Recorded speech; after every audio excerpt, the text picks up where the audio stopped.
venue for the final paraclimbing competition of the season. Enormous lead walls dominate this arena, and the athletes will be climbing them in just a few minutes. My name is Matt Groom, and I'm joined, as usual in these things, by Sebastian Depke. But Sebastian, you're not staying with me for too long, are you? I'm not. Good afternoon, Matt. Yeah, for the first time, paraclimbing back in this stadium after the very first paraclimbing World Championships here in 2011. So it's history happening here. The circle closes. You know, in 2011, the whole story started here in Arco with a few crazy people that thought like, we'll put people with disabilities on the wall and we're gonna do paraclimbing.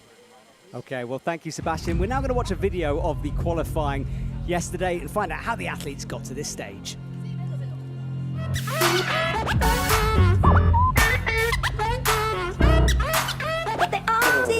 Ed eccoci.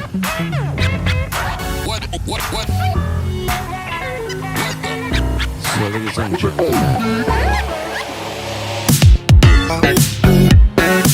look up here at the sky of Arco. Look up here at the sky that have seen the born of the sport competition.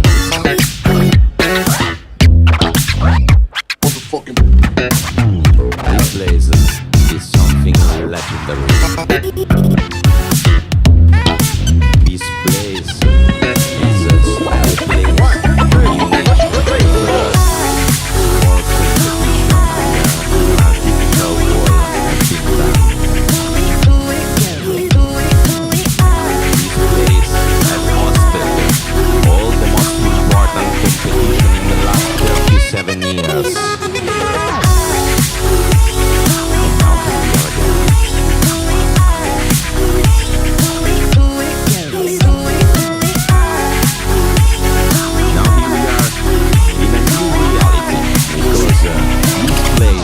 Is not the one that 7 years ago hosted the first Rockmaster, the first synthetic competition of for sport climbing ever. This place now has become a new place. And this place for us is the heart for our federation. Is one of the most important climbing stadiums in Europe. This place is the place in which the heroes and the champions will be celebrated in any form of love that they will express on this world. So, ladies and gentlemen, please welcome to the Paraclimbing.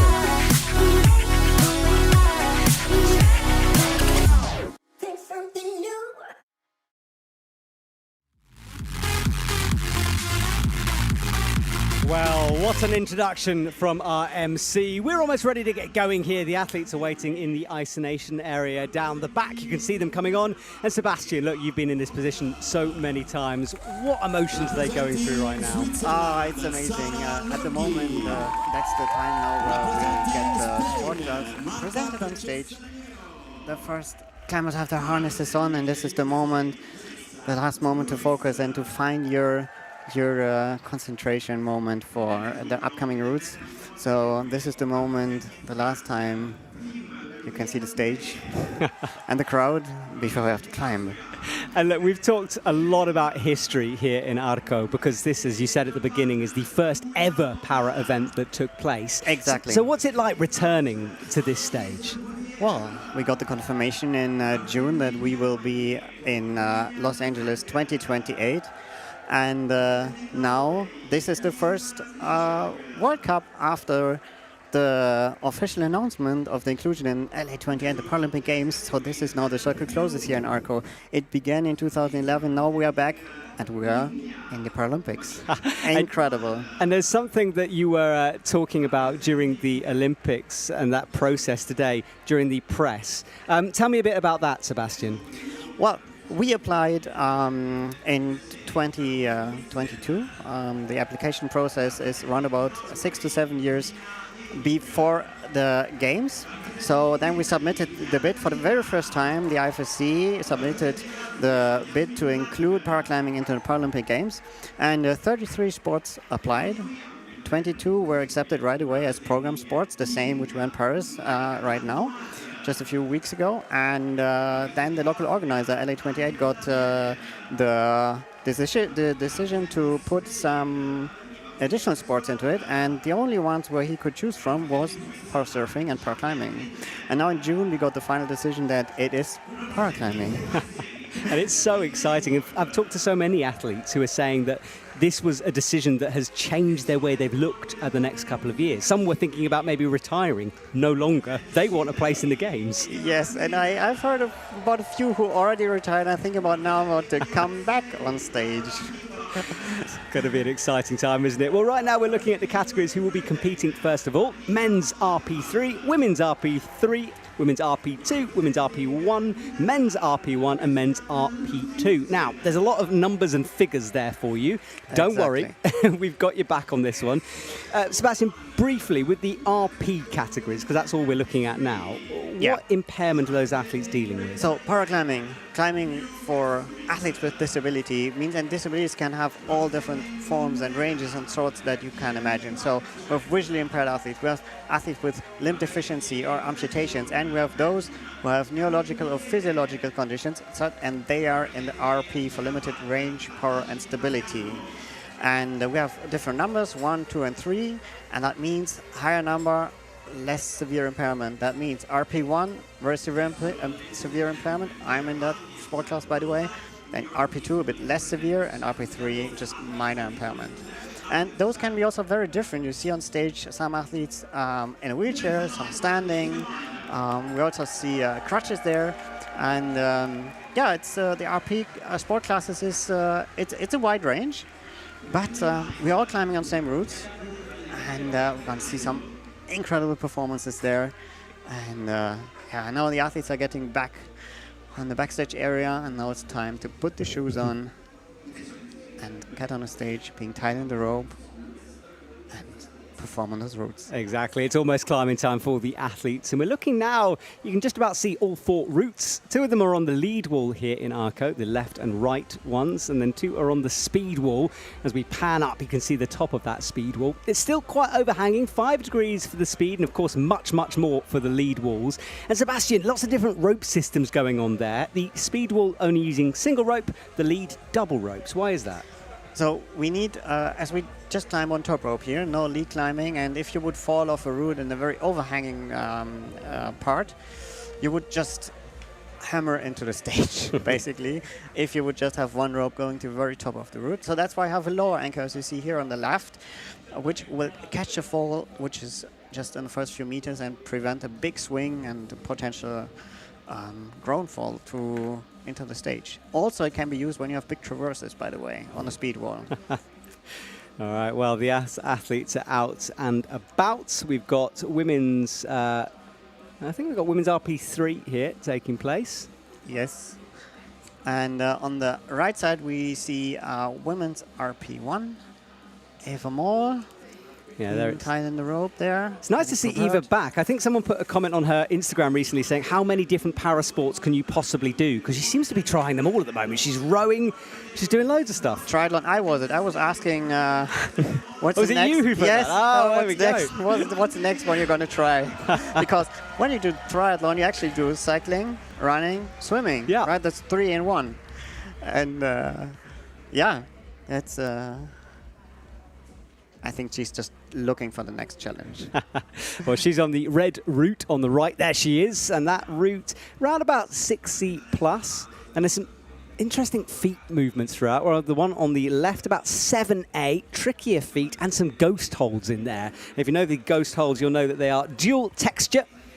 So and you don't see which part is friction and which one is not. Absolutely.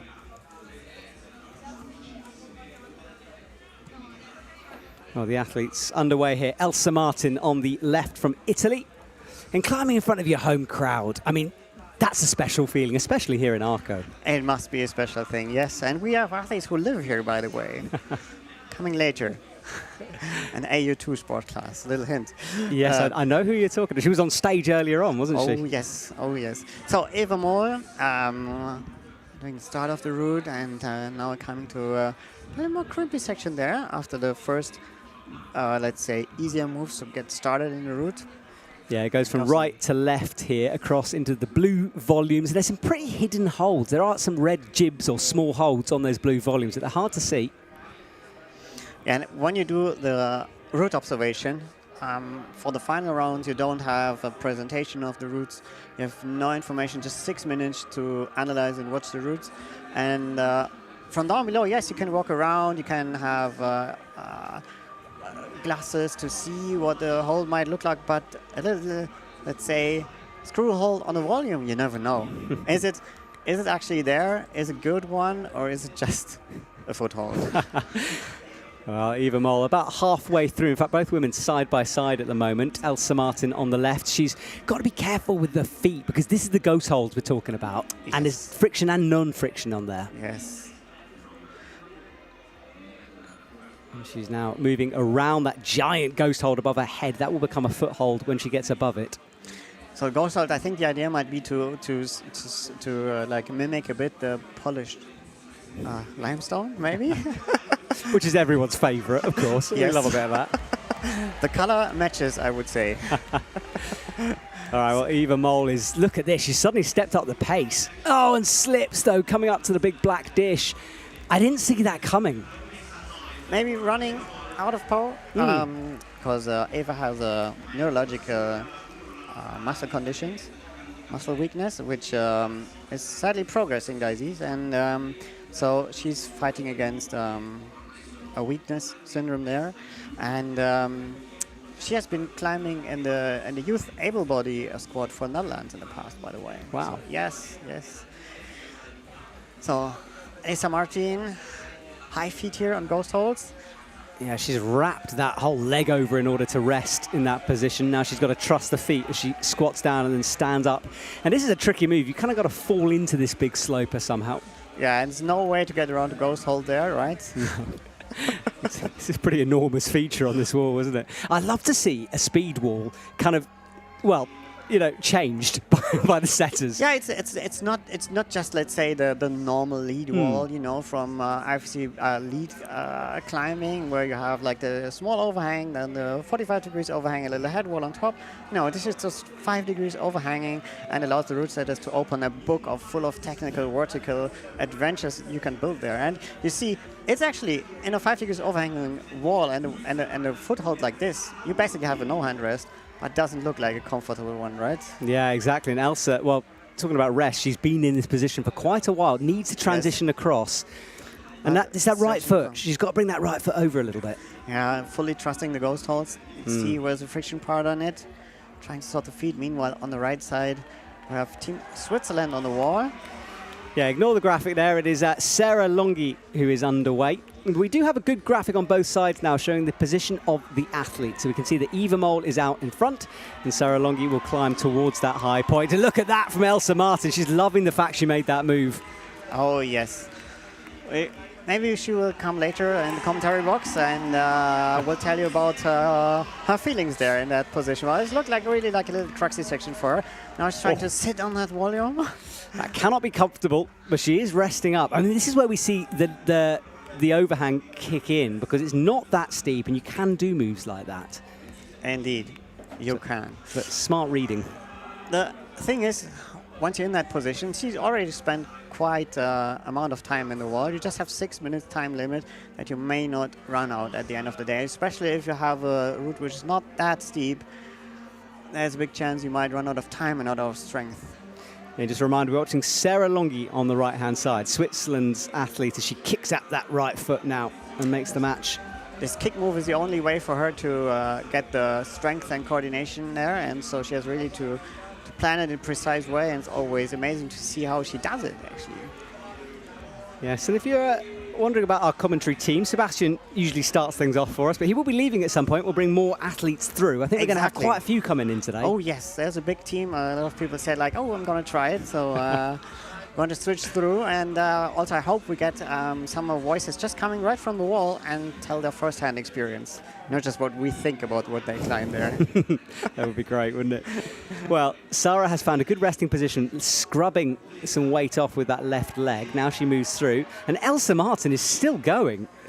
Where's the clock on this one? Well, there is a clock for the jury for sure, but we cannot see it on stage. She must or be on screen. close, eh? Yeah, as I said before, 6 minutes. Should be there. So yes, if in doubt, use the knee. Why not? I totally agree. Well, Elsa's had a heck of a battle here. She's moved slow through the middle section. She needs to pick up the pace here a little. Sarah Longi, meanwhile, matches a nasty hold. The crowd getting behind Elsa Martin here. Definitely in the stadium, you can hear it. Yeah, great battle from her.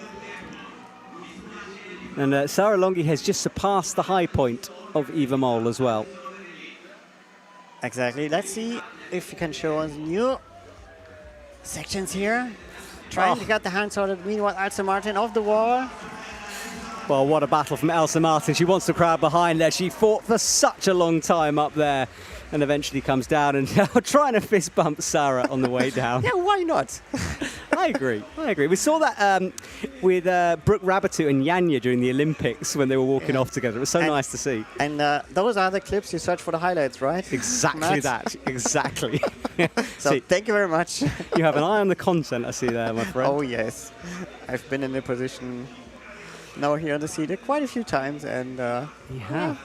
And if you want to hear Sebastian in full, he was the lead commentator for the Villars European Championships for Para. And I've heard good things. I haven't listened to it all, but I've listened to clips, and you were pretty good, Sebastian. Thank you. Maybe, you might steal my job, which worries me. Well, I want to climb, actually. Fair enough. You got Paralympics coming up. Yes, I do. And if my sport class will get Paralympic for sure, I will try to qualify, if I get the chance. If not, I think I have an alternate plan or other adventures. Who knows? Oh. Lots to come. Well, Laura Heaton from the USA is on the left-hand side, and Marta Selenero will come on the right in a minute. So you see the team from the Italian police here taking care of belaying and athlete safety, supporting the Arco local organizer for this event. So thank you very much to the police. I was a bit worried when I walked in and saw the police. I wondered what I'd done, but they are here, as you say, to belay. Exactly. There's a lot of police here. Yeah. Guilty conscience, of course. It's the same, for example, like in Briançon, right? Yes, I think it is. There's also, but they're, so to say, like the mountain police. Yes, they have less of a uniform. Yes. Well, Laura is climbing on the left, and she has got off to a bit of a faster start than Elsa Martin, who went before. He spent a long time, especially in the middle of the route. So on the right side, Marta Salinero on her way in her RP1 final route. Doing the first moves. Now, here's the section where I say where the confident part ends. Those big volumes are dual text. That means the shiny part you see on the right and on the left, and then the lower end of those volumes have no friction on there. So if you step on it, well, it might be the end. Just the middle part has some more friction. Yes, you're in some trouble. And that graphic on the left is not quite right. That is that's Laura Heaton there from the USA underway.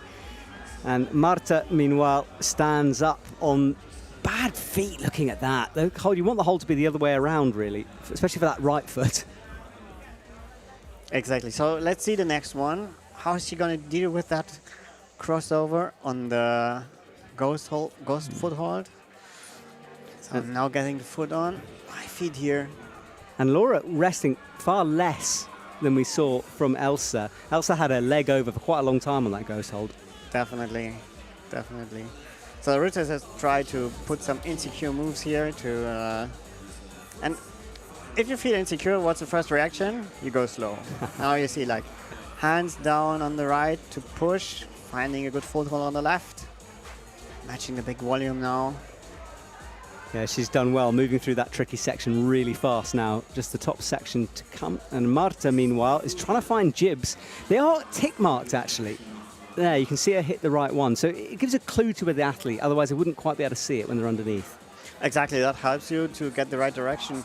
But always a chance that someone from the previous athlete leaves a trace of jog that might irritate you in a way. That's a good point. There's no brushing in finals. So in qualifications, yes. At least after, I think, 20 to 22 starters. As in the rules that you have mandatory brushing by the rule setters then. And not necessarily here. Yeah, there were a lot of athletes yesterday. We started around about 11. We finished at 7 o'clock at night, but what a day that was. Yeah, 176 athletes registered for the competition. So quite a lot, but not as big as the biggest one this season, which was Innsbruck with 200-something athletes registered there. It's growing, isn't it? Yeah, it is indeed. So every year you see teams bring a bigger squad to the field of play. We see more countries. And now with the Paralympic status, I would say growth will continue. Well, Laura is on the final part of this route. Couple of holds to come here. She approaches the very middle of this speed wall, and Marta meanwhile has slowed down a little as she's trying to mantle up onto this big blue volume. Trusting that left foot. She looks up. She hasn't quite got the reach. She needs to upgrade that right foot. And look at this on the left. Laura is nearing the top now. Really confident. Route setters might be a bit nervous now. See, we're in easy. Yeah, an early top. And a swing over. Well, first top. Good stuff from Laura Heaton. She will be in the top spot. But of course, we start thinking about count back at this stage. So the athletes will be separated by the position they qualified in if we see multiple tops. So already a medal guaranteed for starters in the sport class, and surpassed the first starter. So Laura, congratulations, at least a podium. And a big smile on her face. Marta, meanwhile, has been here for a while. She trusts the heel this time as she rocks up on it. So route setters might get nervous now. Was it maybe too easy? It's hard to tell, isn't it? It's happened a lot during the able-bodied season where we've seen athletes come out early and do really well. So yes. I've given up guessing, is what I'm saying. Predicting. Yes, but route setters get nervous anyway if they see things like that. It's a tough job, isn't it? And also it can turn out the other way around, right? No one topping a route. It's true. I prefer when we see multiple tops. I like to watch a top. So for example, Villa, the European Championships, no tops in finals. Well, Marta now starting to press down on that hold. Forearm in action. As she tries to go up with the left, she tickled it with the hand before. She didn't like the look of it and has had to readjust here. Goes back to that heel, and Sebastian, a bit of indecision going on. Yeah, it's definitely pumped, nervous. It's trying to be in there, finding a resting position, intelligent. It's not a heel, like a little. She just doesn't, at the moment, hasn't trusted that left foot. She tries a drop knee now, and no, that's done for her. And Anita is underway from Great Britain. A lovely personality on the scene. So Anita has MS, by the way, multiple sclerosis, on the competition field since 2011, 2017. That's a good memory, Sebastian. He's doing this without notes, I just want to say. Yes, I remember because I entered the competition scene the same year. That's why I know. Ah, I see. That's fair enough. And consistent at the events and following the development and keeping up the flag. And let's see what Anita can show us here. Yeah, well, she's quickly through the first part, trusting those feet well as she crosses that left foot in. Tries to find the right crimp, but she's nearing where a few athletes have struggled. And on the right, Melissa Ruiz clarifying in the top spot. This lady has stood on multiple podiums before. She's definitely the favourite for this category, I would say. I would say definitely, but I see her strength in the overhanging routes because her climbing style is very arm-based, and due to her impairment with very limited leg stability and coordination. She does a lot of campusing, and in this case, I would say you need legs in this route. Yeah, because it's less overhanging, you're right. Yeah. You know, footwork's so important. And it's really, footwork is important here. If you have to find these balancy things with getting yourself in the right position. I have the same problem. Like position myself under these big volumes is like a nightmare, to be honest. Because once you don't have the foothold in the right place, it's done. You might not even be pumped, but it's technically you cannot progress. So let's see how Melissa can deal with that. She has incredible power, so I'm pretty confident she can deal with that. But how good will it be? So meanwhile, Anita, Look at the speed. Look, we've been talking for a couple of minutes. She's halfway. She's almost at Yes. the top of the thing. we didn't even see really focus. We weren't even focused on a traverse on the goal hold. It's like a different route for Anita. Well, she's storming through here. And remember, we have seen a top on this route already, so she needs to top it out if she wants to jump ahead of Laura. Exactly. And it's a hard last move. You have to fall into this. Has Anita got the beans? Drop knee. Comes in. Yes, she does. She makes that match, and she will jump up to the top spots. And guaranteed a medal as well, of course. Oh, yes. Great. So Melissa on the right. Now in the section where I get the crimps on the volumes there, little tiny volumes. Now it starts where you have to see how do you position your body. Yeah, and talking about feet, she's on a bad foot right now, and she's moving up to an. I mean, it gets better after this, but this section is tricky. Also on holds like this, when you have just consecutive side holds, for example, there is no way to compass them. No. And it's pumpy. You know, when you maybe don't trust your feet in the same way, you're definitely gripping harder. Yes, yes. Oh, foot switch there on the... And, walking on. Come on, Melissa. She did well to work that heel in. There's a bit of a cam where she can use the second volume to press against. Now she moves away from that big drop knee. Do you think our route setters try to put some crack features in here? Ooh, I mean, we've seen it a lot during the able-bodied IFSC season. Oh, yes. Ask the route setter at the last competition, at the European Championships, what they think about it. And it's like, yeah, why not? You'd like that as an outdoor climber? Oh, indeed, yes. Yes. You know, if when jump and run is part of climbing, why not chimneys and off-width and cracks? Yeah. That's where it started. I think the idea basically of having no text crack features, that's the solution. We'll see.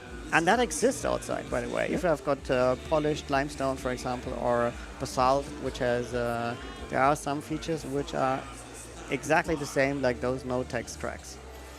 Well, we're watching Christiane Lutzehuizen on the left from Netherlands, qualifying in the top spot for her category, which is RP3. And RP3 has been closely contested so far. 2 athletes getting to the top. Melissa is nearing the top spot, though. Can she get through this move? It's the crux, and she does get it. Matches, and then she can start to campus. That's more her style. So Christiane now touched the ghost hold with her hands. She's like, okay, what is this? Yeah, she didn't like the look of that, did she? Campusing again. So Christiane now reaching up to the crimp, and now we've got the big ghost foothold there, where she will have to traverse to the left. Let's see how she can deal with that. To be honest, I never touched them. The ghost holds? No, I never had a chance until now. You know, they're weirdly easy to spot indoors because there's lights shining on them. Yes. Outdoors in this with no lights, they're hard to spot. Ah, okay, so that means you better climb them in evening finals, right? Yeah, kind with of, yeah. artificial light. You see the reflection coming off the shiny part. Ah, okay. Christiane with a knee, though, now changes that to a left toe as she trusts it and goes left. And Melissa, look, she's in the top spot. She's going to win her category, Women's RP1. Great work from her. Worked her way through those volumes. And Cramps. a lot of no-techs up there as well. And now trying to get the feet on there on the left. Can she find a safe place for it? No, aiming for the handhold on the left, trying to get the right feet up a bit higher on those volumes. For some more height. Struggling, isn't she now, but still going. Trying to get the feet up on the right, on the left. Doesn't look that confident, but it's enough to get the... No! Well, she slipped, but she is in the top spot. Gold medal for Melissa Ruiz. Congratulations. Yeah, wonderful work from her. She finishes things off. And Sebastian's going to just stay to the end of Christiane's route here, and then he's going to swap out with James Rudge, who is waiting patiently. And many others more to come. Exactly, I can't wait. Now, Christiane, if she tops this route, she wins her category. Exactly, due to count back on previous rounds. It's interesting to see now those sport classes for the first time on this angle. Because normally they climb those really overhanging things. So it's also a good test to see what's possible in this sport class. Yeah, and the setters are pushing things. I mean, they are. They are, yeah. They are, yes. And there's a very hard route on the left, about 7C plus to come. Oh, yes. See it later on. Yeah. All right, well, she's a couple of holds away. Looks relaxed as she chalks up. Come on, Chris. And she's getting big encouragement from the crowd here. Only climber on the wall, so all focus on her. Christiane, come on. Nearing the top now. Staying confident. Couple of holds to come here. Brings up that left foot. You bet on her at this stage as she comes into this kind of side pull undercling. Easy through with the right hand. There's the top. Ah, gold medal. Well, Sebastian, look, you go and enjoy the rest of your competition. Have a wonderful time here in Arco. Thank you for joining me as always. And look, mate, best luck for the off-season as well. I know you're biking around Europe a lot. Exactly. Solar bike number 2 is on the way to be built. And I will cycle back with my girlfriend, Francisca. Fantastic. To Mallorca. So if you want to follow it, just look for us on social media and you can follow the journey. Thank you very much. Sebastian Depke in the box. See you later, Sebastian. See you. We have to watch out for the action of Christiane Lutekusen really dominating this route. Well, we say goodbye to Sebastian, who's going to go and watch the rest of the competition. And as I said, we're rotating lots of people through our commentary box today. So it'll be fantastic to have lots of people. And there's another gentleman with me right now, James Rudge. James, Hello. while we watch some highlights, just briefly before we move on to the athletes, tell us who you are. So I'm James Rudge. I'm from Team Great Britain. I compete in the AU2 category, which means I have below the elbow, so I'm a below arm amputee, competing against other people with that impairment. And I'm here competing. Obviously, unfortunately, this time around I have not made the finals, but it's just a fantastic place to be, and I'm really enjoying being here. Fantastic, mate. Well, thank you so much. We're watching Tim Galat on the right-hand side. That's men's RP1. And on the left, Caroline Winstall. Yes, Caroline, part of Team US. I think her impairment largely affects her in the legs and the hips. And we've definitely got some really technical routes here for the RP categories. And looking at these cheetah holds, is it cheetah, these black and white holds? The ghost holds, they're called, yes. Right. I remember seeing them in Bern at the World Champs, and it looks so slippery. Oh, Tim falls on the right, about halfway through his route there. It was a strong performance from him. 27 plus is his score. And we'll wait and see where he stands in terms of his category. And Makes a noise also for USA for Caroline Winston. So, yeah, Tim comes down. And 1 is the most impaired. So men's RP1 is the most severe impairment for neurological or physiological. yes, even within these categories with RP1, you'll get such a range of different levels of impairments, different parts of your body being affected. With a technical route like this, there's really going to be some sections that work to the advantage of some athletes, and then other sections that work to the advantage of others. But it's all about finding ways that you can make your body work in that particular problem. So it's great to watch. It is, and a bit of a route setter's nightmare, though. Imagine setting multiple impairments on 4 routes. You've really got to be on your game, haven't you? Exactly. And technical routes like this, I've already seen today, has been 1 or 2 timeouts, and you've got to factor in for certain impairments. It takes a bit longer to make certain moves when the footwork can be so technical. But they're really interesting routes. Yes, they are. About 6C plus on the right, 7A on the left in terms of grade difficulties. They're pretty hard. Dina underway on the left. That's the high point you can see from Caroline, who set it just now. So fairly low is a high point. Yep. Dina is from the Norwegian team, which is growing. Every time I see them, they seem to be getting more people. Great friendly bunch. I believe she's got a few medals this year as well, so at least one as I know of anyway, so this is not her first finals. No, it's great. We see the para team, I think, bigger perhaps than the able-bodied team for Norway, but there's some strong able-bodied athletes as well. Yeah, I'm trying to think of able-bodied Norwegian athlete, and one comes to mind in particular, but he's retired now. So I had Solveig in the commentary box with me recently. There's a few out there. Yeah, okay. And then we've got an Austrian athlete on here with his hat on. I know, I was about to say, I love the style. I'm all for it. At least it's not facing in front, because that would be a bit of an obstruction. So But he looks like he's ready for it. He looks, I'm loving the style and loving the climbing, and he's approaching the high point from Tim. As Michael steps up those feet. You can see just struggling to get that weight over on the right foot.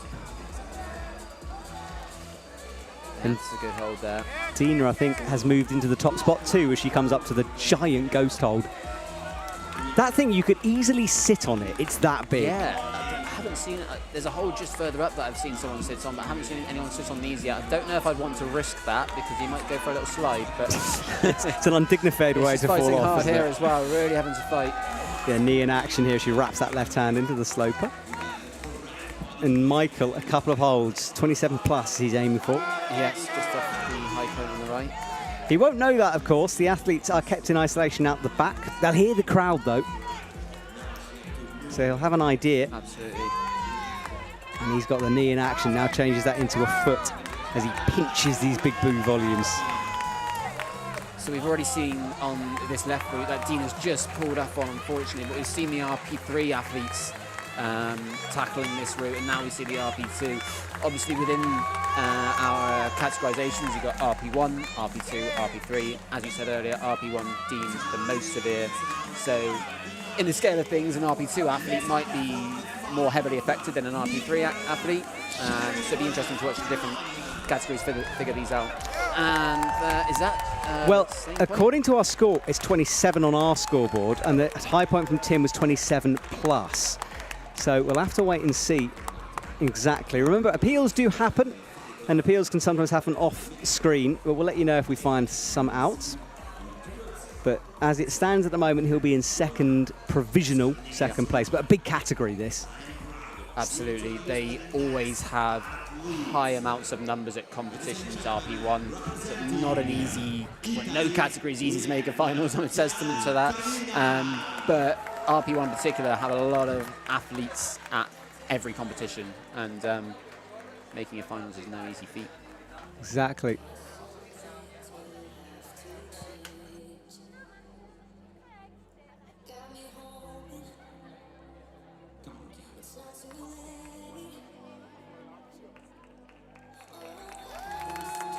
I'm just trying to get someone into the commentary box for a quick chat, actually. She's just entering. We're watching Takua Okada, who is underway. Oh, no, we're not watching Takua, apologies. On the left here, we've got Chiara Kavina.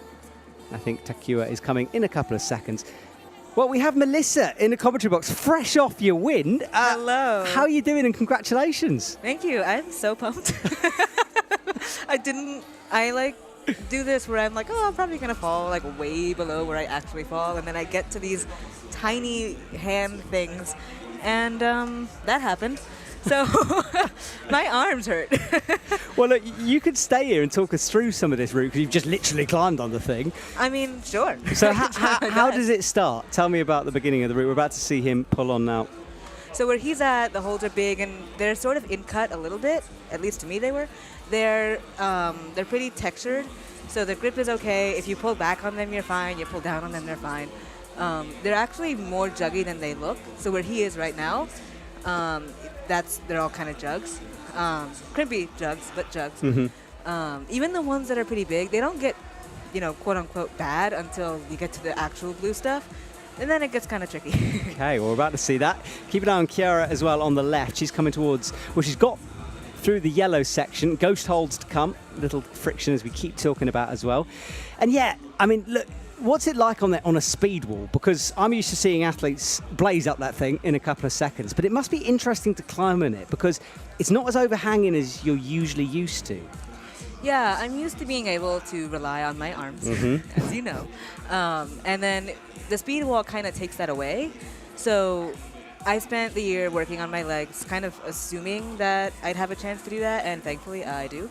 But this wall, it's not as overhung, so the angle is still there. It's still kind of hard to keep the hips in. Oh, around here is when the hands get really weird. So you're talking about Takua on the right here. So what do you mean by weird hands? So they're there, like they are kind of juggy, but if you hit the hold instead of so he's at the corner of the there you go. So he found it. If you don't find it, those triangles can get a little weird. like you can slip off because it's sort of dual techie where you can slip off the side of it if you don't hold it right, even with chalk. So it's hard to read, is what you're saying a bit. As in, like, are they where you'd expect them to be, or do you have to sort of figure them out a bit? Even with binoculars, and I saw them, I saw them on the ground. It was still sort of weird. It's like in this particular section where Takuya is now, I think I did the same thing. I like had my left hand on, my right hand on, and I was like, which hand do I bring up? I think the quote-unquote better way to do it. Ooh, Chiara falls, yeah. Chiara just above the ghost hold, leaving her in second as it stands. So Dina Evik, who came before, is still in the lead. So, sorry, I interrupted you. Carry on talking. So, where he's coming to now. Right, so he passed it now, but I was confused for a second as to where to put my hand because I was going to cross, and then I didn't want to cross, and the hold ended up being a jug, so it was fine. Where those holds, there's nothing on them. I thought there would be I thought there'd be a jib where his left hand is. There is not. There's a jib on this one. He's looking for it. It's on there. It's just you have to find it. And then when you find it, it's okay. It's still not like the best. Open hand pinches for me personally are they're harder because I damaged my bicep tendon last year. So doing an open hand pinch is not the easiest thing at the moment, but it worked, I guess. Yes, I mean, you won the thing. It absolutely worked. You're ignoring the pain, which is like, I'm very impressed by that. If you got that bad an injury, that's even more impressive. Well, that was last year, so I had to rehab it and really work on it. And then so here, getting past that hold, that's not a good jug. I mean, that's a crimp. It's a good crimp, but not a jug, you know? So, and then as you saw, he had to bring his hips down to come back up. And then getting to that bulb where he's about to try long to get move, to, it looks like. That was also it's like you have to kind of just go for it. Yeah. And then hope to God that it's okay. Okay. Well, on the left, Jasmine Plank is underway, the only woman who can knock Dina off the top spot here. Takuya, he's done the big move. He matches. Nice. And then the next hold is actually better. Yeah, exactly. Well, Melissa, in a minute we're going to let you go and we'll bring back James, but we'll just finish this run here on the right because it's quite good hearing exactly what happened. And then look, no text coming up, right? Yeah, so there's nothing on those. And then you get to the so wait, watch how he does this. You have to be able to slide your body under your hand, stay low, and then grab. Oh, he tried to dyno it. Interesting. Wow. Anyway. I think he might have been running out of steam and went for the move rather than that. Well, look, Melissa, you got to go celebrate, frankly. I do, because we're in Arco and there's Aperol spritzes to be drunk. I mean, there's one with my name on it. Exactly. Well, look, Thanks, you have Matt. a wonderful evening. I'll see you later. Congratulations again. Thank you so much.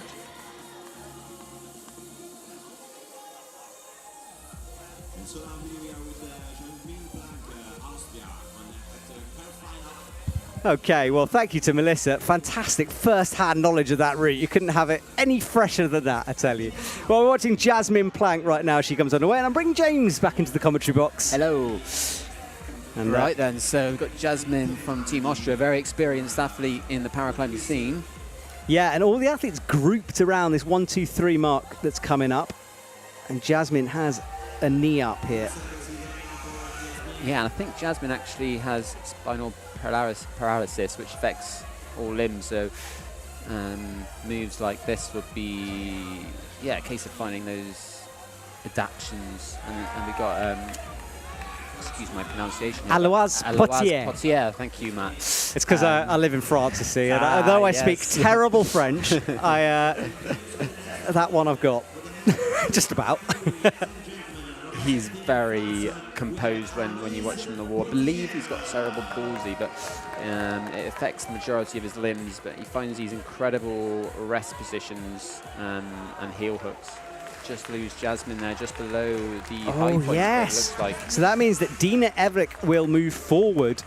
Move on to the top spot of the podium. She's got it. Gold medal for her. Wow. Jasmine looks disappointed there, doesn't she? I think that will be a surprise to her. She's very used to picking up golds, but exactly that might be a first gold for Dina. Yeah, we saw a real. You and me talked about this the other day. We're sort of seeing a bit of a change in the guard at the moment. Right. Yeah, I think we were discussing this. Yeah, there's always a couple of favourites in a lot of the categories, but that gap is being bridged in a lot of the categories, and it's anyone's game when you turn up to these comps. It's all about how you perform on the day, and with the Paralympics coming, which we're all very happy about, people are stepping up their training, people are coming back into the fray, people are coming into the fray, and like you say, it keeps all the other athletes on their toes. Yes, exactly that. We saw it in the able-bodied comp. Everyone suddenly had to, you know, get better and better. Yeah. And I think we're going to see that in para as well. I think you're right. All right, well, Alois. Oh, pops a foot there, though. Nearly Yeah, slipped. Really nice. He's very good at getting these calm positions where he can rest and chalk up. That's what he's doing now. He's got a bit of work to do to get to that first position at the moment, but he's looking pretty controlled at this point. So we saw two athletes get to a similar point on this route early on. I think due to count back, the Austrian is currently in silver. And yes, I know. It's hard to keep track of everyone on this. Well, Alois is moving through. Really good with his feet. Yeah, making some moves here. And I think we're into the pinchy section.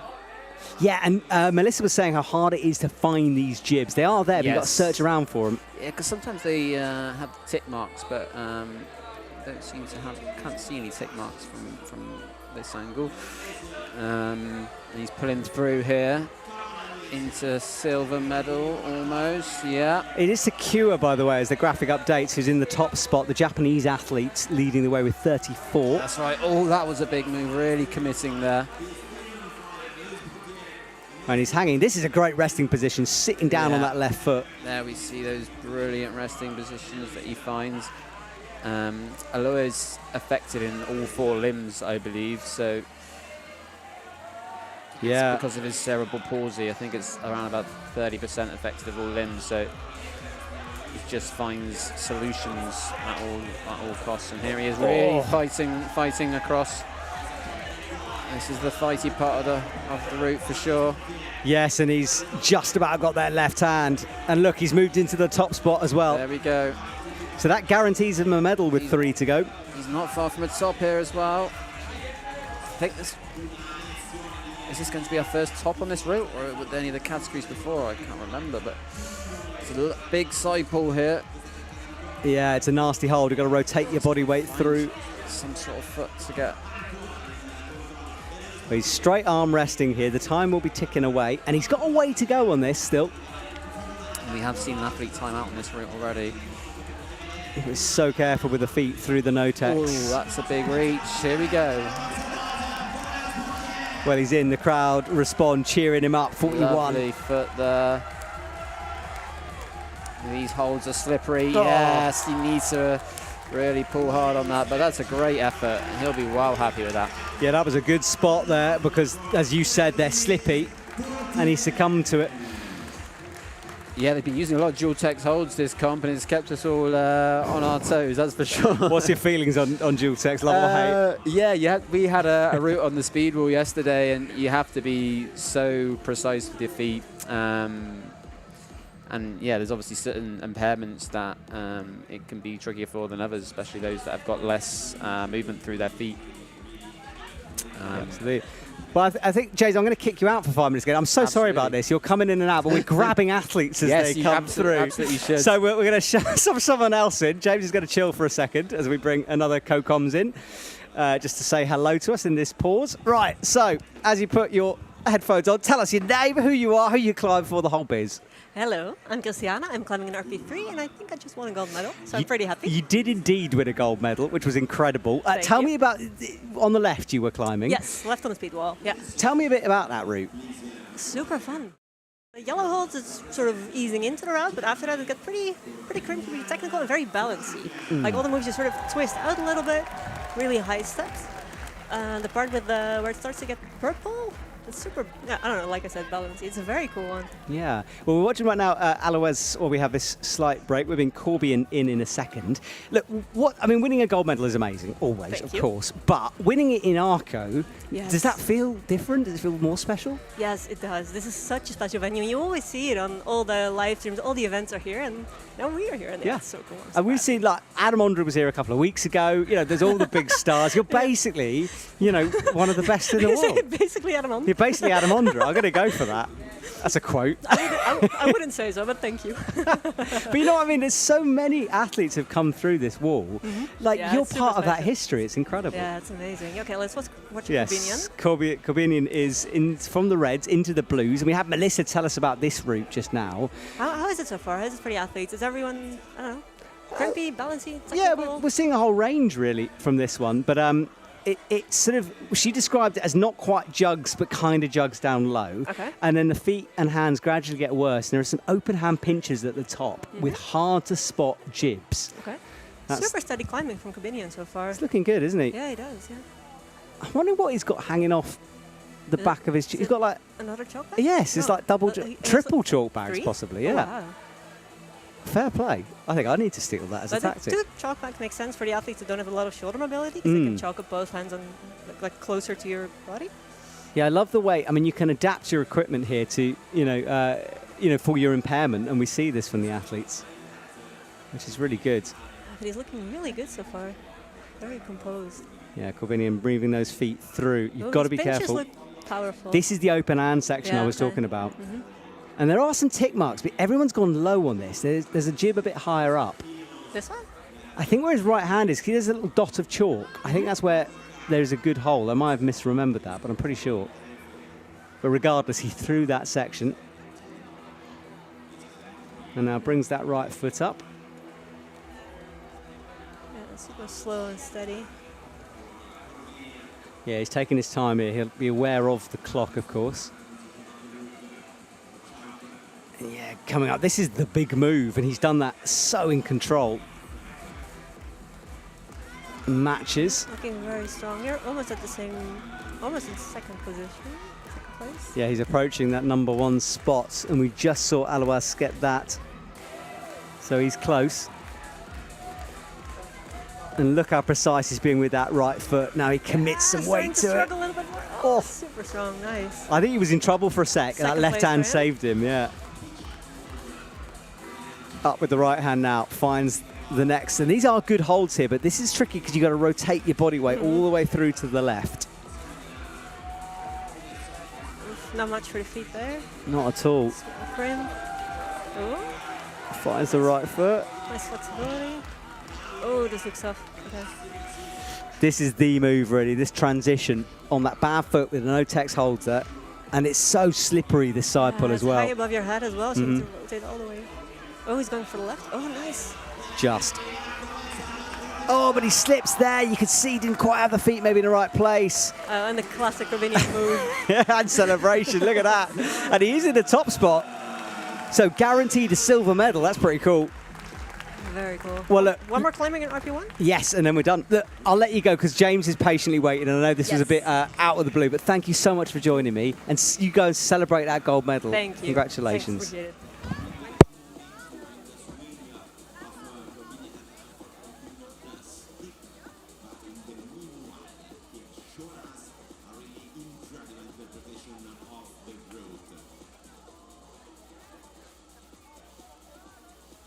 Right, this is fun here in Arco. The athletes, you see, have to leave via my commentary box so I can nab them on the way through. What a run there by Corbinian there. Awesome Yeah. stuff. Is that a high point? I think that. Yeah, what I that's saw, that was very provisional close. gold. Yeah, brilliant. So, final athlete, Kim Rishaug from Norway to come here. Yeah, it's Kim's first year on the circuit, and he's had a very successful year already. So he'll be hoping to build on that, I'm sure. Yes, he will. Qualified in the top spot, but Corbinian just showed us how close he came to the top, so he might. He's going to have a real battle here, is Kim. That top section is definitely causing people to fight through those side pulls with the dual texture. It'll be interesting to see. Yeah, that final side pull, we saw a few slip off it. It's a nasty hold. Yeah. So Kim gets ready, out of the wheelchair, onto the wall. And what's next for you, James? Like, are you back to the UK training hard? Yeah, exactly. So that's the season done now. I've gone to all 4 internationals this year and taken massive learning experience from each. Made my first finals in the European Champs, which was massive for First me. podium as well. And podium, yeah. How could I forget that, Matt?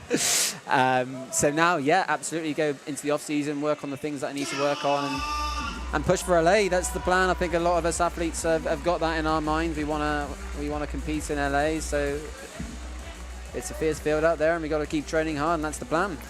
It is. That's the focus of everyone at the moment, and all the talk about it. Absolutely.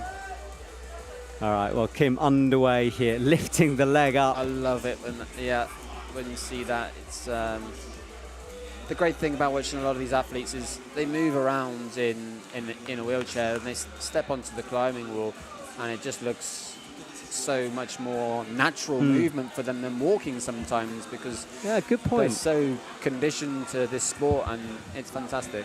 Yeah, it's a really good point, that actually, and it blows my mind because I think I climb far less well than I walk. Yeah, and it's just a different environment. So exactly. Lovely to see.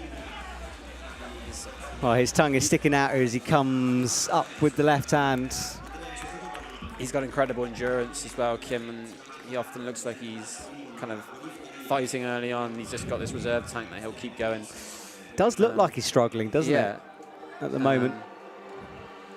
But a long way to go, of course. And that left leg, obviously, where a lot of the difficulties for him come in terms of movement.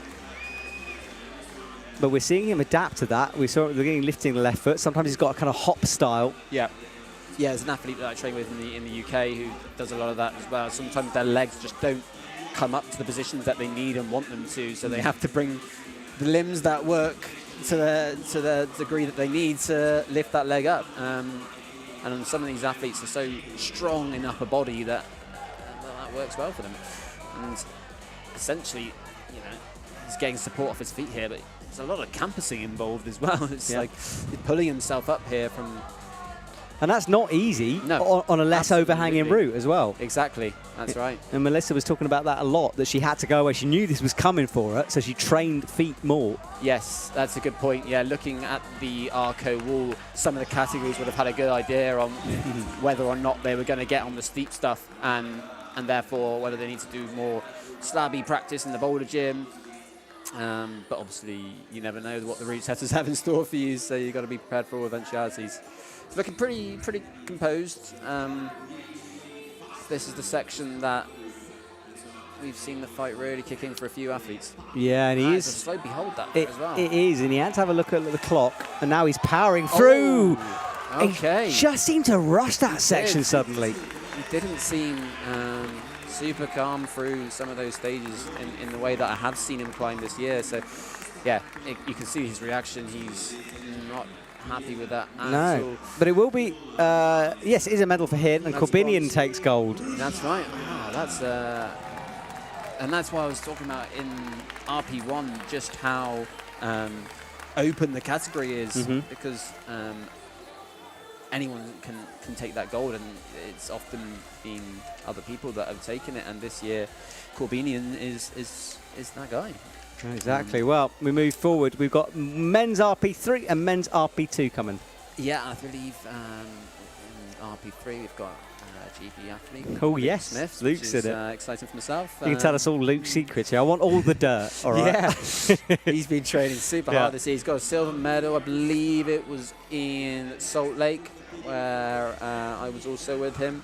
So he's had a good year. It's not an easy category to make finals, but he has done so multiple times. He's actually been training with Billy Rydell, who some of you know from Able Bodied. Crushing 9As. Yeah, exactly. Billy Rydell. Competitive climber himself. But here's Luke, comes out, and he's got this. This is the first time we've seen this route, right? On the left, yes. Yeah. Now this is, on the left, the hardest route of the lot, about 7C plus. Okay, there we go. Which is savagely difficult, obviously. And then from India, Madhikandan Kumar comes on the right. I remember Mani's reaction to winning gold in Innsbruck. It was, as someone that's been on the circuit for a long time, you can see how much it meant to him, which is awesome. Okay, Luke straight in. It's not hanging around. These holds look really cool. They do, don't they? Big blue pinchy holds it. And how was he? Did you have a chat with him today? Have you seen him around? I didn't see Luke today. I saw him last night. We went out for dinner as a team, and he was in really good spirits, making his usual jokes. And yeah, he's no stranger to this format, so I think he'll be feeling good. And can you tell us, I don't know if you can, obviously if he doesn't want to say, but his impairment, what kind of Absolutely. moves does he struggle with? So clubfoot is Luke's impairment, so it's largely footwork that he'll have to think about the movements he makes. It's sometimes, and this is the case in a lot of RP3 categories, you look at the climbers and it's hard to kind of see how it's affecting them, but rest assured it definitely does, hence his classification. It'll mean he'll have to be more specific in the ways that he moves his feet. I can't remember which of the feet it was that was affected, but I'm sure you could probably, yeah, it looks like the left potentially, but yeah. Absolutely. Well, Luke is standing up on his giant purple volume. And on the right, Manikanden, this route about 7B to 7B plus. Okay. And we'll see people campus through this route as well. And it gets very technical up near the top. Yeah, some slopey holds on that route. That's the what my category's route is as well, and it looks bumpy and slopey. Luke's route, they've got these incredible, almost Tetris-like squares and volumes, which look awesome. It's a great way to describe it, you're right. It's like they're falling from the sky. Exactly. And Luke's pulling hard into this section here. He looks like he's moving with a lot of flow. Both climbers do, in fact. Yeah, he's looking good so far. And remember how overhanging it is. You can't really see it from this angle. I was on this wall yesterday, and I can assure you it's steep. Still got the pump. Yeah, still recovering from that. I actually, on my small fingers on my short arm, I had like a blood. Matt can just probably see it about, and it was gushing out yesterday. There's a big old blood blister. Never happened before, so it was good affirmation for my fight. Wow. Well, Manikanden is doing well He's here. fighting through, some interesting crimps on these holds. A big campus out from Manny. He's nearing the top. Side pull, sloper. Yeah, Luke about halfway through. We're going to bring Anita on for another little interview chat after this, but you stay with us, James, for Absolutely. now. And then Luke, obviously in the top spot at the moment because he's the first athlete out. And Luke's looking fantastic. He looks like he's pretty calm considering what he's fought through already. This part of the section did look really technical. There's this crimp where he's found something on the side there, but this is crimp side pull with the right. It goes from overhanging to horizontal pretty much at the top of this wall. And he's got some split position on the right here as well. Really good climbing from both climbers here. Now, I can't wait to see how Manny deals with the top of this because there's a savage crimp to jump. Yeah. Oh, no, he's gone though before. We'll have to wait. We'll wait and see. Luke's fighting now. I can really see the pump, but he's doing magnificently. Can he bump this hill up? Yeah. This is going to be a big move, but that's a great effort. I think he'll be very happy with that. 38 points in the final is not to be sniffed at. Yeah, he missed that undercling. It's gone. Right, you take another brief break. Please don't go too far because we'll have you back in a couple of seconds. I just wanted to say hello to Anita here. In fact, you stay there, James, and then we'll have a chat with Anita. She will join us. Anita, hello. How's things? And tell me about your run. Oh my God, that was amazing. On the podium, right? Yeah, I believe I've made silver medal. Congratulations. So, yeah, the route I was on is on the left-hand side of the speed wall. The yellow section was fairly straightforward. It was just open pinches. And then you got those white holes that I've never seen before. Mm-hmm. The ghost hole things. The ghost yeah, holes, with the no dual texture. Yeah, I don't know if you saw me in the climb, but I was actually feeling the hold of my hands to work out what side to actually stand. Wow. And then in observation, the big purple hold kind of made me freeze. My brain couldn't get past it, couldn't work out how to hold it.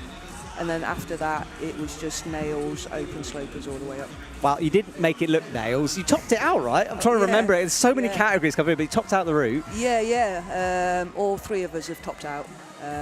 That'll be on the podium. Wow. Look, huge congratulations for that. Awesome to watch you. So good to have you back on that podium. Brilliant. What's next for you? Off-season time? Bit of chill, or are you just training? Unfortunately, I've actually got to go in a hospital and have some more rubbish. backup stuff for the cancer, but other than that, I should be all right. Okay. And get back into it then after that. All right. Well, look, best of luck with all of that. And please go and say hello to Anita on Instagram. I'm sure she'd appreciate your support. Yeah, you can follow me. It's dazzle_UK. There we Thanks go. very much. Thank you. See you later. Cheers. Right, Jamie, underway here. Now, I've been reliably informed that it is his birthday, and apparently he's 25. So, Jamie, if you're listening, well, you will listen. Happy birthday. Good luck on your run. And 25, you don't look a day over 25, frankly. Jamie? Yeah. He's 25. Well, I mean, I think he's having you on. I might be a little fast and loose with the truth on that one, but I think he looks 25. He might be possibly 40, but let's pretend he's 25. It's birthday today, is it, It Jamie's? is, apparently so. So happy birthday. He'll be hoping for a good birthday present on the wall today then. Exactly. And then Daniel Owina on the right. Now, it's interesting, this route on the right. I think might be a little easy. The start section definitely looks a little bit nicer. Daniel's been super close to finals many times, and I know this will mean a lot to him being in this one. He's always just peeled off there. Oh, yeah. Forget what I said about it being easy. I think he didn't quite squeeze in enough, but it's, yeah, not to be sniffed at. And Jamie's found a very cool rest. He seems to be just having a chill on his birthday. Why not? You know, taking it all in, taking the backdrop in, maybe. Lots of flexibility with that right leg to get in that position. Yeah, and interestingly enough, I think Jamie's impairment affects his hip mobility quite significantly. So I'm guessing there's a certain way it potentially bends more than the other. But yeah, he looks pretty good in that position. And now he's moving through with some intention. I'd love to climb this section. It's so 3D. Incredible. Yeah, very interesting. About halfway through the lead route at the moment as he wraps those arms over. Nice heel hook, yeah. And we saw a wide shot of the stadium just now. It's a wonderful place to go climbing this. There's a wall behind us, which leads to a church and a castle on top. There's routes on that. And this climbing wall, so famous. The Arco Rock Masters competition. We've had World Cups here. It's had everything on it. It's such a privilege to be here. Just looking out beyond the wall and seeing that castle with the mountain backdrop. And this is what the first Paraclimbing World Championship was back in 2013. Yep. So where it started, eh? And what a fitting time to come again. So fantastic, yeah. Ivan underway, Ivan Eskila on the right. Yeah, very experienced competition climber. Tell you what, Manikandin way out in front at the moment. He's right near the top of the wall, nearly finished the thing. Jamie's got a beastie heel hook. Oh, he doesn't like it though, does he? Gets some cool rest positions. But yeah, he tried it and then dropped that left heel down. Comes back for it. Take his time. Seems to be a bit confused about something. He does, doesn't he? I wonder what he's looking at. I think he's trying to find the clock. That's a bit casual there, isn't it? Yeah. I mean, yeah, I think he couldn't see the clock. Okay. And then someone pointed to it, and he was like, "All right, fair enough." He's making my comment about how steep the wall looks. Look pretty. You get used to that here in the commentary box. Yeah, Athletes making us look silly. Happens all the time. So That's Ivan. a better shot of how steep the wall is. Yeah, there we go. Lovely. That shot right on the wall itself. Yeah, doing well. I think Ivan's coming through the section that we just saw Daniel peel off on. He's going to have to find a nice compression point and to not barn door out here, which is what we saw Daniel do. Yeah, Ivan stretches up. Another massive feature created by the setters on the wall. I think Jamie's just coming up to the section that we saw Luke come off on, just going for this section here. Yes, onto these reds now. The holes get smaller. And he's looking. Oh, that was a big Ah, Jamie goes, yeah. I thought that was higher than Luke's high point, but we'll just wait for our video graphics to confirm that. Yeah, sometimes it takes just a little while to catch up. Ivan is fighting hard here. Jamie's still down in 35th, so maybe that is his score. We'll see. Sorry, 35th? 35 score, I meant, not 35th position. Oh, and Ivan just peels off, so Manny's high point remains. 44, very good score. And this has happened to me quite a few times where an athlete comes out first of all, we can see Manikandin coming. Yeah, they come out first, you think the route might be undercooked, and then it turns out the athlete's just amazingly on form on that night. Yeah, absolutely. Just getting a replay of Daniel's. Yeah, I think he just. It was the unwind, wasn't it? Hard enough. That was a tough route for sure. Yeah, big heels all the way through that from Jamie. Made the match. That was the biggest of heels, right above his head. And it is fair. If you can get the right position, that's quite a good position to rest in. Yeah, and from his conversation with the audience, it seems to be in a good position. Just waiting for confirmation on whether that puts Luke Smith in a provisional medal or not, which would be interesting. True, just 2 to go there for the men's comp. Yeah, and By the way, Parascores, are they on the IFSC app? Yeah, so the Parascores will be live on the IFSC results service website. That's where I always get them. I don't know about the app. Yeah, because I tried to find it on the app, because I love the app, and I couldn't find it. But Yeah. maybe I thought I was being stupid, and I might be being stupid. It happens a lot. Right. Xavier Rither. Oh, yeah, so you can see the results. And, yeah, Jamie is upgraded to 41 plus above Luke Smith. Yeah, did look like the holds he's coming to were just above, but regardless, I think Luke will be very happy with his performance. Camille from Belgium, been in a few finals this year, along with the last athlete, Tadashi. Yes, exactly. Well, Camille's underway, and Xavier Rither on the right. As he starts his journey through. Actually, well, starts his journey, he's halfway through the thing. Yeah. Almost at the end of the Reds. Real intention. All right, so both routes in action, the steepest routes here. The one on the right doesn't quite go to the top of the wall, whereas the one on the left pretty much does. Yeah, we were wondering that as we came here. We saw the steepness of that Arco Rockmaster wall and wondered if they would set any of the routes there, but not this time. Yeah, so on this, you've got some tick marks there which show where the crimps are around the jibs on these volumes, these big square, like cube-like volumes. Neil's, yeah, nice heel hook there. Yeah, the setters put those tick marks on. Sometimes they don't put them on deliberately, so you've got to sort of remember where they are, but often it's useful to see. Look how overhanging, drops into the shoulder. Yeah, fight from Camille, and I think Xavier's moved into provisional second. Oh, he drives up Camille with that right leg on into the right side pull.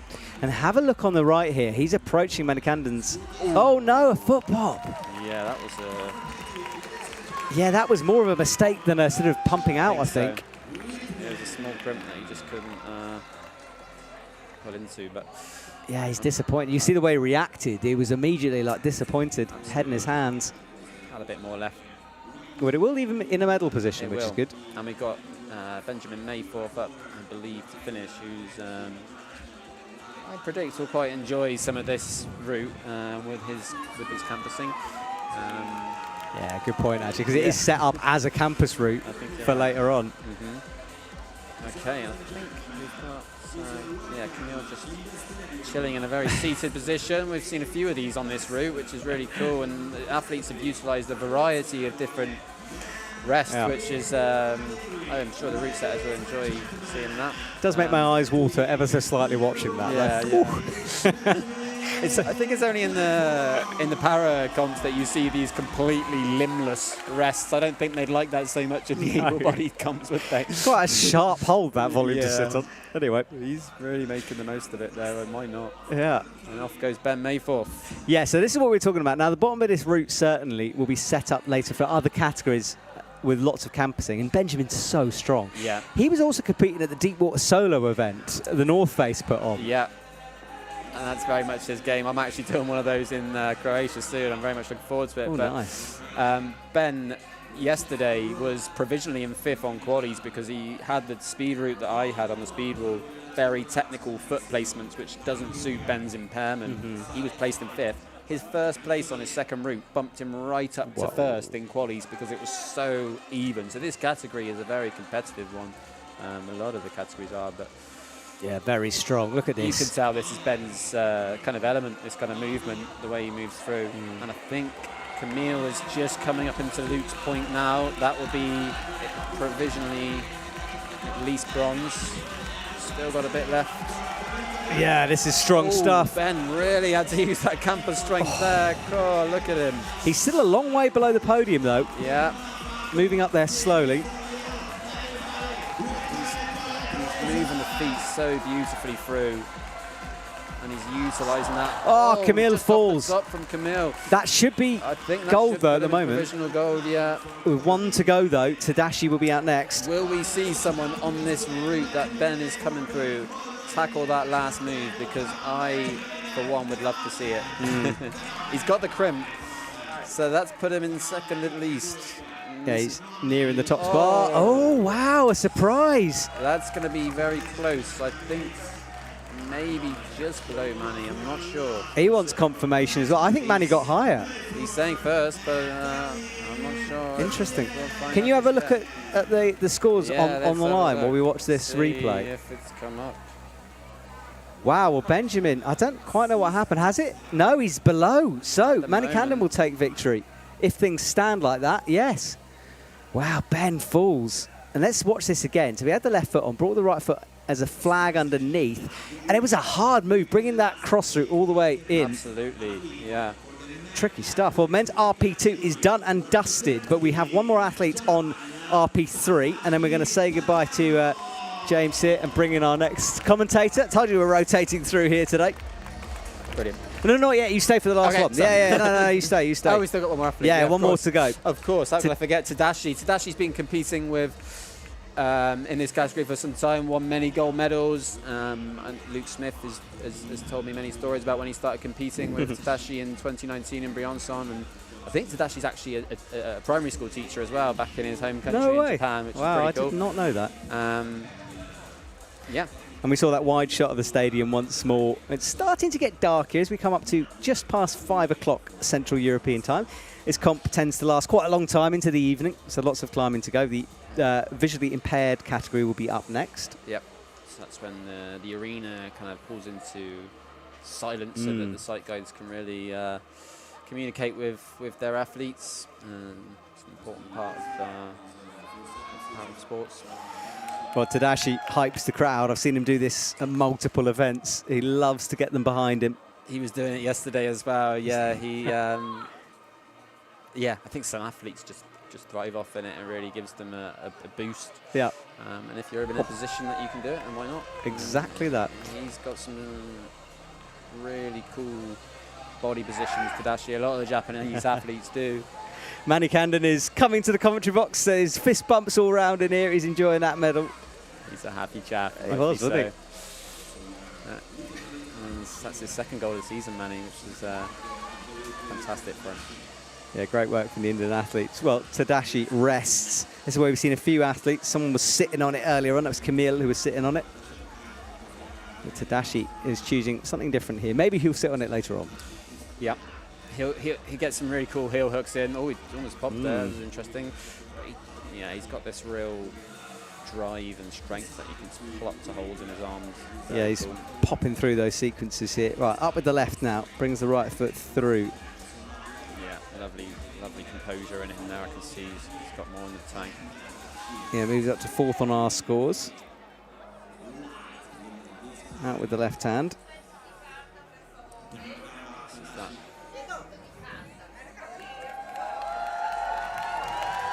There we go, there's that side club. He's looking for the crowd's affirmation. Yeah. Screen sections where our RP3 athletes have really had to start working hard. It's very, he pops a big foot. That was interesting. This is just below Luke now. Wow, that's some power. That might have drained him a bit.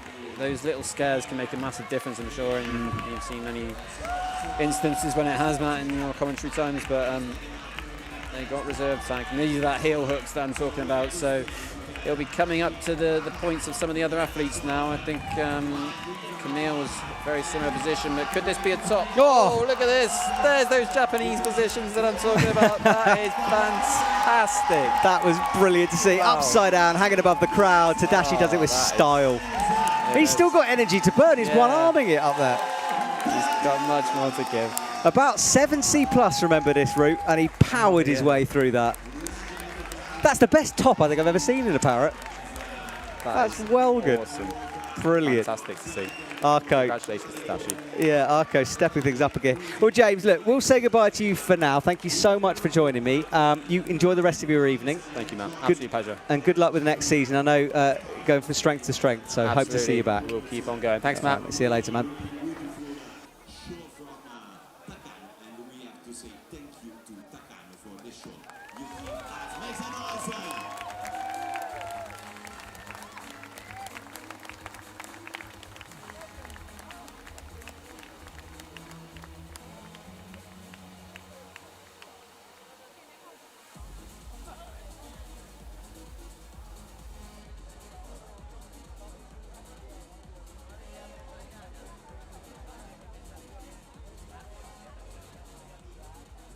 All right, well, I'm joined now by Matej from Team Slovenia. Matej, tell me a bit about yourself.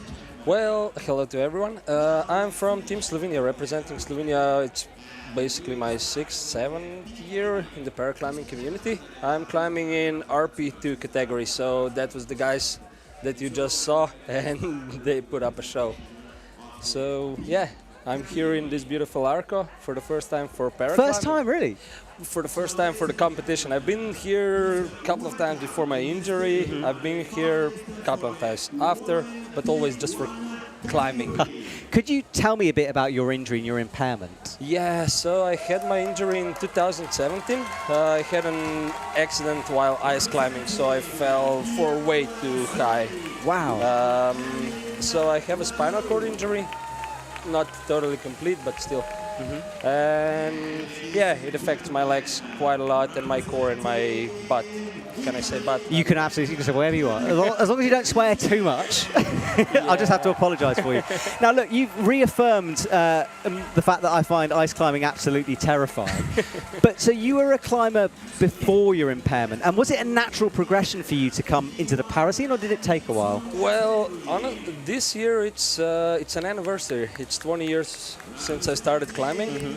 So it started with I was one of the gym kids, just sport climbing. And then in high school it progressed to multi-pitches, and then when I turned 18 I got to alpinism, so I was climbing all over the world quite a lot, doing alpine stuff, and then I had my accident, and here I am, still climbing. And how long between your accident and you started competing? Like, was it because, you know, was it hard to return to climbing, considering you used to do it when you were an able-bodied athlete? There's actually a funny story. I escaped from the rehabilitation center after 2 months of being there. I asked my physiotherapist if it would be okay for me to start climbing again at one point. And he was like, yeah, maybe in a year or two. And the next evening, my friend just came and picked me up and we went climbing. I thought you were about to tell me you climbed out of the window or something. No, not that time. Well, look, so after that transition, when did you start thinking, you know what, I want to be a competitor? You know, because there's a difference between climbing for fun and competing. Yeah, so actually, while I was at the rehabilitation center, I contacted the coach that was coaching the team, that was coaching a Slovenian team at the time. And he was like, okay, maybe get yourself together, get yourself healed, and then we'll talk. So I actually started competing probably the next year. So it was less than a year after my injury. Well, look, we're actually going to very briefly swap you out. I'm so sorry. You're going to come back, of course. We're just going to quickly interview an athlete here because we've got Camille here. So if we just pass your headphone over to Camille, because yeah, you stay there. That's good. Camille, congratulations on your run. Do you know your final position yet? I think I heard I was second. I'm not sure. So silver medal. Yes. Mate, amazing. Thank you, congratulations. thank you. Yes, I'm really happy. That is, tell me about the route, because it was very overhanging. It was really nice. Like at the beginning, I really hate like those holds, like those blocky holds. Like, yes. Those are my worst enemy. But after that, it was like those really nice. I think it was cheetah holds, those green ones that were really, really nice. And towards like the undercling, that was like worst nightmare. But it was really fun. It's like really happy to like, go really far into the route and test all those really nice holds. You don't really get to, I mean, like, it's really nice to have these really fancy holds. You can go to a gym and see those types of holds. So. I just want to tell you at home, the smile on this man's face right now is just lighting up the commentary box. What's it been like climbing here in Arco? Because we've talked a lot about how special it is, but does it feel different out on the wall? I mean, the weather's really nice. I was like looking at online, like the weather was going to be raining, and the weather's really, really nice. So that's like, I mean, like Innsbruck, it was raining in the finals. Villars, it was foggy. You couldn't see anything. I heard bad conditions there. Really, really bad. Like you had to be in the wall or next to the wall just to see the holds. I mean, like if you were like 50 meters away, there was like no chance. So you had to be really nice. And it was really, really cold. I only had the t-shirt, so I was like freezing before.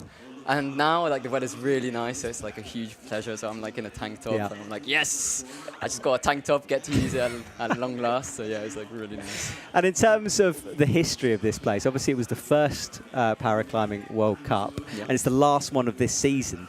There's a lot of history here, isn't it? I kind of get a bit nervous walking into this arena. But do you, as an athlete, like, does that affect you at all?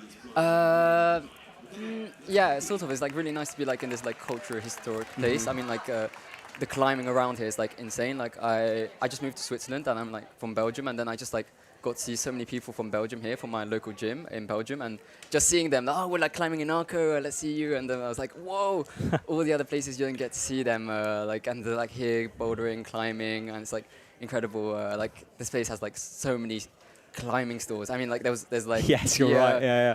I was like walking through every single one of them. I was like a pure tourist in like climbing heaven. It's like gelato and climbing shops. Exactly. And that's about it. I've been testing all the gelatos. It's like €3 for 2 scoops. It's worth it. This is proof that ice cream helps climbing as well. Eat ice cream, get a silver medal. I'm just saying, I had 2 scoops. There we go. Nutritionists of the world, listen to that. Yes. Well, look, Camille, thank you so much for joining us. We're going to bring Mattia back into the commentary box. Appreciate it, man. Have a good evening. Enjoy that silver medal. Bye-bye. Thank you. Right. Well, as we do our transition here, I want to tell you a little bit how this works, because this is a different style. We've had lots of energy, and now things feel a little bit quiet because there's sight guides out there. Can you just tell us about their jobs? Well, they probably have one of the hardest jobs in paraclimbing, because every paraclimber is kind of different. So it's hard. You have to think, you have to feel how the climber moves, and usually they're well-run team. They practice together, so they know the reach of someone. They know their good qualities and bad stuff. Yeah, because their job is to literally guide the athlete. You know, they've gone through the route, they've planned it in their heads, but they're telling them things like, look, you know, look left, look right. Not look. I'm sorry, it's completely the wrong terminology there. But as in, like, imagine a clock face, and often it's 1, 2, 3, 4, 5 in terms of where you're reaching with your hands and feet. Yeah. So actually, that's the system I think probably most teams use. It's the clock system, so 12 is up, and you just use the clock, and they use A, B, C. A is usually the closest, B a bit further, and C is the furthest. Now listen, we're going to be a little bit quiet here just for a second, because I think we'll be able to hear the sight guides. We'll just be silent for a moment. Let's just see if we can.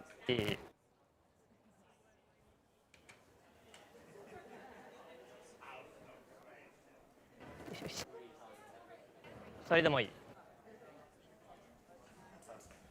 Yeah, we're struggling with the audio on that, so we'll carry on talking our way through this. We can hear him just a bit, speaking in Japanese, of course, so maybe for the English speakers out there, I certainly don't know good enough Japanese. I don't have any idea. I can just assume they're talking left, right, high, low. Yes. But the thing is, they can only talk left, right, high, low. They're not supposed to talk beta. Like, they're not supposed to talk turn the hip or... Interesting. Okay. Yeah. Well, we've got Fumiya underway for Team Japan on the right-hand side, and Emmeline Lacroute from USA on the left. Okay, so currently we have B1 and B2. For me, B1, those are totally blind people, and they also have the eyes covered. So I was explaining the difference between B1, B2, and B3. If you threw a tennis ball in B3, they will catch it. If you throw a tennis ball at B2, they'll try to catch it. And if you throw a tennis ball at B1, they'll get hit in the face. That's such a good... I mean, it's a fun but good way to describe that. It's not fun, but yeah, it's... As in fun as a description, yeah, I should say. So you can imagine what they're working with. Yeah, well, Fumiya has to find his way through this enormous feature on the wall. Yeah, this is going to be a hard feature to do, as I think you have to climb it a bit more dynamically, and dynamic climbing could be a bit harder for visually impaired climbers. He's underneath, coming through. All right, now both athletes, Fumiya stretched out. That's awkward, but transitioning. Yeah. And he did well to get out of that overhang. Yes, brilliantly. Now, Emily's got a different style here because she's on the speed wall, so more about the feet. more about the feet, more contact points, more balancy. But I think this is a style that's a bit easier for visually impaired climbers. But You know a lot about visually. Do you work with some of the athletes? I've helped with a couple of athletes at the local competitions and also at some masters. I guided 2 of our climbers. Wow, okay. Yeah, but it's a hard job because I'm 185 centimeters tall and she's like 20, maybe 25 centimeters shorter. So my beta doesn't work for her. Huh. And I guess there's got to be a huge amount of trust between the two as well. Yeah, for sure. I remember 2 or 3 comps ago, they put a dyno for the B1 category. So imagine just jumping with your eyes closed. Oh, I'm rubbish with my eyes open, let alone closed. Yeah, but that's just the sport progressing. You can see Fumia fighting here. Yes, he is. He's nearing the real cruxy part of this route. I think it's quite straightforward, this route, until about now. Yeah. And then it steps definitely. up. Definitely. Okay, he managed to get that done. Yeah, Now he has to swing over. Oof. Nasty stuff as he wraps his way around. And I think I'm being told, voice in my ear, that we might be able to hear sight guide here, but we're still back to the Japanese athlete. So I'm not sure.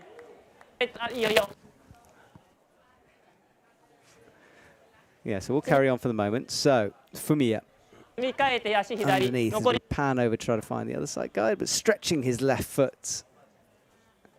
And Emmeline is looking for that. Oh, Fumiya falls. Okay. It's always hard hearing them applaud because I know they can't really applaud, but they you want to. That's always the struggle with visually impaired. You want to cheer so hard, but you're not supposed to. Well, now we can. Emmeline comes down. Our 2 athletes setting the high point. A 40 on the right, 34 on the left. Yeah, it's so interesting hearing you. I don't think I've ever been with an athlete in the commentary box who's also worked as a sight guide. It's fascinating. So, like, how do you practice? Well, the first thing I did a couple of competitions, but I did quite a lot of practices. You have to get to know each other really well. I think the reach is the first thing, and then how stretchy you are. Is that a word? Yeah, that does. Yeah, so for me that was the hard part. And once you get to know the people, what they're like, then it gets easier. Have you tried it? I have actually, yeah. So I was the climber. I haven't tried being the guide. Okay. I found it terrifying, and like, I knew I was safe. Okay, it's not that. Exactly. But it's the feeling of like especially when you're doing a little traverse. I feel like I was always about to traverse myself off the wall, and I was over gripping everything. Yeah, exactly. It's like with ice climbing, as we talked earlier. You're always over gripping the ice axe, and I think here. I've tried it before my accident. Yeah, you're over gripping everything, super secure, too slow, and these guys are just crushing it. Wow. Have you ever considered moving on to the ice climbing circuit? I know they don't really have it set up, but well, I don't know. Maybe we'll see. We'll see how it goes. Don't tell my wife that. I think she might find out. I hate to tell you this. All right, well, the next 2 athletes are out and about. Francisco Javier on the left hand, right-hand side. Okay. Yeah, Javi, he's the legend of this sport. He has the funniest face mask. Oh, with the eyes on With it. the eyes Yeah, it's well good. And then on the left, we got Laila. Sorry, Laila on the right of your screen from Switzerland. And then... yeah, from Italy. Yeah. Oh, sorry, I've got the wrong list in front of me You here. got the wrong list. I have got the wrong it's list. Nadia Bredice. Yes. Apologies about that. I'm reading the wrong thing. All right, well, Nadia is underway here. They're on the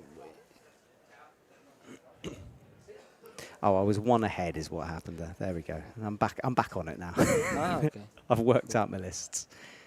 So Nadia gets... Because that might mean we're actually missing an athlete, which is interesting. Yeah, I'm just so checking that. We're actually climbing here. Exactly. We only had 1. I think that's why I got confused. So we're missing Lila.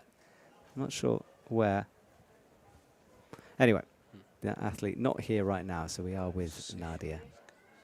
And the concentration, you can feel how tense it is in the stadium. I remember the old days. Now all the systems have to work electronically.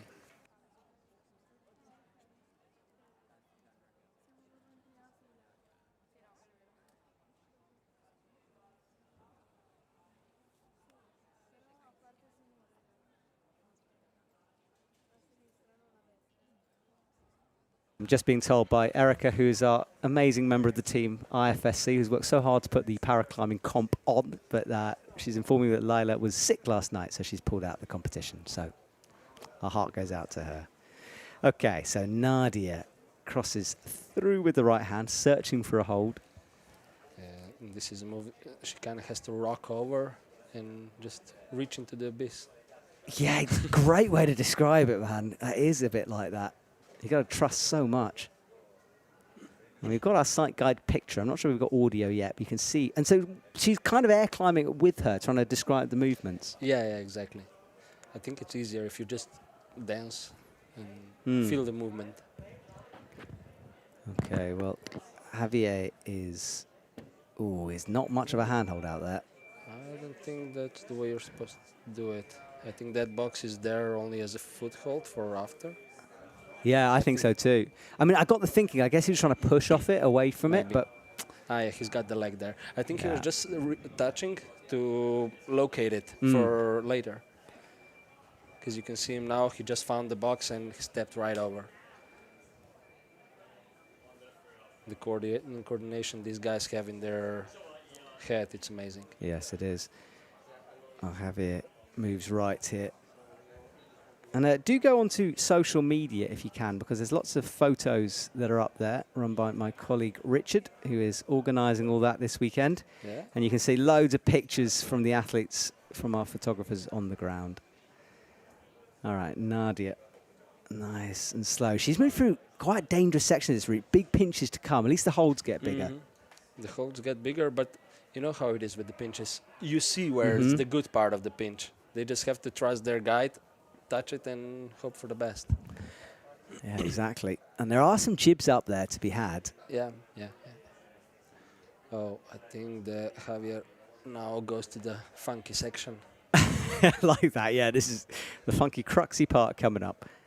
So swinging around and maybe even jumping, I don't know. Hopefully not. Yeah, it's big moves, whatever he does. Slapping up, creeping. It's that left hand. Okay, yeah. So both guys are kind of at the crux now. Yeah, it's so physical on the right-hand side moving through this. I remember guys climbing this earlier that were a bit taller than Javi. And there's no way they would squeeze in that box. That he's just, oh, that was close. He's still there. The power those guys have, even if they sleep, they just hold on.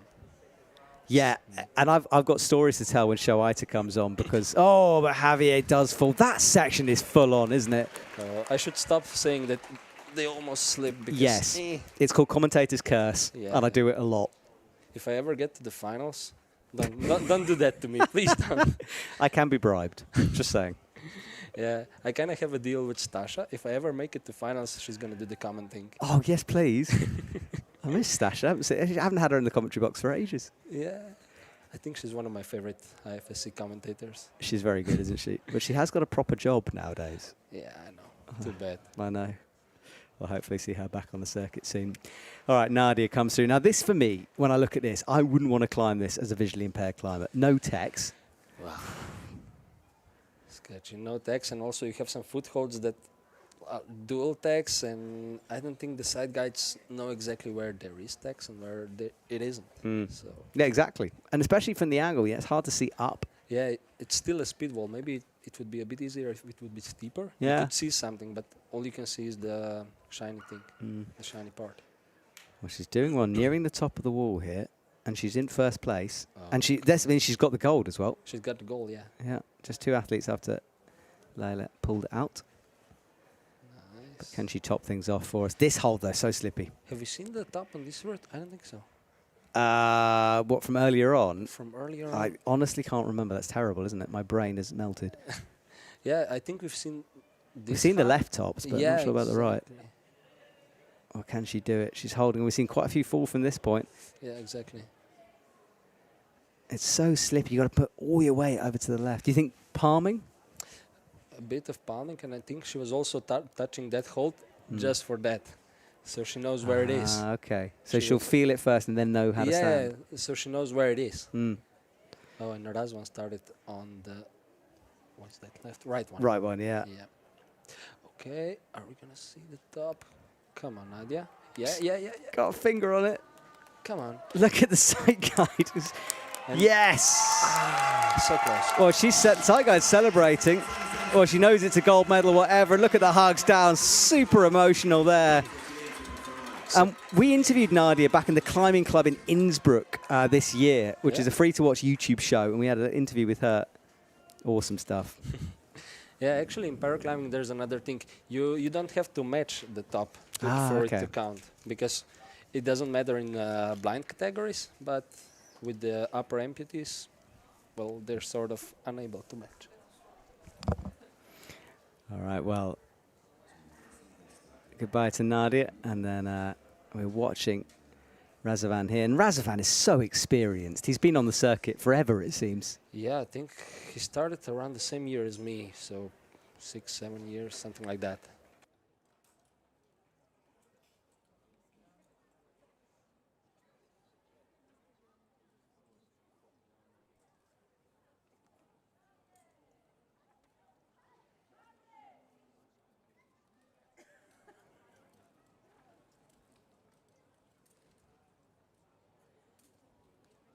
All right, well, Razavan here is doing really well, about halfway through this route. And this big feature above his head. I guess B2, he'll have an idea that it's up above him. He might be able to see the shape of it, perhaps. Yeah, we have a climber in Slovenia that's in B2. So the way she describes the B2, she sees like you would be watching through the straw. Really severe tunnel vision. Did he get a knee bar in? Looks like it is. Yes, he has got that left knee in. That's well seen. And that's, I mean, 2 knee bars. I wonder if it's the guide telling, because I don't speak Romanian, I'm afraid. I wonder if it's the guide or whether that's something he's found in the moment. She shouldn't say that to him, but if he finds it himself, it works. Okay, so this is great having a sight guide here. You need to come every time, please. You're very, very good at this. All right, Razavan going right now, the traverse. He's nearing the crux. Okay. I think we have Luisa here on the left from Germany in women's B2. As long as I haven't got my list mixed up, which I don't think I do. I think we're all good. Okay, so yeah, we started a new category there. Yes. So B2 with ladies. Yes, and we moved walls here as well onto the left wall. So worse feet on the left and those ghost holds, dual texture, which is a bit of a nightmare for everyone. I know this holds really well from, it's actually a Slovenian brand, so I've seen them around Slovenian gyms quite a lot. They're annoying. Yes, I remember when they first came out and everyone was going crazy for them. We did quite a few features I think about they them. came out in Innsbruck 2 years ago, something like that. Yes. And everybody was, what's going on? Yeah, exactly. And then now we have completely no text boulders, so the world has moved forward from this. And the invisible holds and stuff like that. Yeah. Razavan has moved really well through here. You're just powering through. So Razavan on the big holds towards the top. Come on. Hits the left crimp. Come on. Oh, he's done really. There's a big bump with the left hand. Come here. Oh, good fight. Very good fight. Let's put him in gold medal position. With one athlete to go, but the athlete is Shoaita. Oh. Yes. Okay. I Exactly. totally forgot about him. Exactly. So Shoaita is the final athlete out on men's B2. I'm actually curious how he will do, because as I remember, he's a bit smaller, and that move looked quite reachy. Yeah, it's a big one at the top. You're right. We'll see. Maybe you can swing the legs over and it would work, because Man is quite small from RP2 and he did the move. True. Well, that will come up in a second. We're sticking with Luisa here. She's struggling with this move. Yeah. I remember that right foot might not be on a friction part of that hold. There's 2 parts to it. Yeah, I think that's actually the reasoning why they made this pattern. So it's even harder to see where's the grip in, where's the no-text part. Well, she moves up right hand onto the crimps here. Looks left, drops that leg knee. That was good. Once she's committed to the move, looked quite comfortable on it. She's just going for it. Right, Shoaita is underway. Yes, my story about the Japanese blind team is I was in Thailand on Tonsai Beach, and these guys were there too, and they were absolutely crushing. Like 7 Bs, 7 Cs, and like the whole beach would just stop to watch them climb. It was amazing. Crazy. Yeah. All right, up he goes towards crimps now. Oh. Okay, I don't think that's the intended beta yet. Yeah. This looks better now. He's got so much endurance though, hasn't he? Exactly. You can see the site guide there talking via walkie-talkie. The rules have changed. You used to be able to shout up. You can't anymore. Exactly, exactly. They had those big traffic cones. Yes. Yeah, exactly. I'm curious, the next week we have a parablock, Sika block competition, deep water solo, and there will be some visually impaired athletes, but I hope they're not going to use electronic stations for That's that. a good point, yeah. I haven't thought of that. I think we're going old school there. It's just shouting, yeah. Yeah. It should be hard above crashing waves, you know, seagulls and all that. Yeah, we'll see how that goes. It's going to be fun. It's actually quite near here. It's like 4-hour drive in Croatia. So Okay. a lot of climbers from here are just extending their stay. Brilliant. I can't wait to see that. You intending? You coming there? I'm not coming to that one. No, I'm in. I go to Korea, and then, but I am doing one quite soon. So maybe. Cool. So Luisa here, she's slowed down at the beginning, but she's found some pace now. About halfway through. Oh, this could be an interesting move when you have to kind of rock over to the big purple volume. Oh yeah. How do you even describe that as a side guide? I've no idea. Just fall into it. Yeah. Palm into it, I guess. Yeah, but you're not supposed to say that. So you can't say that. Yeah, no. But is anyone actually listening? You know what I mean? Like, I mean, I don't want to talk about rules here, I but don't know. Probably yes, but I think the English-speaking athletes have a bit of a disadvantage. Yes, here, exactly. Because if I start speaking Slovenian, nobody will get it. no, exactly. You can speak really quick Slovenian, then we don't have a clue. All right, Shoaita with a big right heel. Oh, that's a good heel hook. Yeah, it's locked in, isn't it? Let's see her. How she does this move. The rock over. Oh, from this perspective, that purple hold looks worse. Yeah, it does, doesn't it? And she's got to stand up on to get to it as well, I think. Exactly. So, crux moment for her. Shoaita's looking comfortable now, though. Come on. Oh, easy. Easy, yeah. What were we stressing about? He's got so much endurance, this man. Yeah, let's see him. No. But this is still awkward through here. Very easy to get it wrong. Exactly. And because it's so overhanging, you're just going to get tired quick. Exactly, exactly. And you saw him earlier, he was just touching the volume to orient himself. Yeah, again. The memory always amazes me as well. It's sort of, yeah, it's muscle memory, I guess.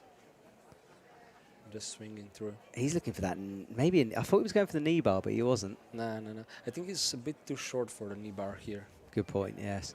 Yeah. Lisa's been on for such a long time. Yeah, I always try to find for a knee bar in every competition where there is. Or a jam. Yeah. There's usually one to be had, isn't there, somewhere? Yeah, even if it's not. Yeah. I just find a chicken wing or something like that. And Christiane from RP3, she always wants to find somewhere to sit. Yes. We've seen a few of that today as well. Seen all go. Come on. Shoaita's got a big move here to come, and he's not looking very comfortable on that left arm. Gamba. Oh, he's locking off. Shoaita could be in trouble right now. That left arm looks pumped to me. Yeah, exactly. The elbows are getting higher and higher, but let's don't write him off. Forget yet. about it. Just cruising through. Well, he did have to work for it, but he got it done, and he's now resting. Oh, Luisa falls. Luisa. Great effort from her. Yeah, exactly. All right, so she's done. After Shoaita, we're going to swap you out, I think. I've got our next co-commentator waiting eagerly next to me. Yeah, I'm all out of English words. So. You've done very well. So Come Shoaita's on. still searching for a crimp. Ooh, look at that. Double heels.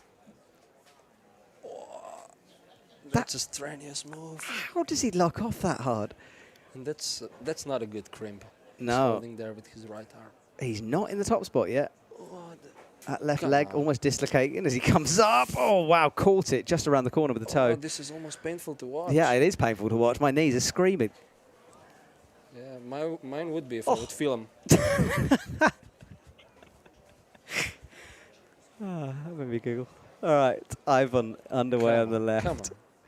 Look at it. Showaita's. Oh, no, he slips coming off the heel. Wow. Okay. Showaita does not win. So that's the first spot for Razvan. Exactly. What a performance. Really All right, mate, good. we will say goodbye. Thank you so much. You were brilliant in the commentary box. Loved every second of it, and good luck for next Thanks year. for having me. See you soon, Bye. bud. See you later.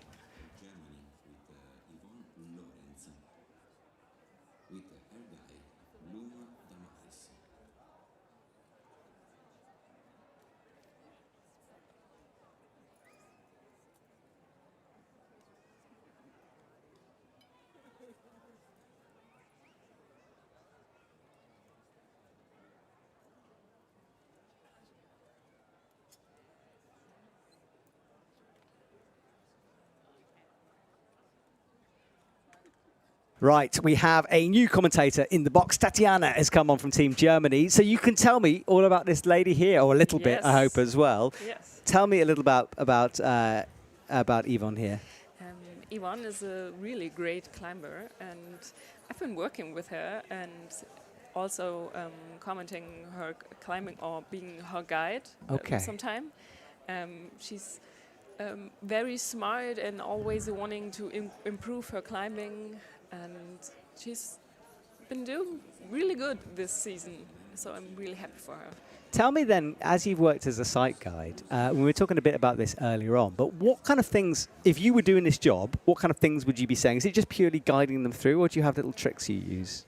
No, we have like things like we say the directions with the watch. I say like 12 o'clock or 3 o'clock, and the distance to the next hole, like far or close or center or more on the sides. And I often also tell her what kind of hole she's approaching. Okay. But that's got, I mean, the pressure of that, because if you mess it up, you've messed it up for the athlete who's out on the wall as well. Yes, and you have to be so quick. Uh-huh. Does anyone ever get angry at you? No. Okay, that's good. All right, well, from Great Britain on men's B3 category, we've got Lux Sale here, and he's climbing on this really overhanging route on the right. Yeah. It looks really hard, and many difficult holds throughout this section. Yes, it is, and it gets harder, especially the yellows at the top of that wall. It's a real crux section for the men. And Yvonne doing well here. What kind of holes does she prefer to hold on to? Crimpies. Crimps, okay. Definitely. Okay. Yeah. So lots of fingerboarding, I would imagine, as training. Yeah. Oh, she reaches up, and now she's got to, sadly, do the opposite of a crimp in a minute, these huge volumes. I think she can hold any kind of hold, but there's, of course, some she prefers. Mm-hmm. Yeah, absolutely. As do we all. I mean, I'm a crimp man myself, so I understand that. But look at this resting position she's found. Yeah. And again, that just blows my mind, because to be able to find a rest when you can't see it. Yes. Oh. That's something you can tell your athlete as well. Mm-hmm. Like, there's a good rest position, and breathe and take your time. Okay. When they start rushing too much. Yeah, so you've also got to calm them down. Wow, there's so much to this. Or hype them up. Oh, hype them up. The more you talk about it, the less I want to do it, ever. It's so much pressure. All right, Lux swinging around a bit wild there, but now he brings that right foot back on. Oh, but a bit of a bobble. There's a line of no texture on the edge of that hold that you don't want to stand on. Yeah, definitely. And Yvonne leans away all the way left.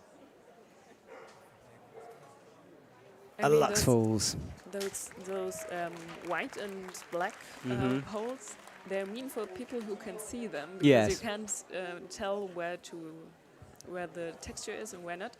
And for those who can't see them, they're worse, I think. Yeah, they're horrible. Because, I mean, you can sometimes see light reflecting off them. Yeah. So you know that where the light reflects is the shiny no-text bit. And as you say, if you can't see, not very helpful. No. It's mean, frankly. Yeah. Well, I guess the setter's job is to test you guys, and they certainly are doing that. Yeah. Well, she has to trust the tiny left foot now, brings the right heel in underneath and sits down on the hold, which isn't going to feel that good up there. All focus on her right now. Yeah. Nearing, according to that graphic, the high point, so she might go above her teammate here. Yeah.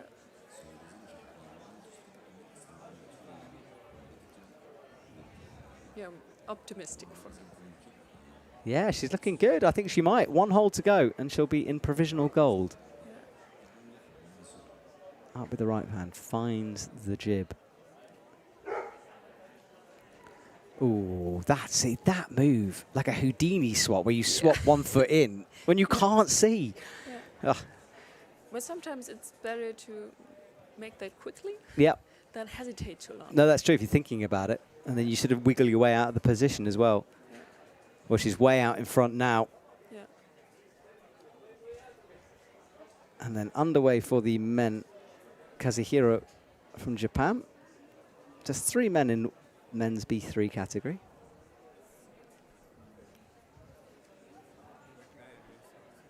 Oh, and then look at the foot skating around on the no-tex. She slid down that a few times.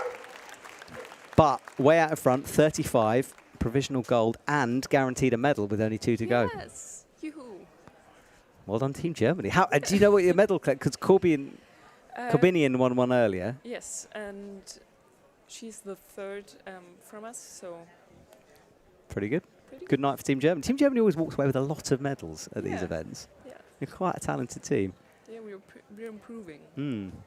And you were saying your first year on the circuit? Yes. Okay. How have you found it? With my friend, Corinna, you know her, she brought me. Yeah, we know each other from our local bouldering gym. And what's it been like competing at this level? It's great. I am not competing on the World Cups because I'm not non-eligible. Oh, I'm sorry. I thought you were competing. My bad. But I'm here as a coach and Okay. yeah, and that's great. Being here every competition this year, that's been great. Wonderful. Well, it's great to have you here. I rarely get coaches in the commentary box, Yeah, so it's nice. Here I am. Yeah. So, in terms of coach, how have you been preparing the team this week? We have 3 coaches here, so we can split up a little bit, and that helps a lot. Every competitor has like one person that they have to reach out if they need anything. And we're not having too much preparation since the European Championships have been, and they are really intense, and we're having an intense time, so most of the athletes were having breaks, long breaks since then. Yeah. Wonderful. Well, congratulations to the team. Well, Edith Scheinecker, who has won a lot of medals in her time. She's also sporting the best socks or leg warmers I've seen in a while. And Kazuhiro falls, and that is, looks like joint. So countback should put him ahead of Lux. Yeah, look at those leg warmers from Edith there. I'm jealous. And she always has really nice head. Yes, she does. And You're different. right. And different. I reckon she's got like a finals collection that she puts on, you know. Oh, Edith doing well. Nice and careful through here. You can see the trust she has in her feet. Yeah.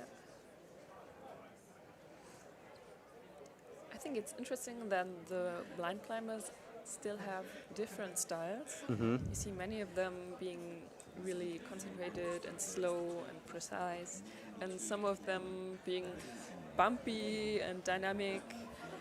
Yeah, the Japanese team are a bit like that, you know, really flowy with the movements. Yeah. And it's what I figured out when guiding for A1 and some other athletes is that it's really important that the guide and the climber have similar technique, so you know how he likes to climb and what he can do and what he can't do. You can tell him, like, put your foot up there, and if he can't do that, then... Yeah. And how long does that take to develop? Because you've got to learn, I guess, as you go. Yeah. Sometimes it's quicker, and sometimes you take longer. For instance, we have one teammate, Christoph, and I guided him once, and we have really different styles, and it didn't go well. All right, well, we're watching Cosmin here on the right. Now, the two athletes have drawn on 33. Cosmin is crushing it. He's at 31, and he looks like is going to get a gold here. Edith, meanwhile, down in third at the moment, but approaching that top spot. Slowly does it for me. Edith seems to do this every time I watch her. I think she's going to get timed out or be too slow, and yet she's so good at timing her run well. Yeah. So Cosmin does move easily into the gold medal, 37. So a victory lap for him now on the top of this. And he looks like it's nothing. No. Yeah, exactly. Okay, so yeah, it looks like absolutely, and we know how hard this section is. We've seen so many athletes fall off this part of the wall. Edith, meanwhile, has to find her way through this big purple hold.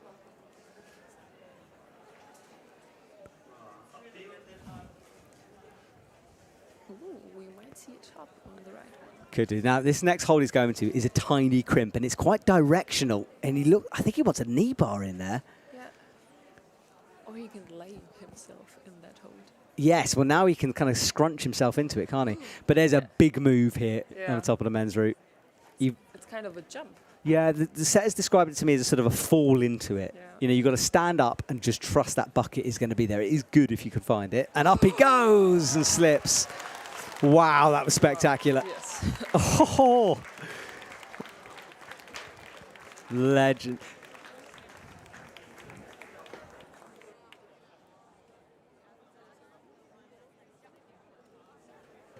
All right, well, Edith right now has found good feet here. Slides that right foot down onto, it's no text at the moment.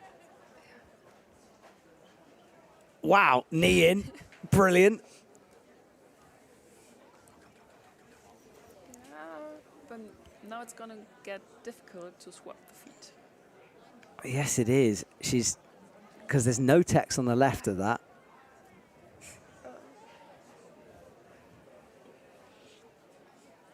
Oh, slowly here. No, and she does slide down. Well, it's not going to be a gold. And Yvonne still out in front at the moment. Yeah. Edith celebrates. So just one to go to beat your teammate. Yeah. Team Germany might get a gold, Yeah.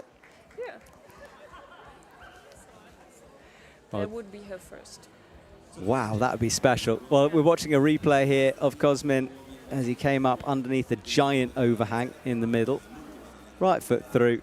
And from then on, he was just cruising up towards the crux and nearly got a top. Edith, meanwhile, a bit disappointed by her standards.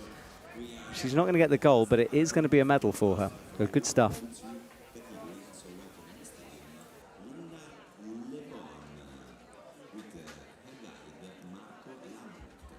And Linda, the last one. It's like really often Linda, Edith, and Yvonne this year.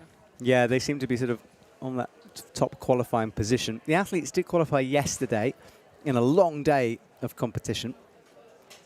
You can go and watch all the photos on the IFSC Instagram page.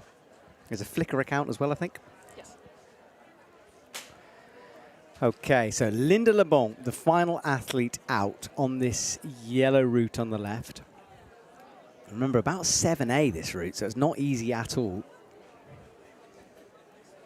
And it's the feet that make it particularly difficult. They're in an awkward position. There's no texture throughout. But we've seen Linda in this place so many times before. She's super experienced. She won't let the pressure get to her. Although saying that, we've seen quite a few athletes I'd expect to do a bit better falling. So maybe the pressure is getting to them. Yeah.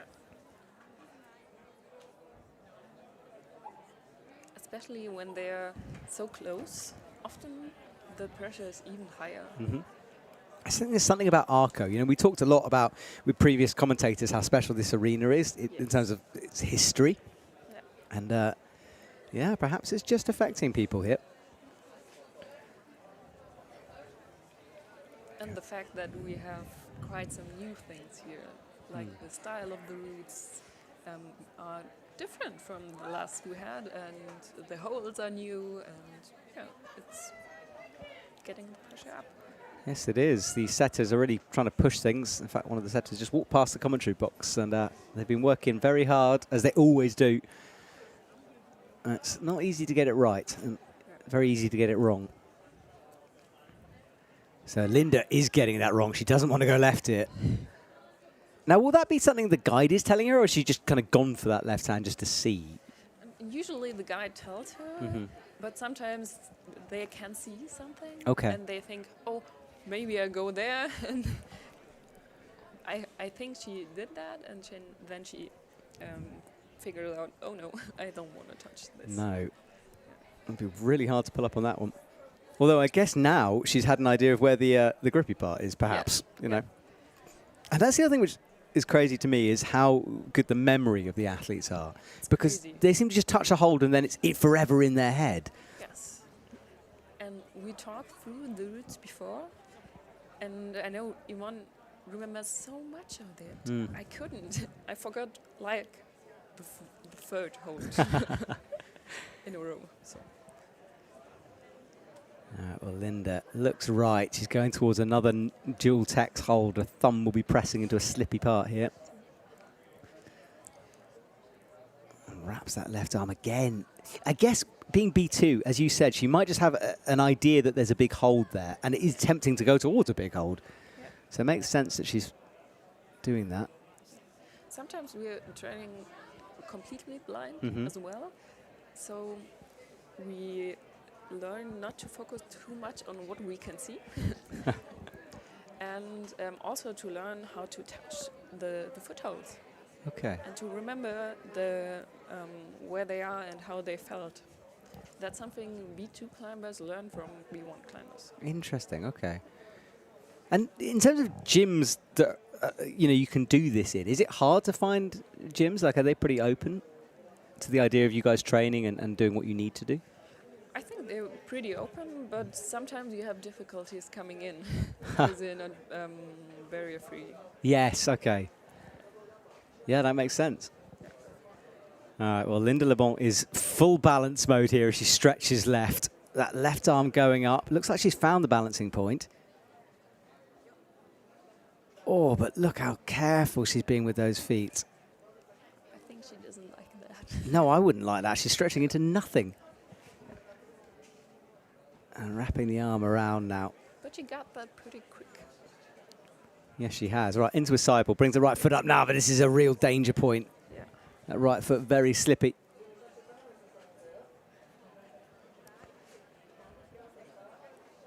And she's in fourth at the moment, so still below a podium place. Yeah. This is our last visually impaired athlete to climb on the wall in this competition. Hits the side pull. Oh, she's doing it pretty similar to Edith, I think. Yeah. With the knee? With the knee, yes. But she gets it. Yeah, so she's progressing now up into silver. Couple of moves to go. 36 would be gold. That right foot is tiny. Yeah. You've got to trust it. I think bring the left foot all the way through as well. Oh, no, no, that's better, yeah. Well, she knows where it is now. Reached up, slapped it. And then fully trust that right foot and that left smear. This is tense. This is for the gold, remember. She's 4 holds away. 2 now. Moves up to second. Is this going to be gold? She's like one move away. I think she will too. There we go. So Linda LeBon will take victory. And it must be so hard for the crowd not to cheer this moment, you know? Yeah. Like, because in most comps, you'd be just screaming at the screen.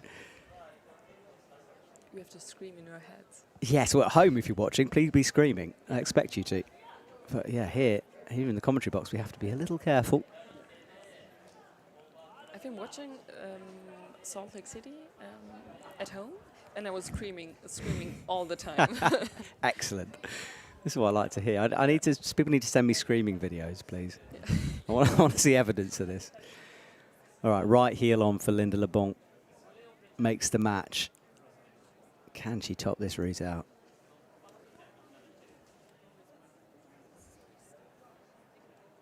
Heel's not on a lot. There's a bit of a lip to this hold, just to sort of orientate yourself. And this is hard to transition from left to right. Hits the side pull. There's the top. Oh, she's close. Yes. Right foot up. She'll kind of want to jump that left foot, maybe. A tough move, this. Hits the crimp, crosses through. I think it's done for Linda, you know. Look at this. Oh, I think she's been told she's got to speed up, but she doesn't like the feet. She touches. No, I don't know if it's a top, but it doesn't matter. Top for Linda LeBon. Well, look, Tatiana, thank you so much for joining me. We're going to do another rotation here, I think, of various people. So we'll see you later on, and have a great off-season. See you later.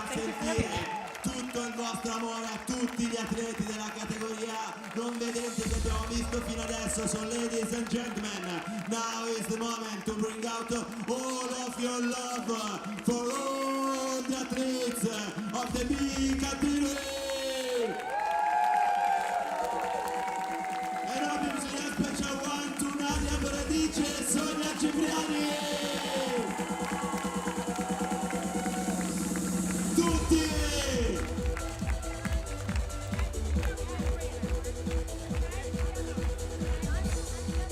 Siete bellissimi, adesso possiamo ricominciare a fare del caos per dirla in un modo fine. So ladies and gentlemen, now is the time to be back to the party mode, and so we will start with the introduction of the athletes for the next category. Please welcome in the stadium the finalists for the Women A2 category. From Germany, we have Caroline Eberle. From USA, Isabella Benvenuti. From USA, Eleanor Rubin.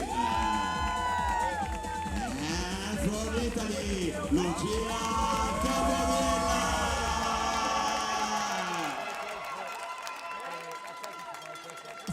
So let's go on with the next category, the men AU2. So ladies and gentlemen, representing Great Britain, Sebastian Mousson. Representing France, Anthony Guillen. Representing USA, Brian Zarzuela. Representing Germany, Kevin Bartke. Right, so we are bringing another athlete into the commentary box. I've got Neri here. So look, tell me a bit about yourself, who you climb for, what your impairment is. Okay, so I'm with USA Climbing. I'm an AL2 athlete for the women's category. I'm from Atlanta, Georgia, so yeah. So you guys made the trip over to Arco. How's it been so far? Have you been to Arco before? I've never been to Arco. It was a trip to get here. Yeah. We flew into Milan, and then we had a train to get to Milan Central, and then we had a train to get to Verona, and then a train to get up to Mori, and then a bus to get here. Oh my goodness. That is an absolute mission, yeah. It was a mission, but we are here. I'm happy to be here. It's gorgeous. So tell me a little bit more about your category, the impairments. Right. Yeah, so we're all missing our leg, one or the other. And then past that, we have people who have their knees. We have people who don't have their knees. They're up to their hips sometimes. So it's pretty varied in like the level of impairment. But we're all crushers for real. Heck yes, you are. And some of you climbing with prosthetics, some not. How and why and where do you make that choice? So I think it's a personal preference. I started climbing with my prosthetic. I started climbing just using my regular walking foot. And then as I got more into the adaptive climbing world, I discovered that there are prosthetic feet that are available specifically for climbing that allow you to edge and have just a better trust in your feet, because walking feet tend to be a little bit more bouncy so that foot can slip. But then other lower leg amputees, they just prefer climbing without a leg, and they obviously feel that that gives them the best benefit. They know their body well without their prosthetic. I actually have never climbed without my prosthetic. I've considered it, but I just haven't quite gotten there. It kind of scares me a little bit. But mostly, for me personally, I I'm super psyched currently to really get to know my full body and use my full body on the wall, including my prosthetic, and really putting tension through that and stepping through and using my prosthetic leg. So it's really amazing, just the versatility of the different climbers. And presumably there's kind of, you know, as in the prosthetic itself, there must be levels to it. So some are really expensive and really good, and some aren't so good. So how do you find the funding for stuff like that? That's got to be tough. Yeah. Prosthetic legs are very expensive. There are grants that athletes can acquire or apply for and get that allows them to get sport-specific legs. Other people, they just have the foot attachment and they climb with their normal walking foot, and they just switch out their walking leg and switch out the walking foot for the prosthetic foot, which is what I do. Okay. And do you rock climb as well as plastic pull? Oh, yes. Yeah? Yeah, I actually got outside here in Arco at Masone for No a way. day of What route were you climbing. trying? Oh, Like one of the super steep ones, or like one more in the middle of the crag? no, more in the middle. Okay. It was a 6B, Yeah. which he told me it was a 6A, and then we got You down got and he sandbagged. was like, do you want me to tell you what the grade is? Did you do it though? I did. I had one natural fall, and then by then I was so pumped that I rested a few times. Yeah, but yeah. I topped the route. Man, I've tried routes in the middle of that wall. It's so steep, so pumpy. And the style, until you get used to it, is, I think, really difficult. And it's really polished as well, because that's one of the more popular and accessible crags in the area. So that was a challenge as well, to really trust my feet. But I went out with a guide, and he was really encouraging and super helpful. And he was just like, yeah, just trust it. Put your foot there, stand up on it, do it. And I did, and it worked. And I was Wow. just shocked. That's awesome to hear. I'm so pleased you went to that crag as well, because it's Yes. it's like, if I think of Arco, I think of that crag. Exactly. There are definitely better crags possibly out there, but it's iconic, isn't it? And it's, yeah, just even the approach going through, it's just olive trees all around. And Yep. yeah, That's gorgeous. beautiful. Super accessible. And this wall we're looking at now, I mean, it's an amazing place to go climbing. There's so much history here as well. And Yeah. do you feel like, because have you, I don't know if you watched it, was Rock Masters a couple of weeks ago, you know, some of the best in the world have been on this wall, and now you're climbing on it. And now we're here, and Yeah. it is just incredible. I mean, that wall is iconic. The overhang and the upside down, they don't have it set anywhere up there, but I was super excited about it's usually feet first. Yes. I think they set up that upside down part. Yeah, on the really steep part of the wall, yeah. Exactly. Now, official, by the way, isn't a new paraclimbing category. This is our route setter who's worked super hard behind the scenes, and I think he's just cleaning it up for the later categories. We'll be campusing through that section. So amazing. Yeah, spectacular, right? But we will get cracking with GB team. So Johanna Newton will be out for AL2. AL2, it's honestly, I was super shocked to get here and see that they had us on the speed wall. Traditionally, AL2 tends to be on more overhanging routes.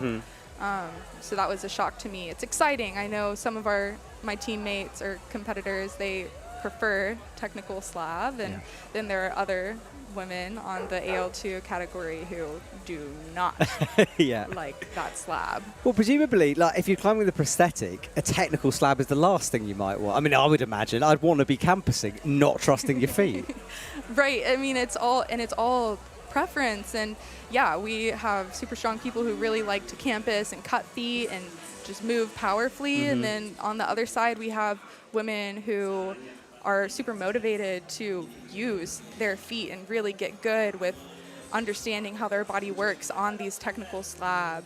I know I was talking to Kale Soria yesterday, and she was really excited that we had one of our qualifying routes on the speed wall, because that's her cool. preference. But then there's Lucy Jarij Yes. as well, who I was with her in Bern last year at the World Championship, and we had a route on the speed wall then as well, and she was like,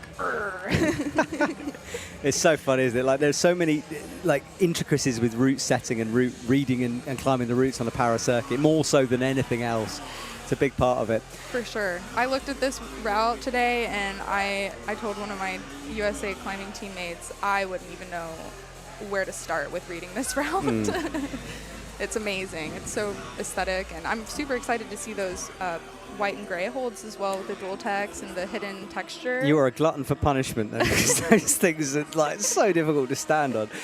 Well, Joanna's climbed very quick through here and puts in a heel. Now that is not something we often see. No, it's not. It is really challenging to use a heel as a leg amputee athlete, but she is using it so well. Wow, because I mean, just to pull on that, it's all upper thigh, you know, to make the hook. And some of us don't even have that. Yeah. Wow, well, she's done 2 in a row to get through that sequence, and a third. Impressive. Wow, this really is pushing the boundaries of what we've seen before. Yeah, this move will probably be pretty challenging for her. She's taking it slow. As her left leg is affected, this is definitely a crux for her. Yeah, she's kind of got to skip that right foot over somehow, but you've almost got to be on your knee, and I'm not sure she has. Nice. Yeah, that's good. Come on. Very awkward. She pings off with that right hand. You can see it just firing off. Quick dry fire. Yeah. I mean, she wasn't in the most comfortable position. I think that probably added to the dry fire, but... Yeah, her body was a little bit out. And of course, left and right leg being affected, again, for setting a nightmare, but it really could change the whole route. It completely does. Yeah, for sure. Yeah, yesterday there was the section of the wall that I fell on. It would have been probably not a problem for somebody who has a right leg and is missing their left leg.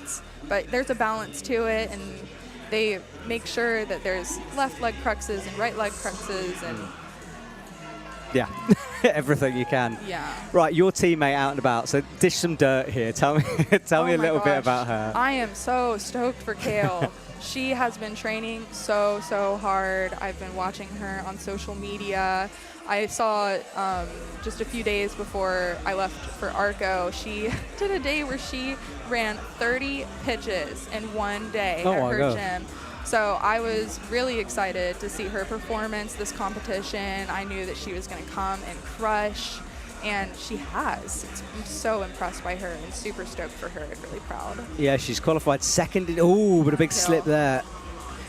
And again, those ghost holds. Yeah, that is tricky. And she's got a different kind of foot there on that prosthetic. Yeah. So not a climbing shoe. It's not a climbing shoe. I really hope I don't misspeak by saying I believe this is what we call the Ewing foot. Okay. There is a climber who's missing his leg. His name is Jim Ewing, and he has designed his own prosthetic climbing foot. There's several on the, not on the market, but in the adaptive world. Yeah. The one on the market that we see most common is the Evolve prosthetic climbing foot. But yeah, there's lots of variants. There's a festival that happens in the U.S. in the Red River Gorge called the Adaptive Climbers Festival, and we have a clinic called the Lower Limbo Clinic, and at that clinic they have all of the different climbing feet that you can possibly use, and we're sharing it around and trying them all out. So you can swap it in and out, and you can. I want to come to this festival. I know, now. You should. Yeah, I'd love to. Well, I mean, it's clearly working. That's a nasty hold she just stood on with that right. Yeah, that is a great foot. It's got a climbing rubber all over it. It's got a nice edge. It's got a bit of give to it, so you can really feel when your foot is on there, and you can feel solid on that. So what kind of holes does she prefer to climb? Do you know? She loves crimps. Okay. So this might suit her then. Yeah. There's some crimpy stuff. She's the one who really likes vertical climbing as well. So this is right up her alley. And as we also see, this move might be a little bit easier for her than it was for Joanna because it's moving, traversing out left. Although I guess you've then got to jump your right foot over, so you've got to kind of land on it, and you can see now, and it's a good bit of setting this. I think it's challenging both ways, but yes, maybe slightly easier. For sure. Yeah, you can lead with the left, but you've got to also work that right foot in there somewhere. So and you got to kick the left. It's going to get challenging, right? Yeah. You got to trust this. Exactly, you got to trust everything on the right foot. Absolutely. Oh, she loses it. All right, but I think a bit pumped right now. She's a fighter. She just about found that black side pull. That was on the edge. I think she might have recovered something here, but she needs a shakeout.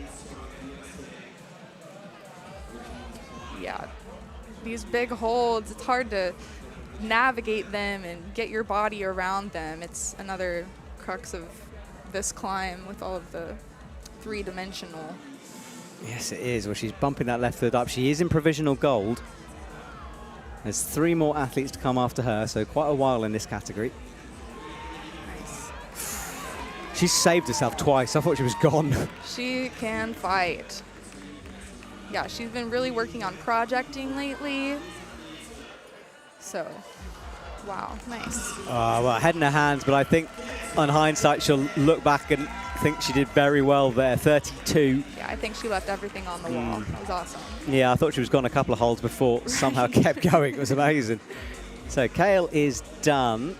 Italy will be up next. Fiamma from there. And then we are still waiting for men's AL1, I think is the one out next. Yes. So the setter has cleaned the route, so that's ready to go now. Awesome work from Kale. And Team USA, you guys, I mean, geographically, I would imagine all over the shot. All over the place. Yeah. So, yeah, I'm on the East Coast. We've got several East Coasters. We've got people from Colorado. Utah is where USA Climbing is set and based. So a lot of our competitors like to train there, live there. There's the USA Climbing Training Center. That's super awesome, and they work with the athletes. So it's nice if you can go live there. Yeah, it is an amazing facility. We did a bit of filming there with the IFSC when we went there, God, months ago now. It seems like a lifetime ago. Yeah, this season's been long. It has. Now, no prosthetic here, but she can do that, so sort of like right on the very top. She might have some climbing rubber. That's at the end of her limb. Is anything off in terms of rules? Can you do pretty much anything with the limbs? I think like, I don't know the rules. Can. So I think that's kind of a provisional thing they're putting in. They had a oh gosh, what's it called? Just you had to submit to IFSC the stuff that you use. So they're keeping track of that now and getting a better understanding of what athletes do use. So yeah, the climbing rubber at the end of the limb, that's not only for the lower limb, it's actually, I noticed it with the Italians of the AU2 category as well. They have the climbing rubber at the end of their limb as well. So that's been reported, and I think they'll just kind of decide if that's... Sorry, fingertips as she fell. I mean, that's the problem with that prosthetic is it's, you know, it's not an edge you're standing on. You're almost smearing with the stump. And that's pretty hard. Yeah, and also depending on if it's an acquired amputation or if it's congenital, there can be some sensitivity at the end of the stump as well. So I don't really know anything about her. She's new to the scene this year. Yeah, and into her first finals. But I mean, she came and crushed for real. Killed it. Well, she's done well. This was her down low. Looked confident on the pinches. It was the ghost hold that got her eventually. This one here, you can see trying to smear, but you have to commit full weight to that left stump. Yeah, I know. I wouldn't want to do that. No. By the way, stump, is that the preferred terminology for that? I was trying to not say that because I don't know. I've been told it is. That's what I was told, but I always like to just check. Yeah, I mean, for sure. Okay. Stump, residual limb. Yeah. I don't know. I try to keep it as PC as possible, but I'm not really sure if stump isn't PC. I really have no idea. I've been told before it was okay. I just wanted to check with you, basically, because you're standing next to me. Right, Sarah Luncombe comes out for Australia, and Australia, as we know, has a huge support base who will be hopefully watching back at home. Sarah's awesome. Yeah. I climbed with her in Red Rocks in Las Vegas after the Salt Lake World Cup this year, and we did a 4-pitch, multi-pitch called Big Bad Wolf, and she was amazing. She led almost everything, and she was great. She's such a support, and she is a leader in adaptive sports in Australia and really everywhere. Yeah, she is. She came on my live stream last in Salt Lake City. She's just such a lovely person to talk to as well. She's awesome. Yeah. But she is up against Lucy Jarry. She will be out last. Yes, Lucy is the one to beat. Yes, exactly. So but if anybody's going to do it this year, it's Sarah for sure. And we've seen some upsets today as well for the rest of the competition. So, you know, keep watching, everyone. You never know. You never know, especially because this is not Lucy's forte. Yeah, she prefers an overhang, doesn't she? Yeah. And so Sarah with the right leg amputation here, or impairment. Yeah, and she doesn't use a climbing prosthetic. She just puts a climbing shoe on her walking foot. But it works out very well for her. Yes, it's clearly good. And she's onto some crimpy side pulls now. Careful with the feet through here. That left foot's on a nasty hold, the right foot on an edge, and that's smart. Yeah, working your feet up, that's very important for a lower limb amputee. Yeah, good adjustment there. Right, she's on that right arm now, matching. See the high point quite a long way above where she is.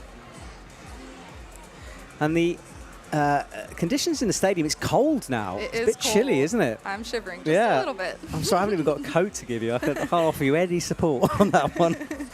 But it will be good for the athletes. Yes. Yeah, good friction, especially as we get these slopey holds. And she's just shaking. Yeah, this is definitely the crux move, isn't it? Yeah, this transition from right to left. Just thinking, planning a little bit, getting it back. Well, nice. Here we go. Yeah, this move's really awesome. Super cool. Just got to be careful, though.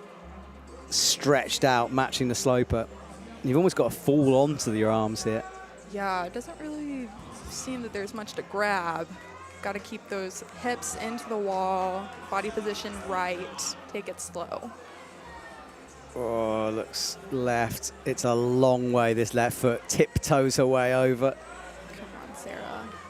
Commits the fall. Wow. Midsole landing perfectly on that. What a move. Well, come on, Sarah. The thing is, now it's an endurance test. You know, how much have you got left in those arms? This looks like a good rest. Guaranteed a medal now with just one to go. But Sarah will not want bronze here. No, she will not. She's coming for Lucy. Yes, she is. Coming for gold. Knee. Knee. Oh. But a good position to rest in, so she'll be able to recover here. Yeah, that's pretty awesome. She set herself up pretty well. About a third of the way to go now. There we go. Great shot. Kids dancing away. Lovely to see. There's quite a big audience here now. They were slow to come in, but they're all here. Nice. Yeah, I was out there dancing. The DJ's been killing it. Yes, I'd imagine the after party. It tends to be fairly wild in Paracomps. Oh, yes. Oh, yeah, we get rowdy. Sarah bumps the left hand, flicks out that right. Oh, breathing hard. Tired. But she is, she's in second at the moment. Okay. And now, now our score gets updated, so first.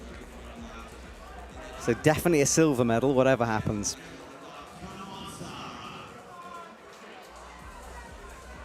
But this is hard for the prosthetics. Oh, wow, nice save. Yeah, this is hard. Stepping through like that is so challenging. And she falls, but 35 with one to go. She might be in here. Yeah, she just might, especially because, well, now I'm thinking, yeah, Lucy does not climb with the prosthetic. And that crux move. Good point, yeah. On the ghost hold down low. Really, really challenging for Lucy. I'm excited to see how she does it because, you know, you think it's challenging for Lucy, but she always manages to figure out a way. Yeah, but a potential upset. So if you're watching at home, don't go anywhere for this final climb. And this was the last moves. Came to that slope with the right hand. It was great finger strength that saved her on that cross through. Well, here is Lucy Jarouge, gold medalist for so many occasions. And a big support from the crowd. Yes, big fan of Lucy. She's amazing. Yeah, whereas we saw Fimia when she wasn't using a prosthetic, the stump was a bit longer. Yes. Lucy's really going to have to sit down on that. And I'm not sure if that's going to help or hinder. We'll find out in a couple of moves' time. We definitely will. Yeah, and I don't know how long Biama's been climbing, and I think that also makes a really big impact on how well you do in these competitions. just the longer you climb, the more you know.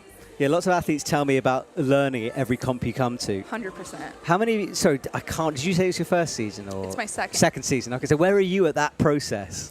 Oh, I'm still learning. I'm really proud of myself this season. Last season, I came in strong with Salt Lake. I placed third. And then at that competition, I didn't have many expectations for myself. But then after that podium, I started to develop those expectations. I came to Innsbruck, and I have never climbed on overhanging walls like that before, and it was just a completely different beast, and I didn't perform as well as I had hoped. Sorry, Lucy just bumps her way through that crux. She's got the strong fingers to where she can just hang and jump right up. So Innsbruck, bit of a disappointment. Innsbruck was rough, and so was Villars, and I had the month in Europe to just explore and train a little bit, and I came back to Bern, and I was really, really proud of myself, and my mindset was better, and coming back to the second season, my mindset just continues to get better, and I just have more fun on the wall and just come off more proud of myself, even if I don't, place very well. So yeah, for sure, every season that you do, every competition that you do, you just learn so much, whether that's mindset or training or preparation, time management, as far as warming up goes, and then just learning route reading. Yeah, this year I didn't route read as well as I could have, and that was what stopped me, but that's something that I learned and I take forward for the next time. That's so good, but I'll keep an eye out in the future, fingers crossed. Lucy is down in fourth at the moment. Here we are. Yeah, she's already at this crux. But I'm just trying to figure this out logistically. Like, how on earth is she going to do this move? I really do not know. Because everyone else has been kicking a left foot out, and obviously struggle for Lucy on this move. I imagine that she is going to really try to fall into this large purple sloper that's further left, and I think she's really going to try to keep her leg on the ghost hold and really lean into it so that she can get her body position perfect for that sloper. Yeah, and then commit to no feet, I guess. Exactly, yeah. That's my... Yes, there we go. Good read by you. But this is another big move up to a side pull. Wow, yeah, and yes. Nice. Yeah. Lucy knows her body so well. She understands climbing so well in body position. This is really impressive. Yeah, she is closing in on podium places here. She comes up with that right hand onto the side pull. Wow. That was the danger point. From here, it's just how much she's still got left. Often, a lot. Yeah. Yeah, so strong. She's a monster. All right, up with the left hand now. Looks right, breathing, but still, I think, she's nodding to herself. I think she's okay still. Crosses through with the right arm. But big move with the left hand. Yeah, that's another thing is you just really have to trust your body. You have to trust your hands. They're going to land, especially when you practice cutting feet like that. You trust your hands. And actually, the way she did that move, she doesn't need to cross through with the feet. And actually, it looked like it suited her style. Yeah. So a couple of moves to go here. She's in second. No, she's in first now. That's another gold medal. Gold medal for Lucy. Just amazing. Well, we were hyping the upset, but forget about that. Lucy Jarige will take another gold medal. Unbelievable stuff from her. Of course, she'll want to finish this route off. Yeah, she will. She loves to hold on to that top and look out at the crowd. Yeah. This is awkward for her. She's got to stand up on that right foot from really low down. And it's on her heel, too, which isn't ideal. And what's she going to do? She did it. There's an undercling to come underneath. Brings the right foot onto a crimp. Got to skip that right foot over in a second. Oh, that's so good. Matches. One move to go now. Undercling and a pop for the top. Can she get this done? Massive moment for Lucy Jarige, and the crowd are really appreciating this. Adjusting with the foot. She's going to go for the big swing. Oh. Well, it's not a top, but it is a gold medal for Lucy Jarige. She finishes things off perfectly. Wonderful stuff there. She is awesome. Well, we've got how many categories? We've got quite a few to go still. So 1, 2, 3, 4, 5, 6, 7, 8 or so. Wow, that is a lot. 1, 2, 3, 4, that's 7 to go before we'll say goodbye. Women's AU3, men's AL1 men's AL1 is really, really cool. Campusing the whole way. Yep. Well, this is just confirmation of those results. Oh, no, I don't think there is. No, so that's a bit delayed, those results. So Lucy Jarige taking the gold medal. Well, congratulations to Lucy. And we will wait for the next category to come. The men are waiting somewhere. And we'll just take a brief pause here.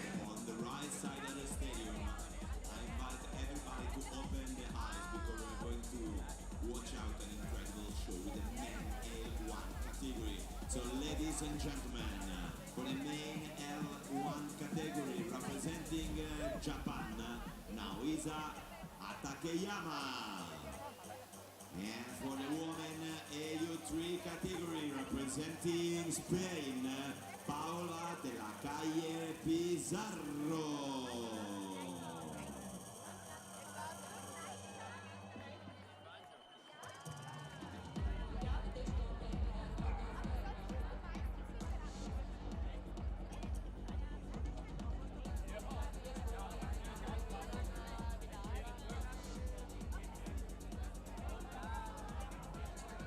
So here we go. Men's AL1. Now these gentlemen coming up will basically campus the route. Now the top of this route is very hard in terms of campusing it. The setter's not necessarily expecting them to get that far. I think towards the end of the red is really the realistic point for these. Okay. Nahuisa up for men's AL1, and on the left we've got no idea where we are at here. Where are we at? We've got Women's AU3. There we go. Thank goodness you're here. I've got so many bits of paper in front of me. Yeah, so women's AU3. So Paola is underway. Now, campusing begins on the right. What a way to say hello to this route. Look at this power. And I don't think I remember seeing a Japanese AL1. Is this his first season? Yes, I think so too. I was thinking the same thing in qualies, because I was standing up underneath and trying to take a video, and I was like, wow, I haven't seen this gentleman before. So exciting. Yeah, we are getting more and more athletes coming through, especially after that announcement of LA. LA 28. Yeah, your home country, right? I presume you're going to be going for that. We'll see. Oh, really? Come on, you've got to. You can't be on the fence about this one. All right, well, Paola underway on the left. She's on that speed wall again we just saw. And then the AU3, they have some articulation in their wrist, but not their palm or their fingers. Yeah, you can see her left arm there. Oh, but Noisha, about halfway through his route, for the first time pauses. The problem is, when the athlete's in RP1 pause, it usually means, so AL1 pause, it usually means kind of the end, because you can't generate the momentum. Right. Yeah, wow, he is completely pulling up, trying to lock off, and this is an unfortunate hold. Wow. Oh my gosh. Oh, he's locking off a sloper up there. Right, and a side pull at that. Slopey side pull, lock, wow, just impressive. That was a great fight. It really was. That is not easy to pull up and lock off like that. It's not, and Paola is struggling here too with one left leg over the top of the ghost hold. Completely wrapping around. And sitting. Great rest. Let's see if she takes advantage. Yeah, we saw this earlier on with a few athletes at the beginning of the comp, doing the same kind of thing, kind of sitting on it. And of course, being a speedball is not so overhanging, so you can do that. Right, you can. Yeah. Nisha is done with that. Marcus Posendorfer will be out next for the men. And Paola wraps that left stump into the side pull here as she looks up to fall right into this sloper. James Rudge, who was on earlier on, calls it his small arm on the side. Is fair. That's great work from her. She went from that sitting position to standing up. Just really pushing through those feet. Wow. Okay. Just a moment to rest. Smart. It's a good position to rest in. The party, by the way, has really started in the arena. The DJ has clearly turned the volume up on his decks. Everyone is having a few beers, a few Aperol spritzes, enjoying the entertainment. So here is Marcus Posendorfer on the right. Of course, all the men in AL1 are guaranteed a medal, just 3 in that category.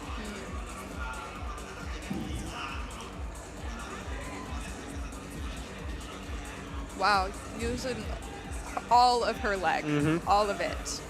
not just her feet. Wow, and complete, that's awesome. Very good position. Okay, so Marcus looks up. He will be taking some deep breaths there, pumping himself up. Such power required for the men. And Yeah, with AL1, you just gotta go and keep going. Marcus underway now. There's some pretty small holds to come here. A jug-ish, but oh, and Paula falls on the left. She's also guaranteed a medal. And 30, that was high. 31, that was high. So Marcus nearing the points when she stopped. Nasty crimps into some big slopers. You can see now why the setters cleaned this route for them. Nice. Yeah, that was better. So he moves into the top spot. This is a big move though. Matches.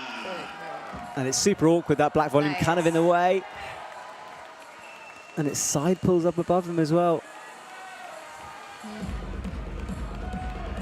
Oh, the DJ driving the athletes up with that beat. Right hand. Kicks. Oh, fall, slapped up to a non-hold.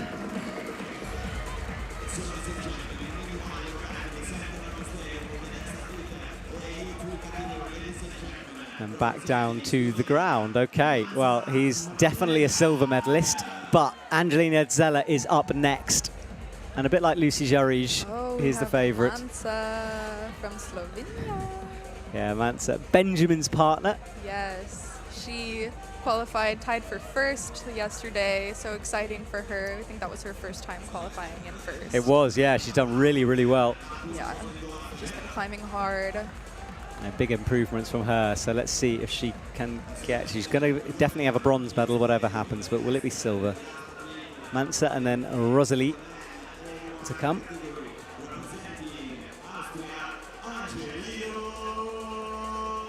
Angelina Zella has been announced to the arena and they will be cheering his every campus move because they love him. They love him.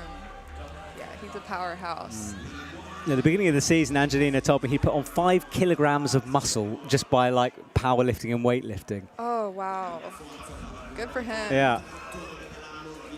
So there is Angelina on the right. Yeah, it's very fun just seeing how strong they are and how effortlessly they just fly their body up the wall. Yeah. Okay, Mansa. She's nearing the first of the cruxes here. I don't think she wants to trust that slope, and yeah, she changes her mind, goes to a crimp instead. And off Angelina goes. Not like this. No, she doesn't. She's struggling here a bit. Yeah. Nice. Big moves from Angelino here. Steady at the moment from him. A little bit of rope management needed there. He's going to have to flick that right arm around the rope again. It's kind of getting in the way at the moment, but I think it'll work itself out in the next section. Yeah, that double rope system, it's great so you don't swing out too far, but it definitely gets in the way sometimes. I would definitely agree. Mansa is through the nasty holds. Mansa. Fearless. I love how Angelina's basically stopped for the first time just now. Now she's to breathe for the first time. Still looking super calm and controlled. Yeah, right to that. Getting him his gold. Oh yes, true. So another goal for Angelina. Awesome from him. Oh, and he slips, but it doesn't matter. Another goal for the man who has a huge collection of golds somewhere in a cupboard. Absolutely brilliant. Now Mansa with 28 is nearing the high point of 32. No, she slips. It looks like she was trying to drop down for a rest. Yeah. Mansa is done. So Rosaline Schalper to come for the women to try to knock Mansa off the silver medal spot. Let's watch again Angelina's moment here.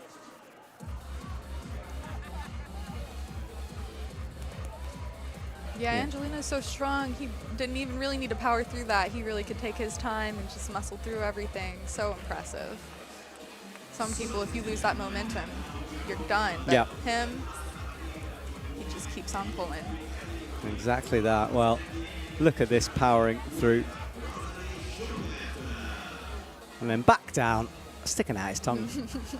Austria, not too far away here. We're almost in the Dolomites in Italy, and it's not a long drive for them. A bit different from your nightmare journey that you took. For sure, yeah. It was about 27 hours of travel, so fun. No fun at all. Well, stick with us. I know we've got someone else coming in here, but if you finish off women's AU3, and then we'll swap out after that, if that's cool. Sounds good. So from Great Britain here, underway. I've lost all track of where we are here as well. So we are on, this is Sebastian Mousson on men's AU2. It's so funny having watched them campus and now we watch something completely different, you know, on the same routes. What I love about para, you know, it's so interesting. It's, yeah, everybody, I mean, even with the same, like, affliction, everybody climbs so differently. It's really awesome. Yeah. Yeah, it's like a wonderful way to look at climbing movement for me. You know, I learned quite a lot by watching how you guys do it, because I think you can kind of get stuck in your own ways of moving, and you realize that it's just an excuse and you just need to be better. Because, like, if you could do it with one leg, one arm. Exactly. You know. Yeah, and there's so many adaptations and just different climbing techniques that people with all of their, you know, abilities, they don't think to use. Yep. But even if you have everything, those techniques can be so helpful to implement. 100%, yeah. Like flags, yes. for instance. And Rosaline popped a foot down low there. Looked worrying for a second. Sebastian Mousson, meanwhile, nears the first of these enormous grey volumes that have been bolted onto the wall. They're so big. They're so huge, aren't they? Yeah, definitely, like, throwing in that three-dimensional aspect makes things very challenging. You have to look behind you, and you also have to get around things without throwing your hips back too far. It'll throw you off the wall. It's very challenging. There's a lot going on. So Rosaline is approaching the hold where we saw Paula kind of sit on it at the beginning. She's palming down and now gets a leg on. Sebastian seems to have found a position to shake on the right.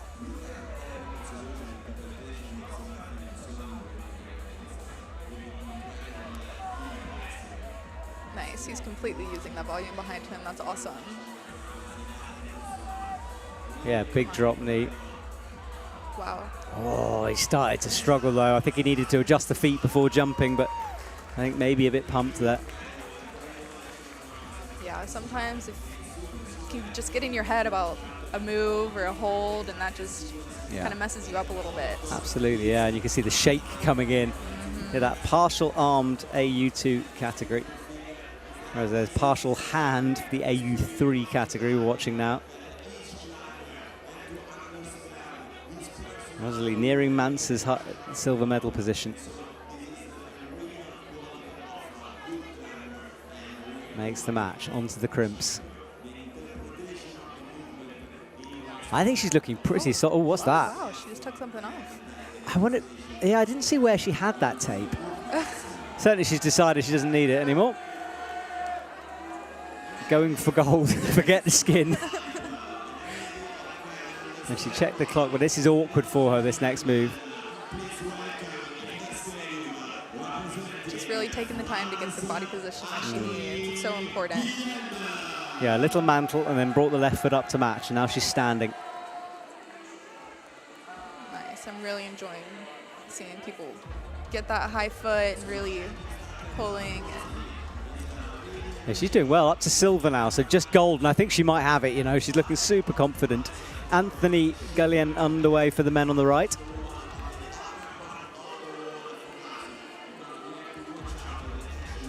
This is the crux, this little walk over to the left on small jibs. Tiny crimpy footholds. Oh, wow. Oh, nice. That's awesome. And she's into the #1 slot, so Rosalie will win the gold medal for women's AU3. Yeah, it's so impressive how, like, as a lower limb, we climb with our feet a little bit lower, and then people with their arms affected, they really have to use their feet, and they really work with the high feet. It's just so cool to see how differently we climb. Agreed. And Anthony has a heel on, now changes away from it as he approaches the rests. Rosalie, one move away. Wow. Gets the undercling, puts the right foot in, needs to kind of fall into this final hold. Gets it. We have it. That's a match and a Woo! gold medal. Gold medal. The gold medals are right in front of us in the commentary box, by the way. I keep looking at them. They're very stealable. That's all I'm saying. So if some go missing, it might be in my suitcase. I have to see if you're listening. I may be joking, maybe not. Anthony, meanwhile, is up on the right. Well, look, should we say goodbye to you so you can go get warm at least? Yeah. Thank you for joining me in the commentary box. Pleasure to talk to you. Thank you so much, Matt. I had a blast. See you soon. See you next year. See you next year.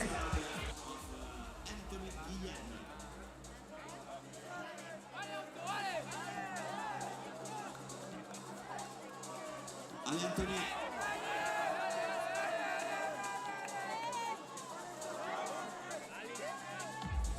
Important moment for Anthony now.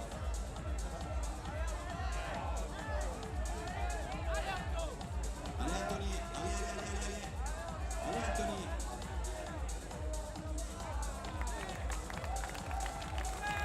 And here we are with the noise for So Anthony falls here, and we're about to bring Sebastian into the commentary box. So Sebastian, just tell us a little bit about yourself. I'm an AL2 climber from Bergen, Norway, also known as the rainiest city in the world, potentially. Now listen, I'm from London, so I think we might have to fight each other for that one. Team Norway at the moment, so impressive. What has happened to you guys? Right, 2 medals, right? Yeah, amazing. Like, has anything changed, or is it just the quality of the athletes coming through? Well, I think we just had a steady growth, and we're kind of on that trajectory still. Our team started off with 2 or 3 people, and in Innsbruck we were almost 10 people, I think. And well, this competition, a couple of people were sick, so we couldn't be a big team. But next year, I think we'll work on doubling the number. Absolutely, and I presume everyone's eyes at the moment are on the Olympics. Oh, yes. Team Norway is going to be challenging, I hope. Oh yes. We're hoping to kind of professionalize ourselves, right? So, okay. Because a lot of our athletes are part-time, or not anyone's really full-time yet. But I guess to the Paralympics, that will have to change. Yes, exactly. All right, well, we're watching men's AU3 here. So this is partial hand on AU3. You can see, I think, on the right there. And then Benjamin Zazuela underway. Yeah, Brian's a legend. Sorry, yeah, Brian. I said Benjamin, didn't I? Got Benjamin's on the brain. Yeah, Brian, like, such a lovely dude, such a good ambassador for the sport. He climbs with such an amazing pace, and it's always hard to kind of imagine how he does it. He's so fluid despite missing that hand. I wish I could have his feet work. Yeah, exactly. Well, wrapping up with the left. This is good work from him so far. He blows on that hand. And the left route looks extremely challenging. I think you'll have pump coming out of your ears once you reach those boxes up there. Yes, I love that. It's not over yet. I love that pump coming out of your ears. That's a brilliant way to describe it. We have seen a Chica rest on the box up there, right? So let's see if he finds that one. Yeah, exactly. It's Ed. Now, Brian is fighting really hard here as he brings that left arm. He hasn't stopped yet. Now he stops for the first time to breathe. And Liviu, I think I pronounced that right, I don't know, from Romania. Yeah, he seems to be solid so far. And he's on his time. the hardest route, 7C plus apparently, this left route. I'm not surprised. And the longest, the most overhanging. What a finish. I hope we see another top. Yes, did you see that earlier on? The feet first. Spectacular, yeah. So cool. I thought you have to campus it, but yeah, he found a solution. Exactly. Oh, well, he skips in underneath. You can see how hard he's having to fight on this overhang. It's very steep. I think the right route is among the most progressive routes I have seen in any paraclimb so far. The top is really fierce. It is, yeah, there's a nasty crimp up there. So Brian easily into the first spot now with a couple of athletes, just one athlete actually, Kevin, to come. Livu going left, you traverse underneath the roof and then He's actually just come into sight for us, and it's like almost horizontal. That's the position he's in right now. Oh, Brian slipping a bit. He's struggling for the first time, really, here. Hits the side pull, though, now. I think he regained control, yes. Yeah, exactly. Looks like he got some leg pump there. He was shaking out that left leg. I'm not surprised. He's really resting on that hold.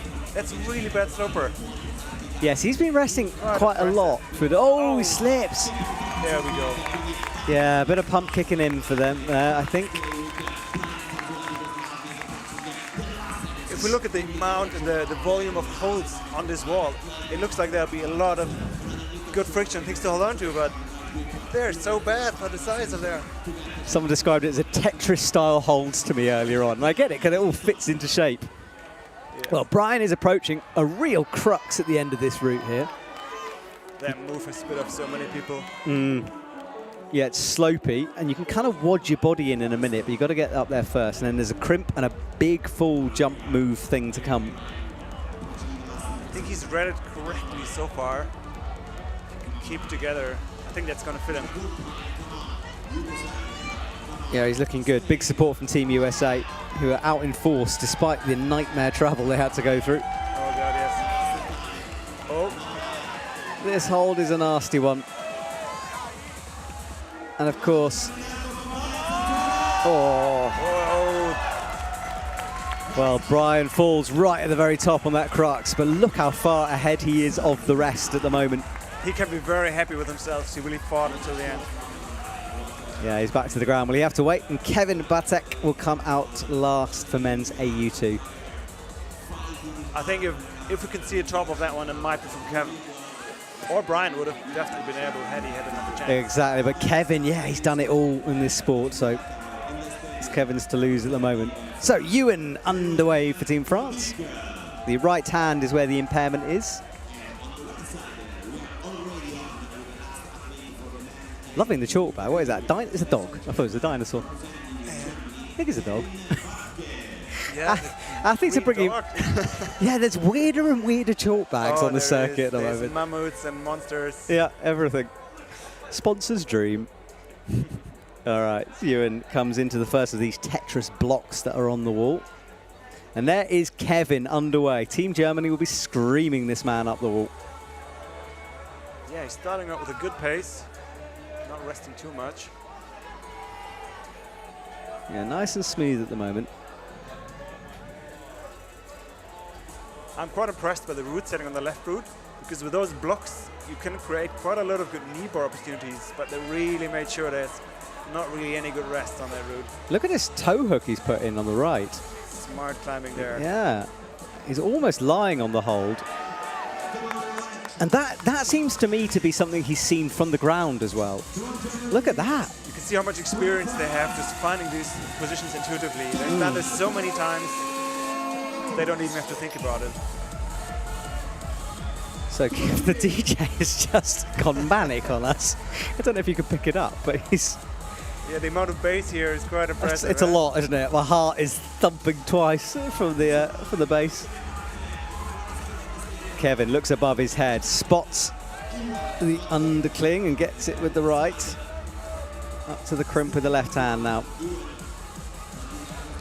Oh, it's a bit of a reach for him, I think, but he managed. Remember, Brian got all the way to the top of this red wall on the right, so... Even struggling there. I think he tried to get in a cheeky knee bar, but it didn't work.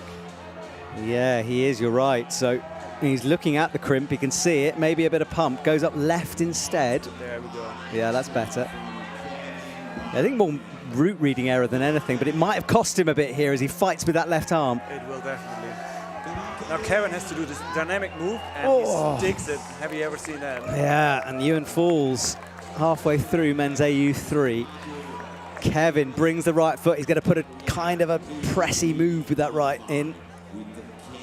Kind of want to oppose that left arm, push away. He really doesn't want to burn door out now. Really keep the tension high. Oh, crosses underneath, wraps that arm. The amount of leg power for that. I think my legs would pump out here. Yeah, and he's kind of crimping intermediate hold. what a bump. This could be either gold or not. He's into trouble here. Bump it up. Statically. Well, he thought of a few different methods through there and eventually went for this transition with the left hand. Oh no, Kevin falls. I did not see that coming at all. So Brian will take the gold, and you can see him in front of me actually celebrating with Team USA. Brilliant stuff from Brian. He's got his head down. He can't quite believe that. Oh. Well, Brian's going to have a big pizza tonight, that's for sure. And he deserves one, I tell you. Absolutely fantastic. Hugs all round from Brian, but Kevin, fair play to you. I think that's silver medal for him. Yes, it is. Oh, wow. What a dramatic way to finish that one. It's been quite an impressive round, I must say. It has. Right, Dominik Geisler is underway and climbing now on this overhang. And he's one of the taller climbers, so it'll be quite interesting to see if he finds new solutions. Yeah. Or if he actually gets stuck up in these bunched positions.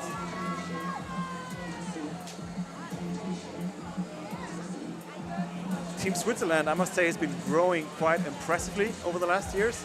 Yeah, they have done, and I think since Bern as well, it helped having the world champs in Bern. It does, right? In terms of raising that profile, and then Vilar, of course, for the European champs.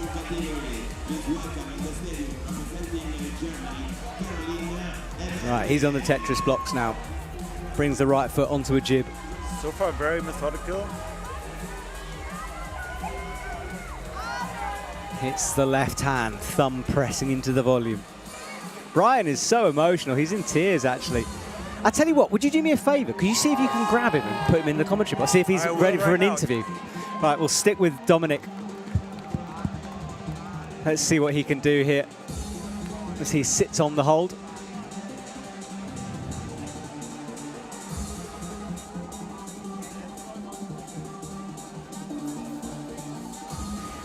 So, Dominik is sitting on the hold here. Caroline, and we have got Brian in the commentary box. Look at this, we're grabbing our athletes, literally sweat still on his brow. Brian, mate, congratulations, gold medal for you. Oh, thank you so much, man. I saw you celebrating. You look quite emotional with that one. Yeah, this one meant a lot. It was a big thing for me. This was going to be my 10th IFSC medal, 10 in a row, and I don't know, it's just like, and doing it here in Arco with all the climbing history, doing it at the venue that hosted the first ever Paraclimbing World Cup, yeah, it just meant a lot. And that final crux move on that crimp, that's savage, that thing. Dude, absolutely savage. Getting that, like, weird Gaston-y, like, mantle over and pressed it, insane. Oh, wow. Look, you're literally still covered in chalk, covered in sweat. Talk to me about what's next for you, because end of the season with the gold medal, what momentum you're building now. Yeah, so now that the season's finally over, I'm focusing on a lot of outdoor projects for this next year. So a lot of winter projects, a lot of projects at the New, the Red, maybe even some international projects go out of Fontainebleau next year, so we'll see. Awesome, man. And yeah, any more competitions on the horizon for you? Just maybe local comps and everything, but mostly focused on next year, the big thing being World Champs next year, and obviously the big thing on everyone's mind, LA 2028. Yes, and after that gold medal performance, we're not going to be looking far past you at the moment. Thank you. Well, mate, congratulations. Enjoy your night. Celebrate that gold. You deserve it. Thank you so much, man. See you soon.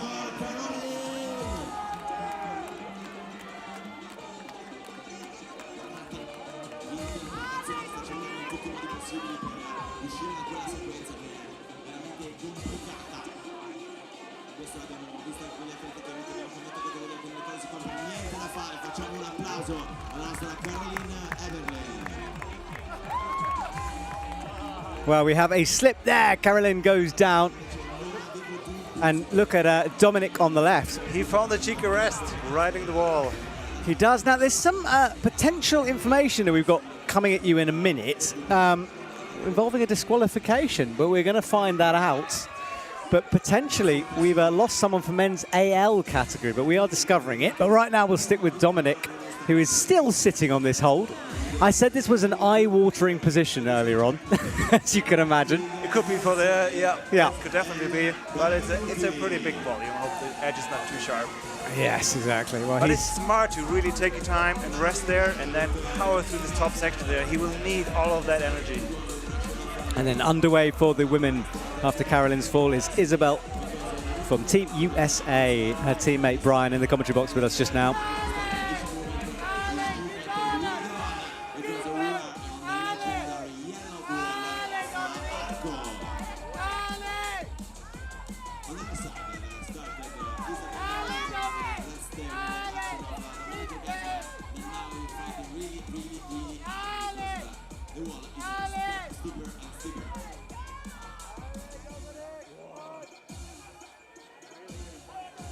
Right, so Dominic brings that right heel up. Good work from him. He did try to rest there. Maybe it worked. So far, he's still comfortable. But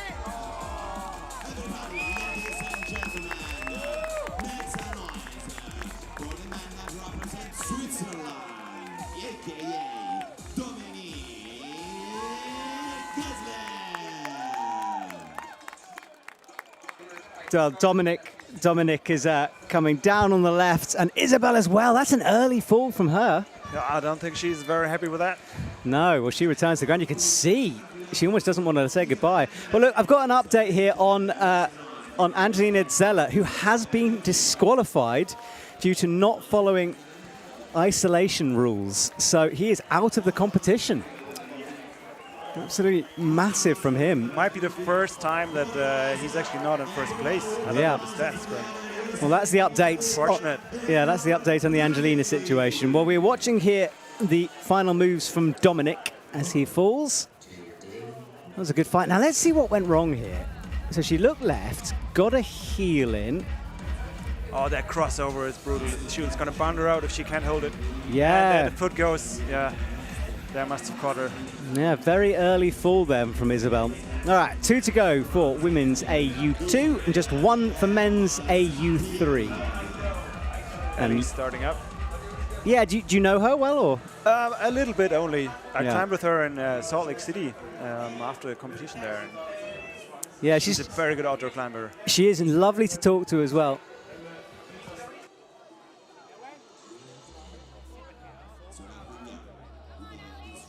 So she's up into the blacks now on these pinches, brings the feet up. It's all big go here at the end of this competition. We've had interviews, we've had disqualifications. Oh, drama this time, yes. I know. Arco has it all. It does indeed. It's living up to the hype for sure here. I think you can see, but that she's an outdoor climber. She's really methodical, takes her time. Let's see what she can do on this comp wall. Yes. And the legend of the sport, more Sapir starting up. Yes, Michael Moore-Sapir lost all his fingers in a mountaineering frostbite incident. And he's underway as he stands up on that left And he foot. finds a knee bar. Oh, look at that, is yeah. magic there. We've seen so many different ways through that. We saw someone lying down on the hold, knee bar in. Crazy. I'm sure the route setters are sweating just a little bit right now. I bet they're loving it, to be honest. Like the fact you can see that many variants through. Exactly. Yeah. Pretty cool. And these routes are so ephemeral, right? You only get to climb them once. They only exist for maybe 12 hours in total, right? I forget them so quickly. I know athletes have this amazing ability to remember every route. For me, it lives in this moment and then it's gone from my brain forever. Yeah, this is like, you know, waterfalls and ice climbing, that stuff lasts longer than comp routes. Yeah. You only have it for a beautiful moment. Exactly. Shauna Coxey always talks about that, how much she wants to climb them again, you know, that they're gone forever. Okay, so Eleanor is pressing in. Oh, what a move. Huge bump with the right hand. That was risky, but it worked. So powerful, that. And that drop knee there, that's going to save her some energy. Now, Michael Moore-Sapir has won a lot of competitions in his time, but he's struggling here with the feet. Yeah, he's had reclassifications. I'm not sure if he's in the same classification as he used to be. I can't really remember. It's hard to keep track of all this, but he was certainly, it was rearranged. It is always difficult to kind of compare different disabilities together, right? And there's no really one that's the same as everyone. No, but this move is hard He for wants him. to find the corner there, but I don't think he's spotted it yet. It's a really awkward one to get, especially if you're missing fingers here. Kind of that side pull You really crimp. have to lean out there, yes, Yeah. exactly. That's tricky there, and I'm sure it's not as good as it looks, that hold. No.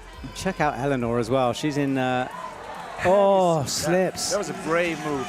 That right-hand bump was one of the coolest moves I've seen here today. Awesome stuff from her. Moore's still on there, and I think he can stay on there a lot longer, but the clock is ticking for him. Yes, it is, and I don't think he's found a solution to this yet. It's really... He has to try something risky, I think. Well, we saw other athletes going out towards the edge of that black volume Exactly, like he that. found it. Yes, there we go. So he has figured it out. See how much longer we can have him, but I think he has the endurance for this. Yeah, it would have cost him a bit, but now he's read that correctly. It's lucky there's some chalk now from the ones who've done it before, which helps.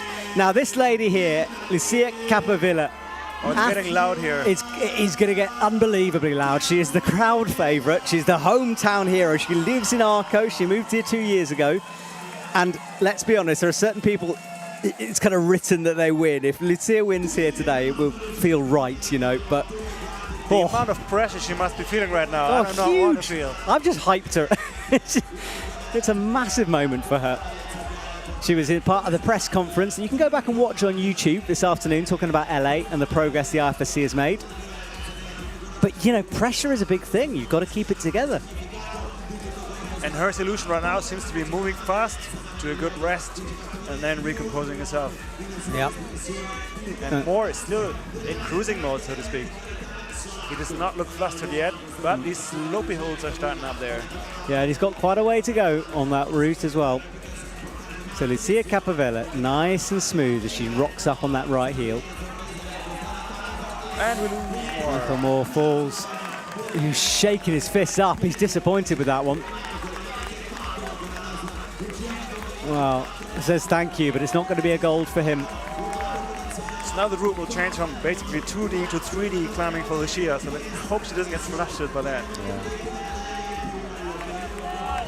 Well, as we near our final cut of the categories, the volume here in the stadium has just risen so much. I think we'll screw up the base quite soon again.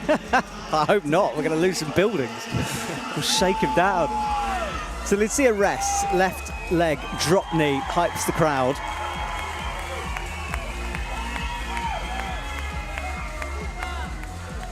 I do not want to be living in this neighborhood right now. Yeah. Luckily, they can't complain because no one will hear them anyway, so it's okay.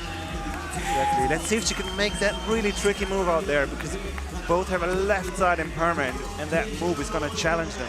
Yeah, Elena did this really powerful move here. She found a way through. Yes. Just, though, with that left hand. That left stump just made it on. Now they have a series of matches there. See if that works. Hits the right hand, brings the feet through. Drop knee. Oh, this is a big cross through, and it is gold medal. Sorry, it's gold medal. Oh yes. Lucia takes it. History has been made. Yes, it has. Well, we've returned after many, many years of being absent from Arco. And what a way to come back for the lady who lives in this town. Unbelievable. I think she's going to remember this day for a very, very long time. We've got judges, volunteers coming in smiling. Everyone wanted Lucia to take that. Unbelievable from her. Right, we're going to have to calm ourselves down a bit here, because Frederick Lays is up as we approach our final category, men's AL2, single leg climbing here. And he's one of those very experienced athletes that's been on the circuit for a long time. And it's quite impressive to me. I'm an AL2 climber, and I try to watch and learn from those guys. Yeah. And you can see the styles very extremely. And for me, I like to call it fighter, because when you see him climb, he's like fighting. You sometimes think like, he might be struggling, he's off, but then he can keep going and keep fighting until the very end.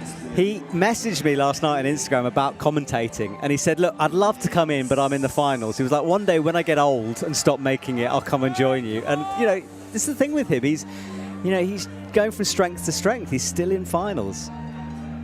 Qualified fairly low down in this one for his standards, down in 6th.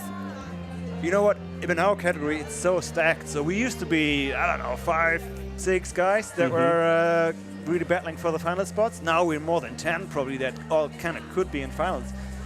So it's not for free anymore for him, right? No, it's not. We all have to really, really work. Yeah, and it's on.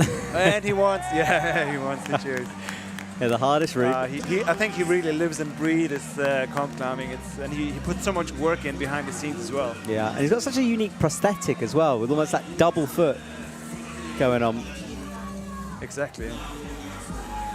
Nice. It'll be interesting to see if the left and right changes here for AL2 category will make a difference, but I don't think that much. The route setters have thought about all that. Yeah, they have considered it, but it does change things, and we saw that earlier on the speed wall. Perfect, yes. So, matches. Looking relaxed.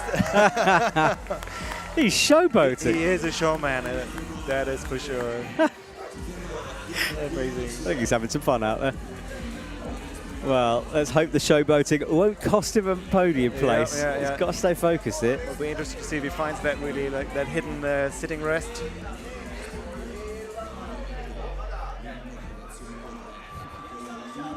All right, well, he's wrapping his way around the final Tetris block here. Yeah, actually, that's a signature Frey move right there, right? He told all of us, guys, you just have to wrap your arms around those big volumes.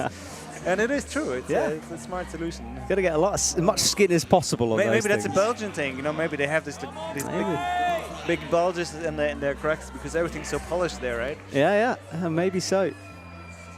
All right, now he's using the knee as well. Brings the right foot take a up. big rest. He keeps on going. Yeah, true. He's hardly poor. I mean, apart from to hype the crowd. Exactly. Oh, and he hit that slope road quite well. Yeah, makes the match. Looks left. And now I doubt there's going to be any good holds coming from now on. It looks extremely slopey and a tiny crimp screw on there, but that's all you get.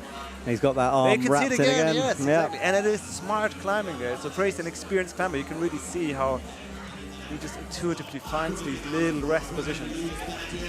Yeah, he's looking pretty comfortable here. As he stands on that left leg and then he comes. This is the farthest point left you go on the wall. From here on you go back towards the middle. Look how overhanging. Lovely angle there. Thank you, camera crew. That was a risky move, but he pulled it off. And now, I think now he really has to keep going. Yeah, he'll have to keep fighting. Oh, wow. I Slips. think he missed it a little bit, actually. So a 31 is the high point for everyone else to have a go at. Some big names. Thierry Delarue clarifying the last place for this category. So David will come out next. He's also a local hero. He actually lives in the heart of the Dolomites, and I'm quite amazed that he actually manages to be this good at competitions because there's so much amazing rock around him. Yes, there is, and there are massive multi-pitches here. And here in Arco as well, everywhere you look seems to be a crag somewhere up on the hill. That is true. It's a bit like the Yosemite. It's my first time here, and I kept driving down this valley, and it's like, wow, it's like limestone Yosemite, basically. Yeah. When are we going to come to Norway and have a comp? I want to come back. We are actually working on that. Okay. Yeah. Cool. So maybe in a few years. That would be good to see, yeah. I haven't been in the country for a long time. Oh, it's, man, the amount of rock we have, it's mainly granite and gneiss, but it's beautiful. Yeah. But the weather is fairly unpredictable. Yes. Or did you say the wettest city in the world or something? Bergen, unfortunately, yes, we have thousands of sports climbing routes, but only a few ones tend to be dry. You can leave, you know. I mean, it's too beautiful. When it's beautiful, it is perfect and amazing. And you can always go to Lofoten, which is probably the best track climbing. That one day a year, I bet is beautiful. Yeah, exactly. Lofoten is gorgeous. Oh, and David starts up now. David's camera. And his style, you will see, is quite different than Frey's. He's a really relaxed climber. Yeah, Fraser's quite physical, quite staccato with his movements. David a bit more flowy. See, but you never really know who of them will kind of get the highest and who will get pumped. It's a beauty to see all these styles. Okay, up he goes. Fairly chilled down low. The And box. I know his family will be watching right now as well. Just 2 hours drive away from here, probably. Might be here. You They'll never be know. excited. Maybe they'll be in the audience. Okay. So here come the boxes. We've seen so many different methods through this. And you'll see that David doesn't have a knee on the right side that he can use as much as Frey, so his style will be extremely different. Yeah, but good point. He compensates it in really good ways usually, because he has that experience as well, being on those comp routes, and he came out of nothing to the scene. I think was it 2 years ago or something like that. No way. Was he a climber before? Yes, I think he was mainly outdoor climber. Okay. And at some point he thought like, why don't I just try out this comp thing, see how good I actually am, and it turns out he is pretty good. He is very good, isn't he? Multiple finals. He found it right away. You see, he found the edge right away. Yeah, didn't even hesitate. No pause, eh? Straight in. Keeps going. Well, the crowd, all the athletes have emptied from the isolation area into the arena in the front. So exciting to be part of this atmosphere here. I think the volume is going to increase pretty soon once David reaches the high point there. Yeah, our final Italian athletes for this evening. Although what's going on with this South Tyrol thing, right? They do joke around a lot in the team, I think. Like, so maybe there's a correlation there. Yes, South Tyrol is can be a strange place. I was about to say is a strange. No, could be, can be. Strange and beautiful. So I've been told. Good food. Yeah. Good beer. It's an interesting resting place there, right? So he rests on that pinch, actually. Well, not for very long. Yeah, now he brings the left foot. Yeah, he's hardly paused. He throws himself over into that side pull. Yeah, and he's starting those micro shakes, right? And that's a really smart idea. Look how steep. Try to get a bit of energy back and get the lactic acid out of the arms. And he matched that really well. I think he's looking solid, actually. You can see he's still moving well. And for Lazy, oh no, as we say it. I think maybe he was going really quickly because he was getting pumped, so we were mistaking flow for tiredness, maybe. It could be, and then that move, it's really quite powerful. You have to go extremely dynamic. Well, David Camera falls a bit before we thought he would. I think he'll be happy with his performance, though. Well, he has been up that scoreboard's a little bit behind at the moment, so I think 38 plus is joint. If it's joint first, he should, so he must be, I don't know what's going on, but he's up on the podium anyway. Yeah, you can see his smile popping out there. He gave what he had. Exactly. And that was quite a lot, really, on this really pumpy route. Well, this was him down low. Nice and steady at the bottom, and then picked up the pace through the middle section. Good through the blocks. I think David's also one of those AL2 climbers that's professionalizing a lot. I think he has a coach, he told me, from this year on. And so a lot of the paraclimbers are actually self-coached.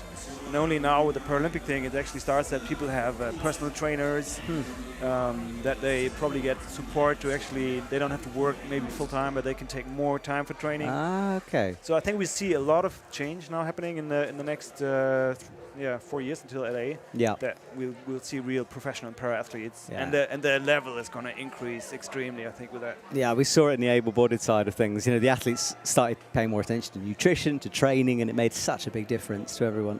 As you say, just once you raise that level, the quality of the climbing improves, which is good for everyone and the sport. Right, Yuki underway now, climbing with no prosthetic.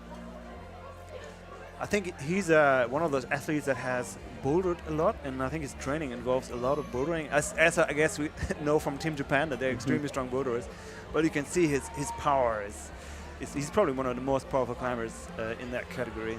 Yes, he is indeed. And a big pop there. Yeah, he's going to need all of this power. This is a hard route. Compared to like the previous two climbers, who really, I think he was extremely good with momentum. That's kind of, I think, his signature a little bit. That he really uses the momentum. Yeah, let's see how he does. Locking off and pulling hard at the moment. Just taking the pace off slightly, which is good.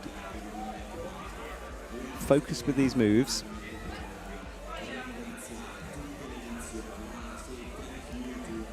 Okay, wraps his arms around the boxes. It looks like a ledge here, but it's not quite.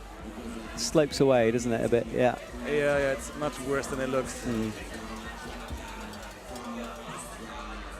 So left hand out for Yuki. I wonder if he can sit on that almost. No, I think it's too slopey, yeah. Yeah, the angle is so hard to see, but it's... Yeah, I think if that jib wasn't there for the right foot, you'd be sliding back. But you can definitely do that. We have found a fourth interesting resting position there. Look at that. He just fits that box. Oh, yeah. Brilliant bit of setting this. Loving it. Almost takes his hands off. Looking super calm and relaxed out there at the moment. He does. Oh, look at that. No hands rest. Oh. A master of balance there. So that's a 1 point of contact. You know, usually we'd have 2, but... Yeah, I haven't really never seen this rest position before, between two boxes and then just squeezed in there. Yeah. Beautiful. Oh, managing the rope. Yeah, sometimes actually you think, top rope climbing would be like much less intense than lead climbing, but often these like really overhung top ropes are really in the way, and you wish you were on the lead rope almost. Yeah, and he's misread this section here. Now he's done it better. Yes, there's a lot of chat about the double rope. It's good or bad. You know, it's there for a safety reason to stop the athletes swinging too far back, but it's not perfect, of course. I think just logistically, it's probably the best option in the moment. But we'll see. Changes might be underway, right? There has been at least discussions in these athlete groups that like, do we want to change AL2 and RP3 to lead or not, and so on, and is that even logistically possible? So yeah, I think I'd be interested in seeing that change. And everyone's more than capable, I think, as long as you can have the safety in place. I think that the main challenge is the route setting, because it has to be, you know, the clipping positions have to be okay with both left and right foot missing. Yeah. And then, of course, logistics. If some categories actually have to top up the same routes, that would definitely create yes, exactly. It's complicated. challenges. Yeah, and there are only so many walls you can have at any venue. You know, if we had endless walls, perhaps, but Oh, we already have so many, yeah. yeah, there's logistical issues. He's trying to rest at the same place as David, I see. That's going to cost him, I think. Yeah, and he flicks that rope once again. Looking for the first time like he's in some trouble here. Yeah, he definitely has to put on the fight mode now, I think. But he's going for it. Starting to shake a little bit. Needs to get towards 38 to get up onto the podium. Ooh, slips. This is a big move. Come on, Joe. Yeah, that is going to be awkward for him doing that. I think he'll definitely has to do some extra energy there. But he has that power to spare. Up with the right foot, kicks it over. I think he actually wrapped the rope around him a bit. Oh, yeah. Yeah, and he falls. Pretty hard, that sequence. We'll wait for the scores to be updated just to make sure. But in current third at the moment.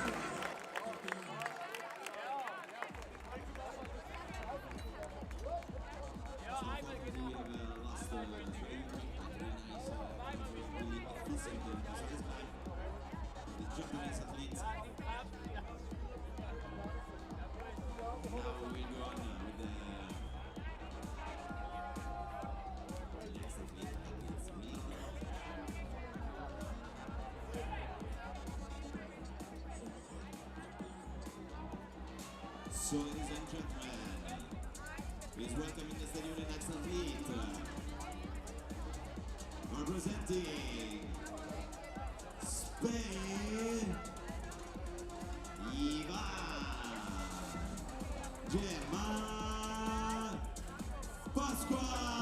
So 3 to go then.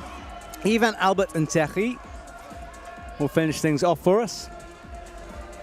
And about 38 needed to come towards the podium. Is coming back with a vengeance. I think he battled injury a little bit in the last years, but it looks like he made a pretty good recovery. And I know he's working outside, I think on 8C or something like that. Wow. And I mean, that's really pushing. He already pushed the boundaries with an 8B that he red pointed. That was really impressive. I think there's a video somewhere online, yeah. That is super impressive. Like, if you don't know what we're talking about sport climbing grades outdoors, and 8B is up there. The hardest in the world is 9C, but kind of ignore that because not many people do that. 9C with one like that would be impressive. That I would like to see that. Yeah. All right. So Ivan waits for the thumbs up, gets the signal, and he will now get cracking here. Jumping his way up through these first couple of moves. And he's also one of those fairly dynamic climbers that really moves fast between rests, takes his time where he can, and then really kind of puts on the speed. And we saw there Yuki's score being updated. So he's right up there on 37 plus, so just below. Quite stacked everything up there, huh? It is, isn't it? Real cruxy section, that. Causing some problems for everyone who've come. And he said, final 3 here of this comp in Arco. Hope you've been enjoying the competition. My name is Matt Groom, but I've had multiple guests through this commentary box, which has just been awesome. As we come up to 7:30 Central European time. And we can see another way to go across this volume. Quite impressive there. Everyone finds their own little way there. Yeah, we've been loving this resting position. He eyes the rest of the route there. So he's going for the full sit, which is, it looks like a pretty good position. I still, the no arms rest is still my favorite though. Oh yes, that was tight squeeze, but it worked. Yeah, love that. And it's impressive that he can actually kind of sit on there because it is really slopey seen from here. Well, he rests and waits. He'll take his time. He'll know no athlete has topped this thing out yet from his category. Into the undercling, falls back into it and adjusts that right leg. Will he find the edge immediately? Looking around. Oh, wow. Okay, that's a powerful way to do it. But yeah, ignored the right edge of the black entirely. Looks like he didn't need it. Okay, here he goes. up into the final box now. Wraps that right arm over. And no one else actually has found that wrapping around method that Frey had, right? Yes, So true. That's his signature thing. But it really works. I tried it a few times, and I'm going to use it now. And Frey is still up there on the leaderboard as well. And another sit. There we go. Oh, sit number 2. He's brilliant at finding these rests. I think it's also a sign of his experience, right? So he's been competing for a long time. I think he's been climbing probably his whole life as well. And he's one of those older athletes. But in Para, you can actually see that most of the competitors are slightly older, and the really good ones are often like up to their 40s, 50s, you know? Yeah. And that's the beauty of climbing. You can really progress until, very long. Especially in Para, I think, where you have to take time to learn your impairment a bit and adjust to routes and the comp style. Yeah, and usually people have a lot to do with them in their teens and 20s and all of that. You know, you just kind of have to figure out life as a disabled person, and then eventually you actually like, oh, maybe I should also try competing. Yeah, that's good. That's a pretty good point. I hadn't considered that. Okay. Ivan up with that left, just about got the foot onto a small foothold. He's nearing this cruxy sequence. Up with the left, will rotate into the side pull. Ooh, it's a long way. He's trying to get back some energy, and I think he really has to put on the fight now if he wants to get on the podium. Yeah, he's tried a few ways. He was going to match for a second and then changed his mind, and he's going to fire up with the left. Oh, that is going to be hard to recover from. How is he still on the wall? I can't believe he caught it with the right hand. Yes. And it's so slopey as well. Well, I think it's the bass that keeps him up there actually right now. Yeah, the bass is just the sound waves, you know, carrying him up. And he's trying it again that way, and he can still do it. Wow. Look at that. That is like strength and determination there. Yeah, the power he's got to be able to fall. He does fall there, but that was good.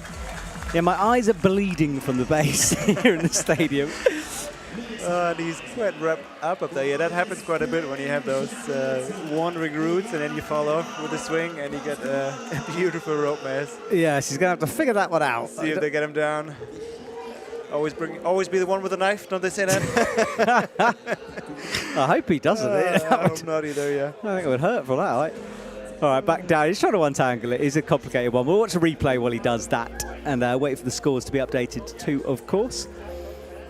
This was him chalking up down low at the final box. He managed to find 2 good rests through the boxes, which helped him, I think. But this was the move. I can't believe how many times he slipped and saved himself. Look at that catch. Unreal. And we have another 2 pretty powerful climbers coming up that have plenty of strength to spare. Yes, we do. We've got Albert Ferrer and Thierry Delarue. And he's back down to the ground, thank goodness. Oh, look at that rope mess. I do not want to be the Belair. Wow. Someone else's problem, that one. we just get to comments on the side.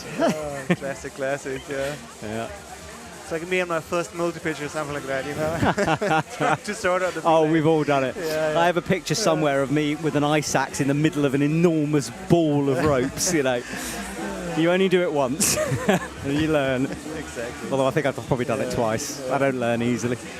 Okay, next up is Albert, as he comes out onto the stage here. Oh, it's good vibes on Team Spain, though. Yeah, and Ivan is like, he always brings on so much joy and cheerfulness. I mean, they all do, really. And I think it's a really beautiful family. There's AL2, all paraclimbers, but I feel like in the AL2 men's gang, we all kind of know each other now. That's cool. We hang out. We're actually going to go climbing the next couple of days. Nice. Where are you off to? We haven't decided yet. Something that's not polished, I hope. Yeah, good luck with that one. But in Arco, or are you going to drive somewhere else? Just in Arco here, because everyone's here right now, and then they all going to dissipate again until May, I guess. Yeah. Masone is good. Very polished. I have heard, yeah. And it is a good one. Very famous Craig, right? Yes, exactly. Some pretty cool 9As in amongst that lot. Well, that would be cool. 9A with a prosthetic leg.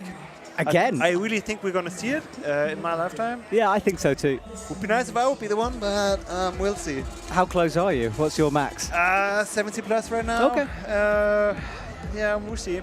I mean, I think there's room up. Yeah, absolutely. Things up there.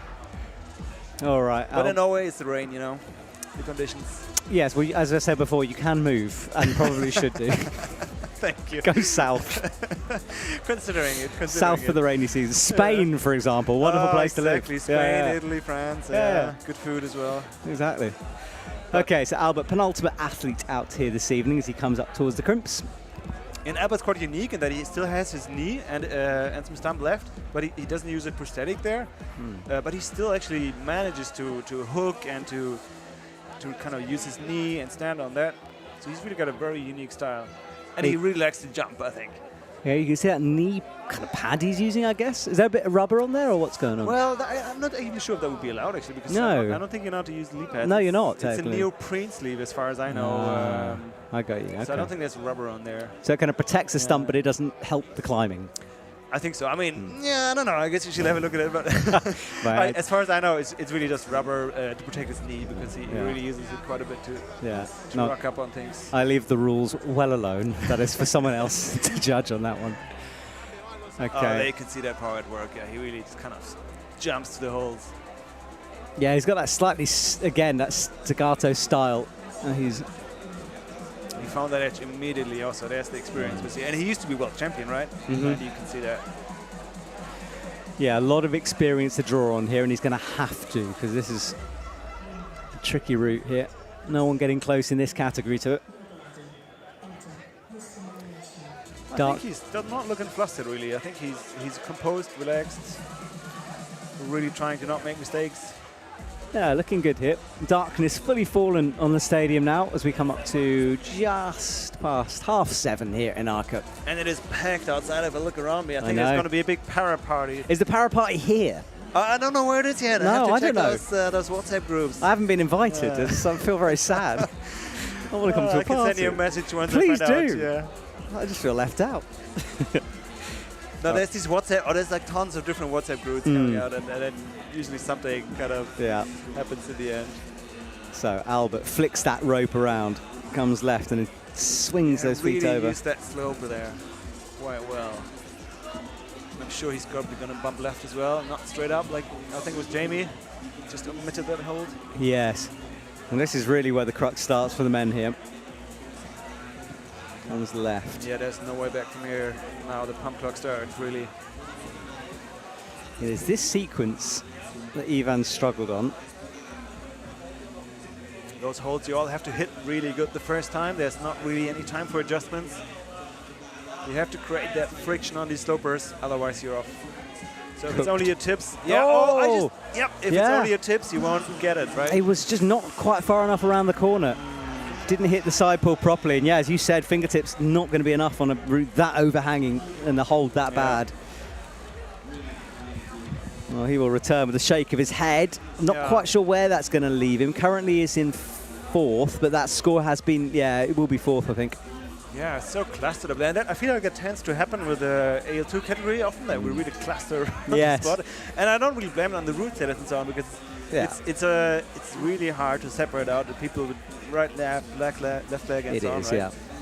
Yeah, my head, every time we start talking about it and I consider like how much thinking must go into it, it's very, very difficult. Like, I think the level of para setters is like underestimated how good they are. And I know they get it wrong, of course. Everyone gets it wrong sometimes. Complains as well. Yeah, of course, of course. But it's climbing. Yeah, exactly. That's what we do. There has to be something. Yeah, exactly. Oh, and here we see the champion, right, Thierry. And I played around with the stats a little bit for work, and I pulled the comp stats from the IFSC website one day and made this little curve of like how good are people.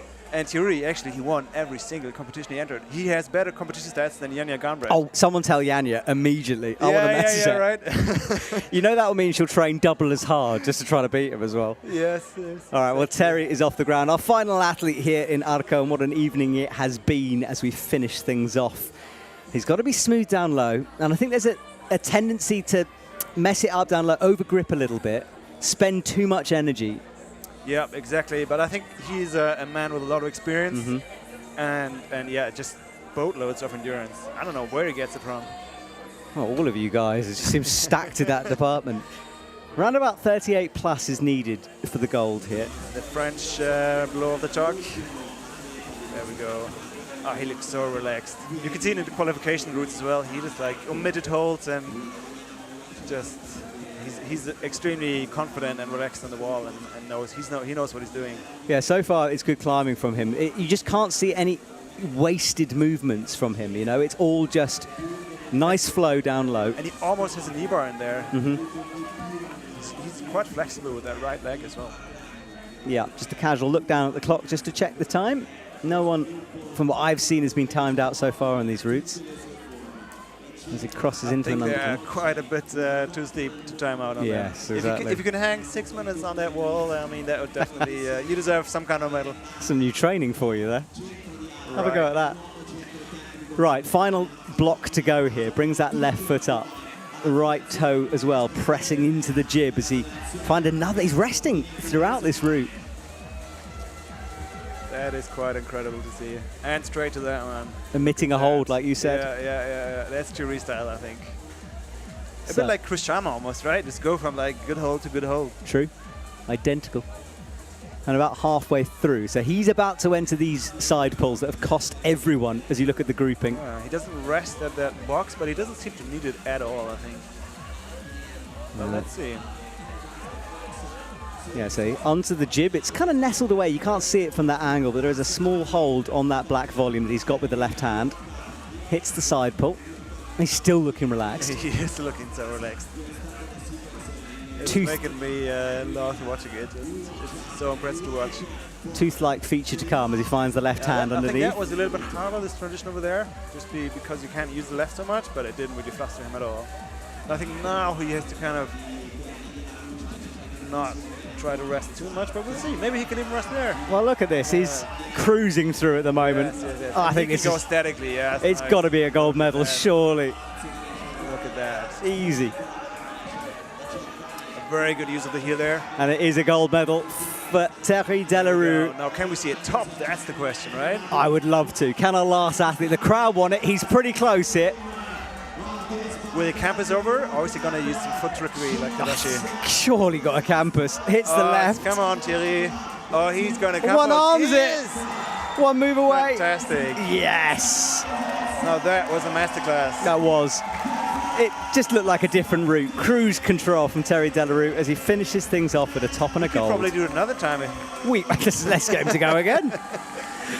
Wow. Fantastic. Well, there we go. That is the end of our Paracomp and the categories. We'll just wait a couple of minutes here and then we will leave you with the podiums that will go on for a while longer with all those 17 categories to come through. Oh, yes.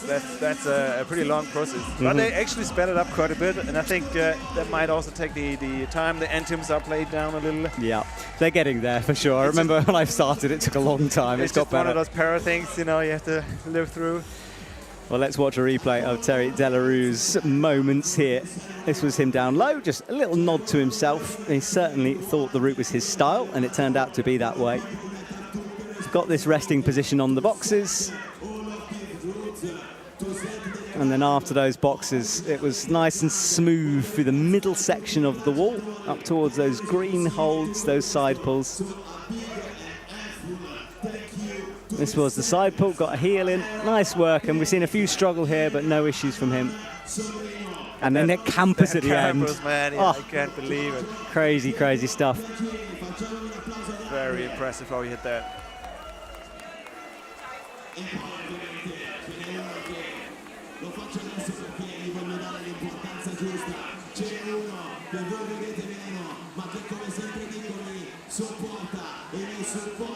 Okay, well, everyone, it's about time we said goodbye. So thank you so much, and thank you for joining me in the commentary box. Yeah, thanks for having me. It was great fun. It was a pleasure having you. We'll leave you with the MC and the podiums, of course, as we celebrate with the 17 athletes categories who have made it through. Please watch and enjoy that. We will return for paraclimbing next year in 2025. And just a reminder, we've got one more World Cup to go for the able-body competition.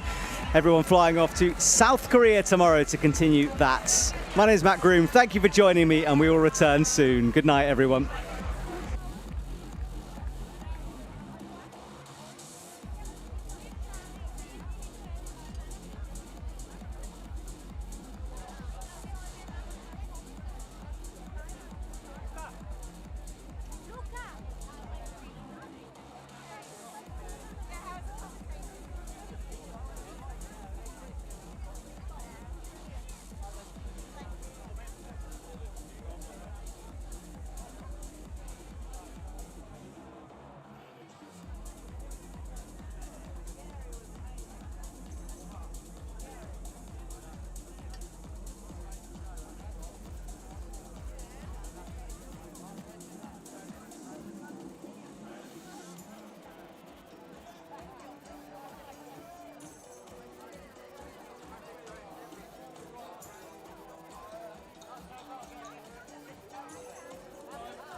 So, ladies and gentlemen, we're going to start with the ceremony awards.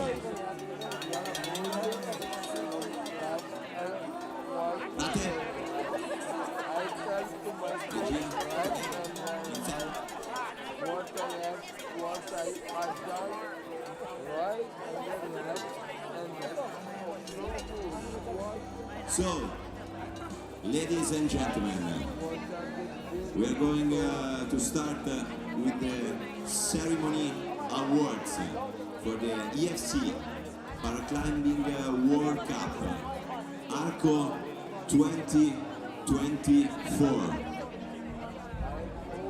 The ceremony will be hosted by Marco Maria Scolais, International Federational Sport Climbing President. Pierre Yu, EFC Treasurer.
Second place and silver medalist representing Switzerland, Sara Longhi.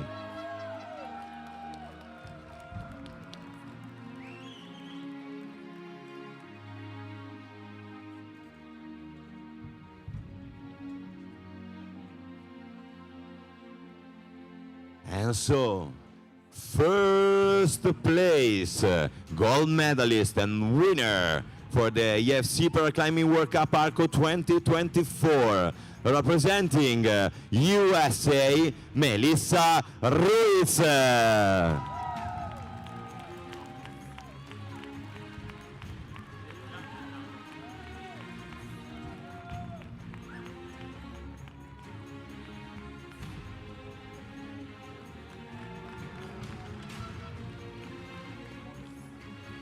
Please, everybody raise for the national anthem of USA.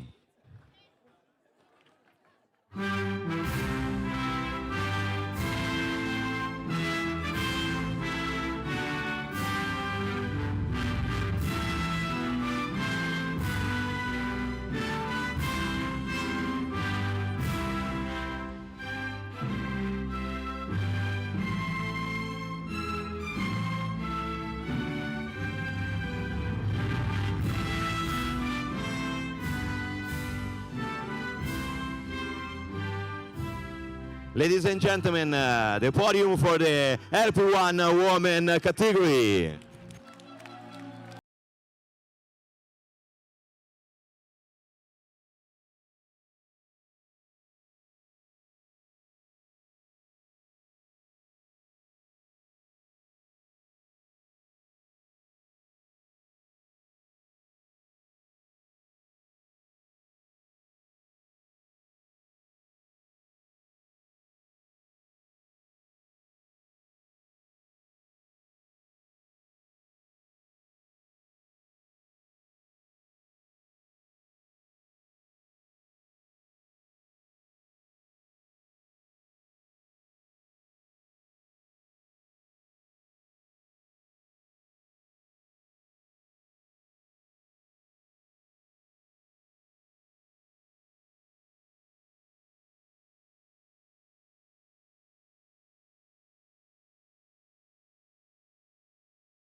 national A team.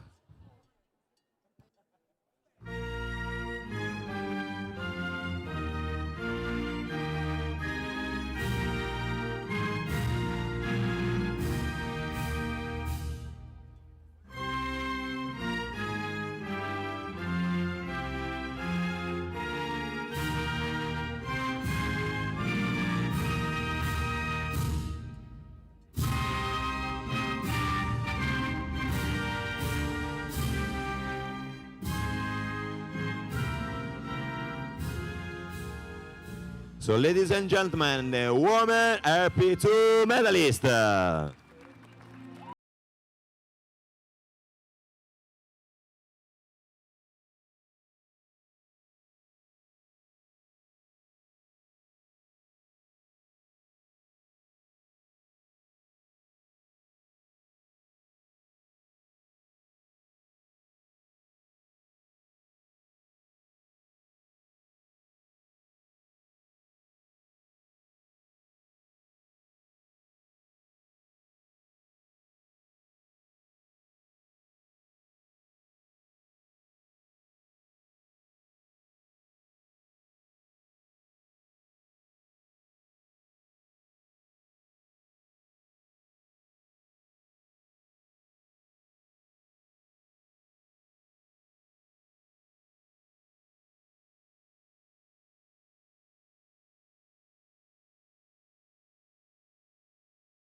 Ladies and gentlemen, the men RP2 medalist.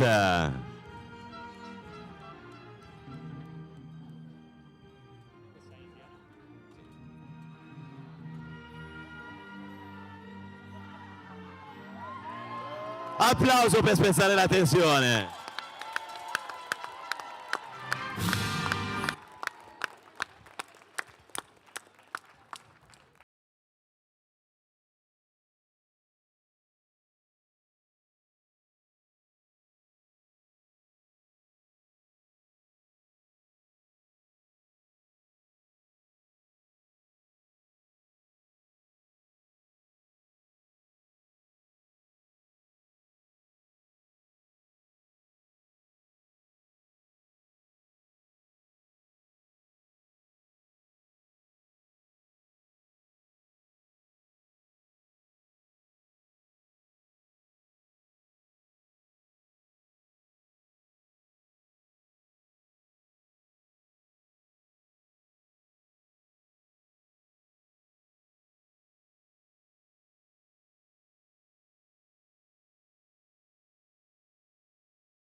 Anthem of Japan.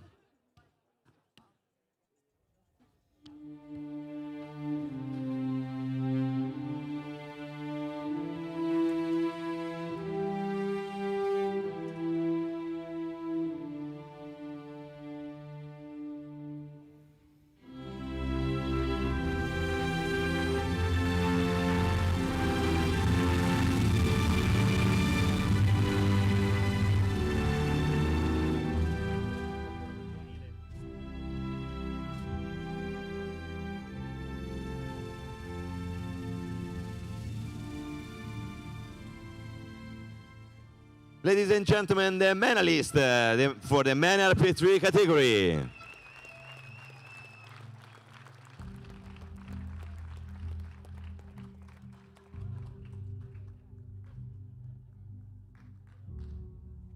Thank you, guys.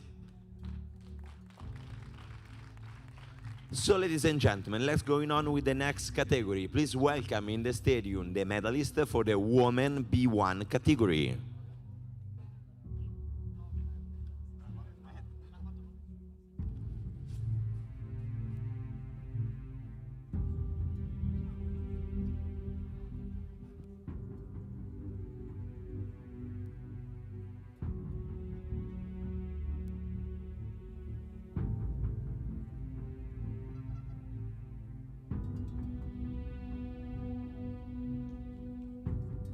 So, ladies and gentlemen, third place and bronze medalist that unfortunately have to be back, representing Switzerland, Laila Grillo.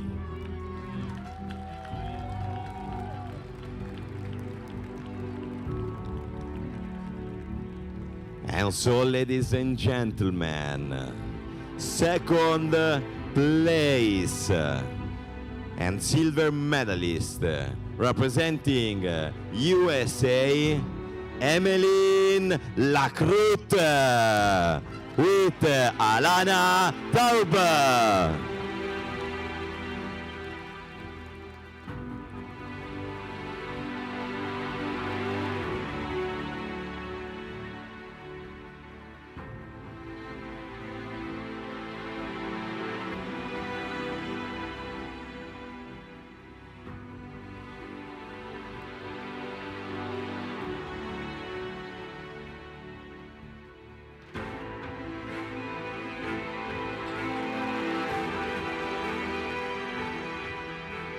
And so, ladies and gentlemen, first place, gold medalist and winner of the EFC Paraclimbing World Cup Arco 2024, representing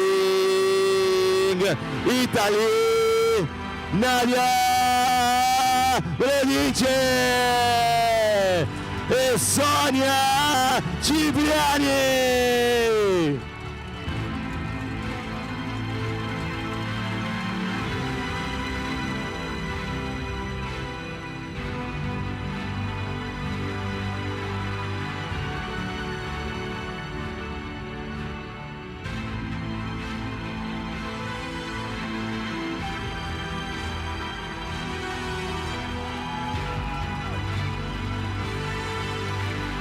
So, ladies and gentlemen, please everybody raise up if you can for the national anthem of Italy.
Ladies and gentlemen, the medalist for the women B1 category.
Ladies and gentlemen, the men B2 medalist.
Ladies and gentlemen, the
of Romania.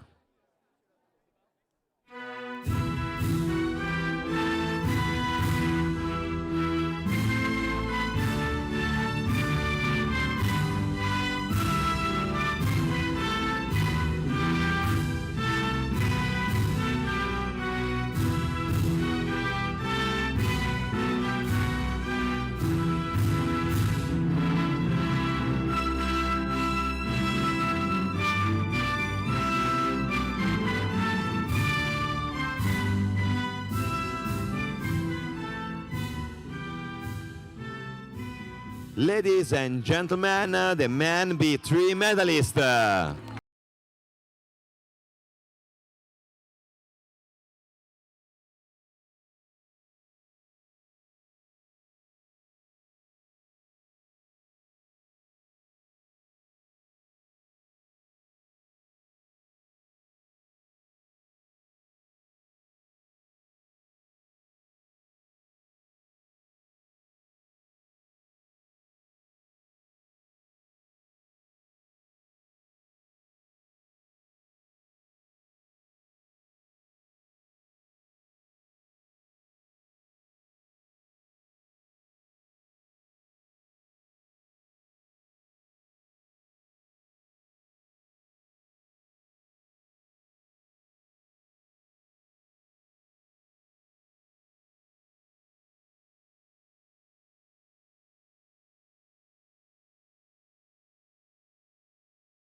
of India.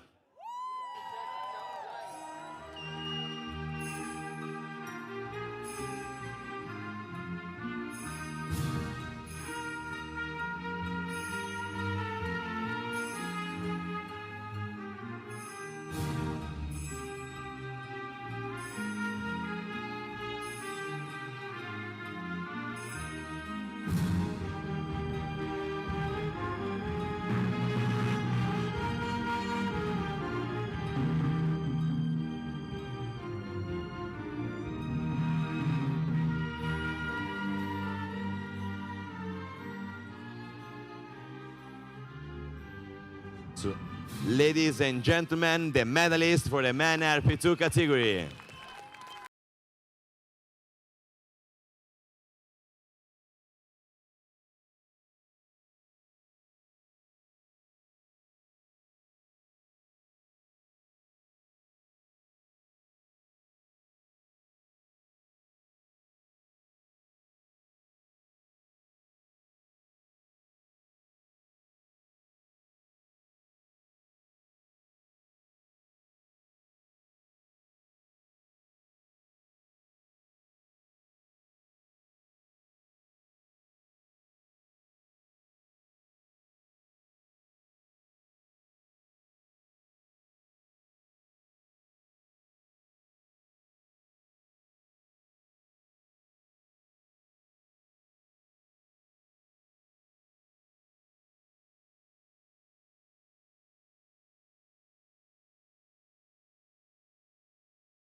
Ladies and gentlemen, the women AU2 medalist.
category. Representing USA, Brian Zarzuela.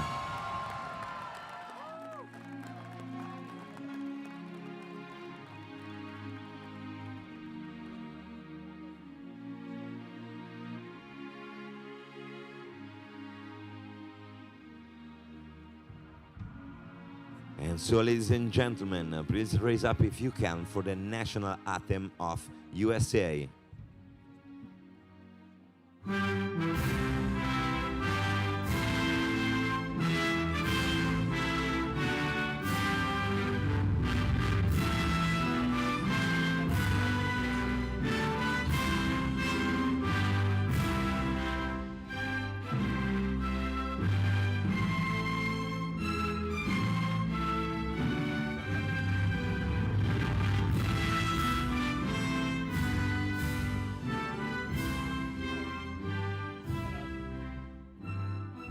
Ladies and gentlemen, the man AU2 medalist.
And winner for the EFC Paraclimbing World Cup Arco 2024, category AU3, ladies and gentlemen, representing Germany, Rosalie Schaupert.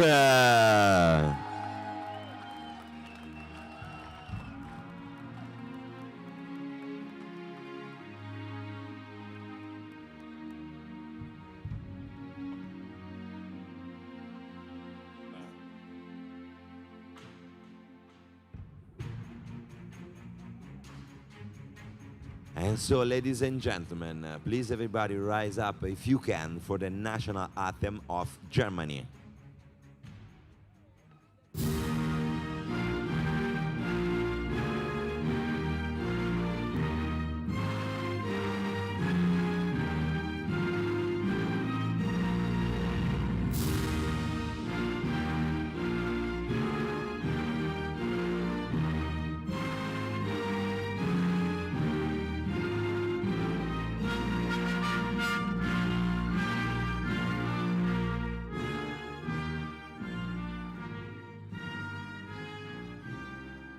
Ladies and gentlemen, the medalist for the women AU3 category.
And so please, everybody raise up, if you can, for the national anthem of Switzerland.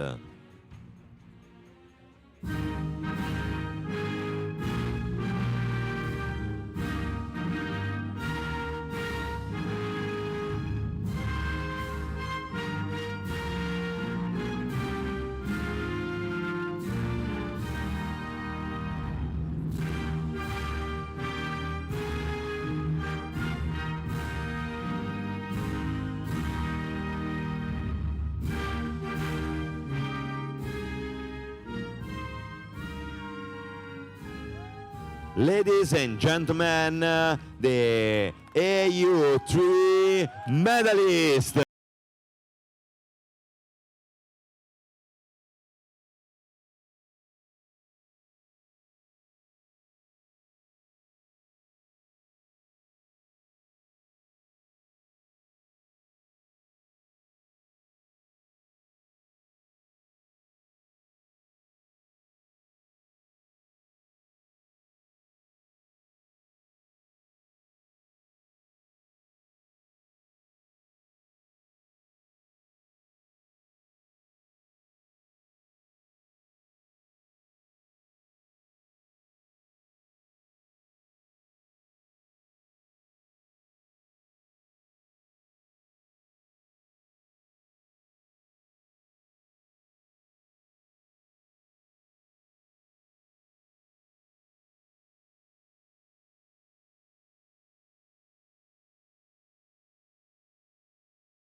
So, ladies and gentlemen, first place, gold medalist and winner for the EFC Paraclimbing World Cup Arco 2024 Women L2 category. Ladies and gentlemen, representing France, Lucie Jarige.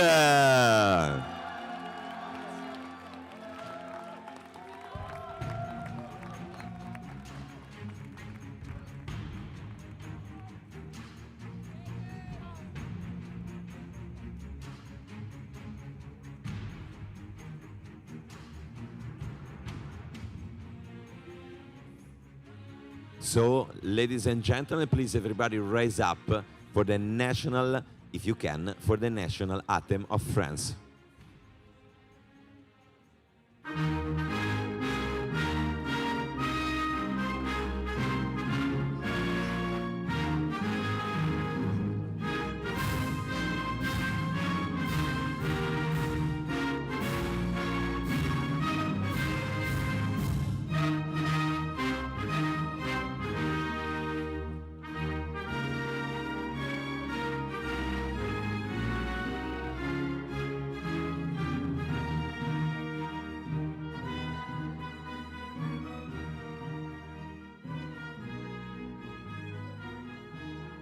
Ladies and gentlemen, the woman AL2 medalist.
Gentlemen, please everybody rise up if you can for the national anthem of France.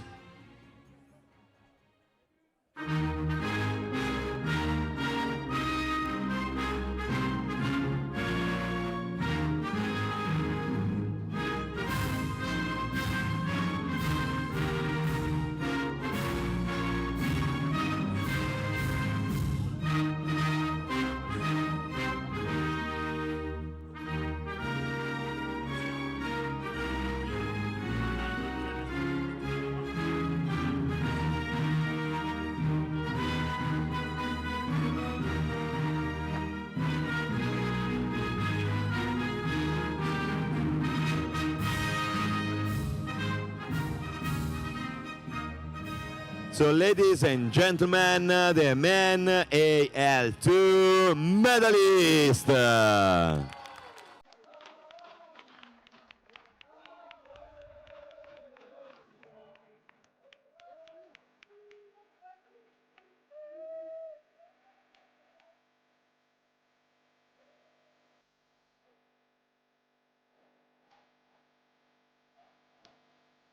Les jeux sont faits e con questo non possiamo che ringraziare Davide, Ion e Marco per essere stati con noi. Facciamo un calorosissimo applauso al Presidente della Federazione Sportiva Italiana, al Presidente della Federazione Sportiva Internazionale e al suo tesoriere per averci aiutato in tutto questo. So I want to thank you, all the national team that have participated to this event. I want to thank the city and the mayor of Arco to help us to realize an event like that. I want to thank the International Federation of Sport Climbing and the Italian Federation of Sport Climbing to have the courage to take part into the celebration of this kind of sport and hosting a World Cup like the one that we have seen in that 2 days. And so I also want to thank all the people that have worked behind, and nothing more than to say thank you to everybody and see you to the next one.